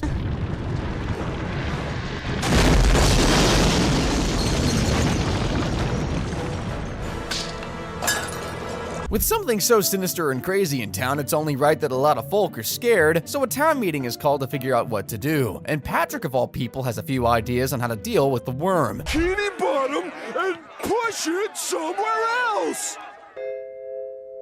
That idea may just be crazy enough to get us all killed! They end up settling on the idea that Sandy will go and track the worm down and give it hell, especially because things are personal between her and that varmint. Let's get someone to go after it. There ain't no one fool enough to take on an Alaskan bullworm. Sandy hasn't seen how big the worm is, though, and SpongeBob has. He begs her not to go after something so dangerous, but she does not listen, so instead he follows her to find the worm in a strange cave. nabbing varmint! I'm winning, SpongeBob! Well, it turns out that the thing she thinks is the worm is a tongue, and that strange cave she's gone into is its mouth.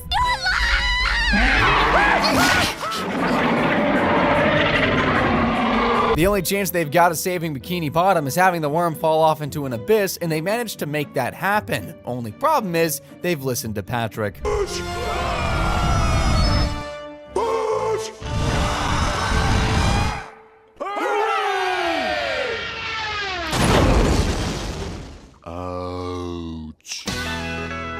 So I guess that's what's left of SpongeBob's pineapple being totally crushed. Well, it's better than the time SpongeBob's house was burnt to a crisp thanks to a Krabby Patty. As you know, Plankton loves trying to steal the Krabby Patty secret formula. But for the month, he hasn't tried to get as many mitts on it. Mr. Krabs is obviously suspicious, so he gives SpongeBob and Patrick the job of spying on Plankton.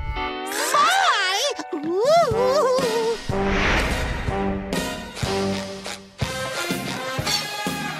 Hey, SpongeBob, I can see you through this straw. For the exact instructions, Krabs gives them a Krabby Patty that has a message recorded inside it. If you choose to accept it, is to discover what Plankton's up to. Don't let him out of your sight. And like all good secret recorded spy messages, the Krabby Patty is set to self-destruct. Get rid of it, Patrick!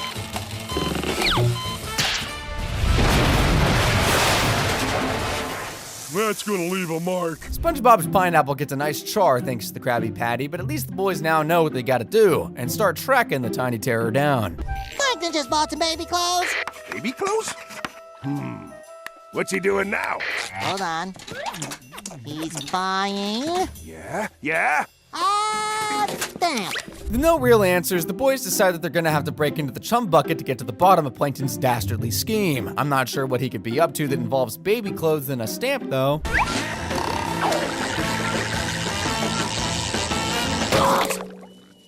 I thought you were holding the rope. The boys aren't exactly seasoned spies, and Plankton knows something strange is going on, so he confronts them, but maybe not exactly in the way you'd be thinking. Don't you think I know what you're up to?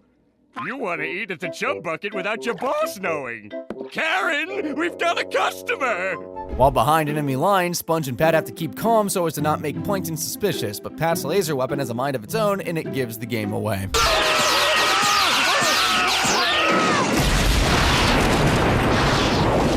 I guess it's not just SpongeBob's house being destroyed in this episode. Plankton manages to use this mayhem as a way to get his hands on the formula, but there's a twist. SpongeBob, I always win! Mr. Krabs? That's right! I stole my own formula! Basically, the entire thing was to see if Krabs could steal the formula easily if the roles were reversed. Guess stealing it isn't that hard after all. But you know what is? Listening to absolutely awful music. And that's exactly what the whole Bikini Bottom has to deal with in the episode Sing a Song of Patrick. Pat submits a poem to a record label so they can adapt it into a song, and when he wins, he has his own record that he can play anytime, any place. Like here in SpongeBob's house. Just a warning, this may be the worst song you've ever heard. My mommy vegan bread. It tastes like beans and bacon. And smells like it's been dead. Writing stuff is hard, so I use... The song is so bad that SpongeBob's house literally starts melting. The boys take the tape down to the local radio station but are obviously kicked out, so SpongeBob comes up with another way to get Pat's song on the airwaves. Twinkle, twinkle, Patrick star. I made myself a sandwich. And that's enough of that. Man, imagine living in Bikini Bottom and having to put up with that racket. Anyway, SpongeBob's house has had more happen to it than strictly damage, like the time it was turned into a makeshift restaurant. In Banned in Bikini Bottom, the Krusty Krab is shut down by Miss Gristlepuss, the head of the United Organization of Fish Against Things That Are Fun and Delicious. So naturally, Krabby Patties are banned. Hey, don't matter anyway, lad. She can't close us down. She closed us down! I'm ruined! With Krabs' pockets looking pretty empty, he hatches a plan to turn SpongeBob's pineapple into a pop-up Krusty Krab, which sure sounds like extortion, but this will probably be SpongeBob's dream come true. So, would you like to secret size that for $2 more? Actually, though, SpongeBob isn't having a blast. He knows that what they're doing is technically breaking the law. Doing under the table! If Krabby Patties are illegal now, aren't we breaking the law? There's an old saying, lad. What doesn't kill you usually succeeds in a second attempt. Oh yeah, that old saying. Plankton, meanwhile, finds out about SpongeBob's secret Krusty Krab and reports him to the police. That's my girl. Ow! What are you doing? Having some lunch? Unhand that sandwich at once! Let's Gristlepuss! Look out! With Mr. Krabs and SpongeBob looking like they're off to prison, they beg Miss Gristlepuss to let them go, but she's hardly the type to show any mercy. Well, that is until she sees her police chief husband chowing down on a forbidden patty. While running to scold her husband, she falls and ends up tasting a patty for the first time, and you know what they say, the only people who don't like Krabby Patties haven't tasted one. I like Krabby Patties. I think they're swell. Can you not tell? Krabby Patties, they're so neat. La la la la la, la la la la la, la la la la la la la la. So Bikini Bottom's best burgers are now back on the menu, and SpongeBob's house can go back to normal. Although it doesn't stay normal for long, because in porous pockets, SpongeBob's house actually, for once, gets a nice little upgrade. While wandering around Bikini Bottom with Patrick, SpongeBob finds a precious pearl which was spat out by a clam. Patrick, the clam had a baby. Not realizing how much money it's worth, SpongeBob and Patrick end up playing volleyball with the pearl. That is until a wealthy jeweler passes by and offers SpongeBob a bit of money to take the ball off their hands. Okay, well, it's a bit more than a bit.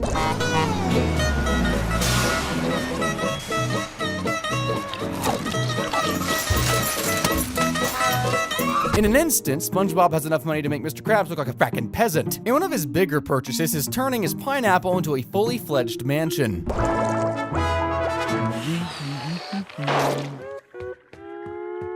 It's not just his house that's changed, though. SpongeBob's whole personality has now become frightfully posh. I said, go ahead, let's do it right now. I got too much hair anyways. It's pretty sweet what he's done to the place, though. That mansion sure beats living in a fruit all day. But then again, it lacks some of that homely charm. Where's the TV or the sofa? Where's Gary? Well, SpongeBob seemingly doesn't care. He's got money to burn and all these new friends who are only around for the moolah. So I wonder what'll happen if, say, SpongeBob suddenly ran out of cash. SpongeBob has no choice but to sell his mansion and move back into his home sweet pineapple. So I guess you could say things go back to normal, which brings us nicely on to the episode where Squidward convinces SpongeBob to go completely normal. It's your typical day on Con Street. SpongeBob's screaming like a frackin' banshee. Squidward's desperate for him to stop. There are two kinds of people. There are people that are normal, and then there's you. After hearing this newfangled idea of being normal, SpongeBob hits the books to learn all about it and turns up to work the very next day normally. SpongeBob? Hi, how are you? What's the meaning of this? I took your advice. From now on, I'm normal. SpongeBob takes the whole thing a little too seriously, even trades in his pineapple for this boring old normal house. And what the heck is that? Whose house is this? Hi, how are you? He becomes so normal that he doesn't even look like himself anymore. More like Smooth Bob Round Pants. I guess the decision to be normal was more life-changing than I thought. But the normality is too much for Mr. K, who fires SpongeBob for his new ways and tells him not to come back until he's his old, enthusiastic self. So Normal Bob teams up with Patrick to try and get some silliness back into his life. Talk backwards!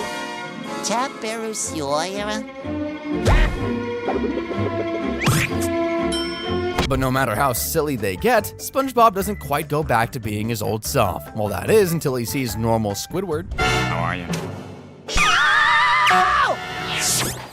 SpongeBob, you're back to your square shape! Yeah, I think I'm gonna be seeing normal Squidward whenever I close my eyes for the next couple weeks. And speaking of Squidward, he lives next to some pretty weird houses. I mean, a rock I kinda get, but how the hell do you end up living next to a frackin' pineapple, man? Well, we actually do know how. In the episode Truth or Square, we see what Con Street was like before SpongeBob's pineapple.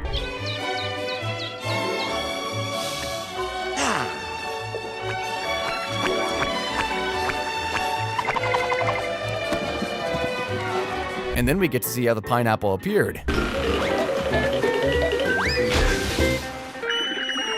As well as how it crash lands on Squidward's garden and Squidward himself. My secret garden is finally done.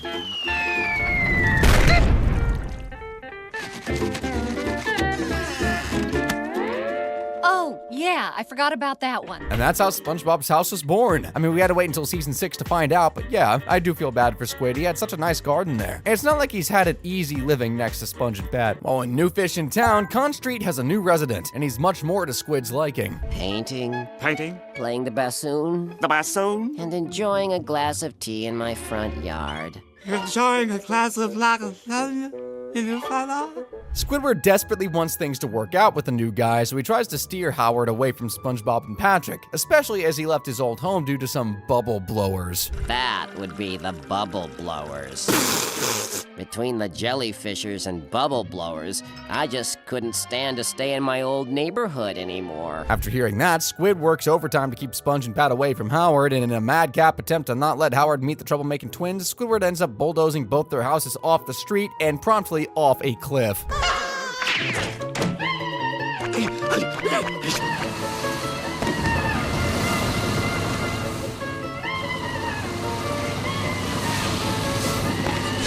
Not exactly what you'd be calling neighborly there, more psychopathic really. Howard eventually meets SpongeBob and Patrick and realizes bubble blowing ain't so bad. And yet another dream of Squidward's is crushed, a little bit like SpongeBob's house. It's actually crazy just how many different ways SpongeBob's house has been destroyed over the years. Like here it is getting devoured by a giant Krabby Patty.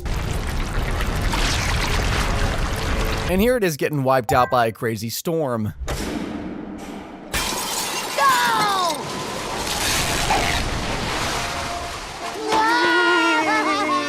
No matter what happens to SpongeBob's home though, he's usually got a good group of friends that'll rally around him. Well, he's gonna need them again. Because in the episode Home Sweet Rubble, his latest pineapple ain't doing so hot. What could go wrong on a beautiful day like this? Turns out his pineapple is rotting. I mean, I'm kind of surprised it took them over a decade to cover this plot point, but then again, he wrecks his house and gets a new one most weeks, so maybe his house is actually super unripe, but this one sure ain't.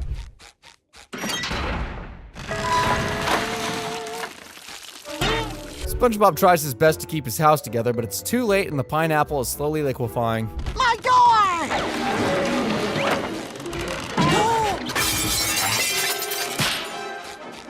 Try and fix his house, SpongeBob calls Pat around to take a look, but he realizes he can't really fix things either. So they both turn to Squidward, and maybe not in the way you'd think.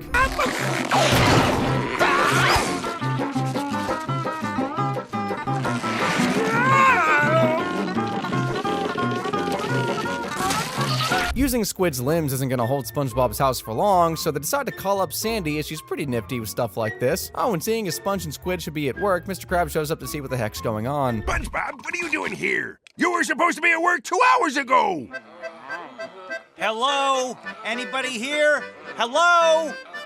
You guys know how to make a Krabby Patty? No, but I know how to open a cash register. He puts his money madness to one side and agrees to join the rest of the gang in helping SpongeBob with his house situation, but they all have their own idea for the design of his new home. Firstly, every pineapple needs a solid foundation to keep it firmly in place. Not exactly, Miss Cheeks. A pineapple needs to be mobile, with a strong hull attached in case you ever need to skip town unexpectedly. Same goes with the interior design. Yeah, but I like to watch TV in my TV room. Well, this ain't the TV room anymore. This is your indoor garden. But the sofa goes there. Oh, I know. But isn't this better? They end up making him a home that's kind of a mix of everything they want and nothing that SpongeBob wants. So what do you think, SpongeBob? It's, Yeah? It's, Fantastic. It's the... I'm hungry. It's an eyesore is what it is. But what about Squidward? Well, turns out they decorated SpongeBob's house over him. I'm unraveling!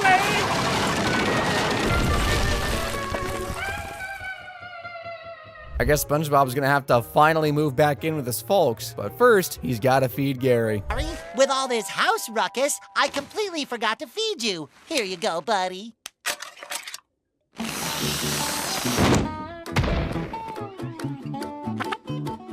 Furnished pineapple in a can. So you're telling me SpongeBob just has a house in a can laying around and he didn't think to open it once? Yeah, I can see why Squidward's so mad all the time. Gary might have saved the day there, but there's actually a time he was at fault for some damage to SpongeBob's house. And it comes from the episode where Gary gets a new toy and he becomes completely obsessed.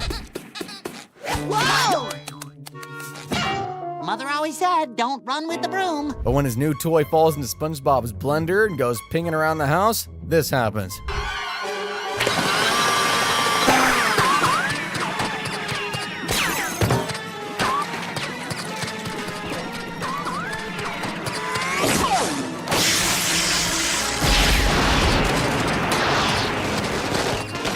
Yep, Gary's toy causes a fire, so he races out of the house to find SpongeBob.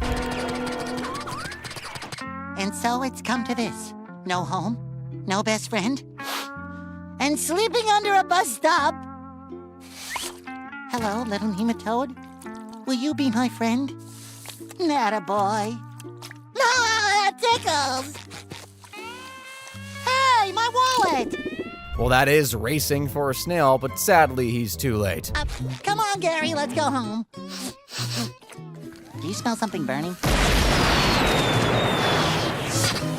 So according to my research, SpongeBob has worked his way through 9 different pineapples over the years. So the little guy's been through a lot. But so is Squidward. I mean, he's sick and tired of living next door to SpongeBob, especially when stuff like this happens.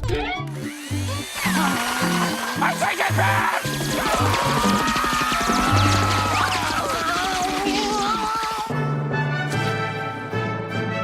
There, my masterpiece. So Squidward tries hatching yet another plan to get his yellow nemesis to leave by convincing SpongeBob that he's allergic to his own house. Did you see that? Huh. Wonder what's making me sneeze. Probably all the barnacle dust you kicked up. To further convince him that his house is the source of the sneezing, Squid sneaks in and loads his alarm foghorn with pepper. And as stupid as it may sound, it works.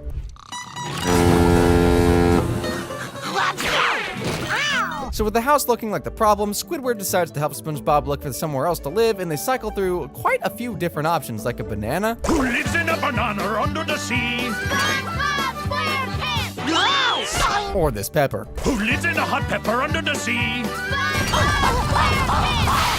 But while house shopping, Squidward starts to fall in love with a new home for himself, so much so that he decides to cut out the middleman and move into the new place. As for SpongeBob, with Squidward gone, he gets the keys to Squid's old place, and it looks like everyone's a winner, until it turns out Squid's new house is actually a hidden rocket.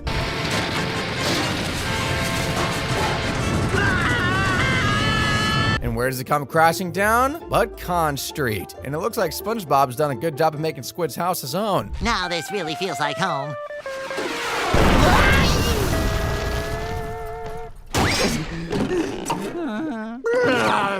Now homeless, Squid asks SpongeBob to let him have his old place back, but it turns out SpongeBob doesn't have much of an old pineapple left to go back to, because he gave it to Patrick, and he's using it for a snack.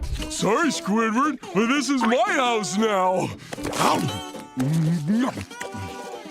Well then, where am I supposed to live? And that is the complete timeline of SpongeBob's house. We've seen him go from a pebble all the way to having it devoured by Patrick just now. If you guys want to check out another video as cool as this one, then give the one on screen a click right about now, and I'll see you on over there. As always, thank you for watching.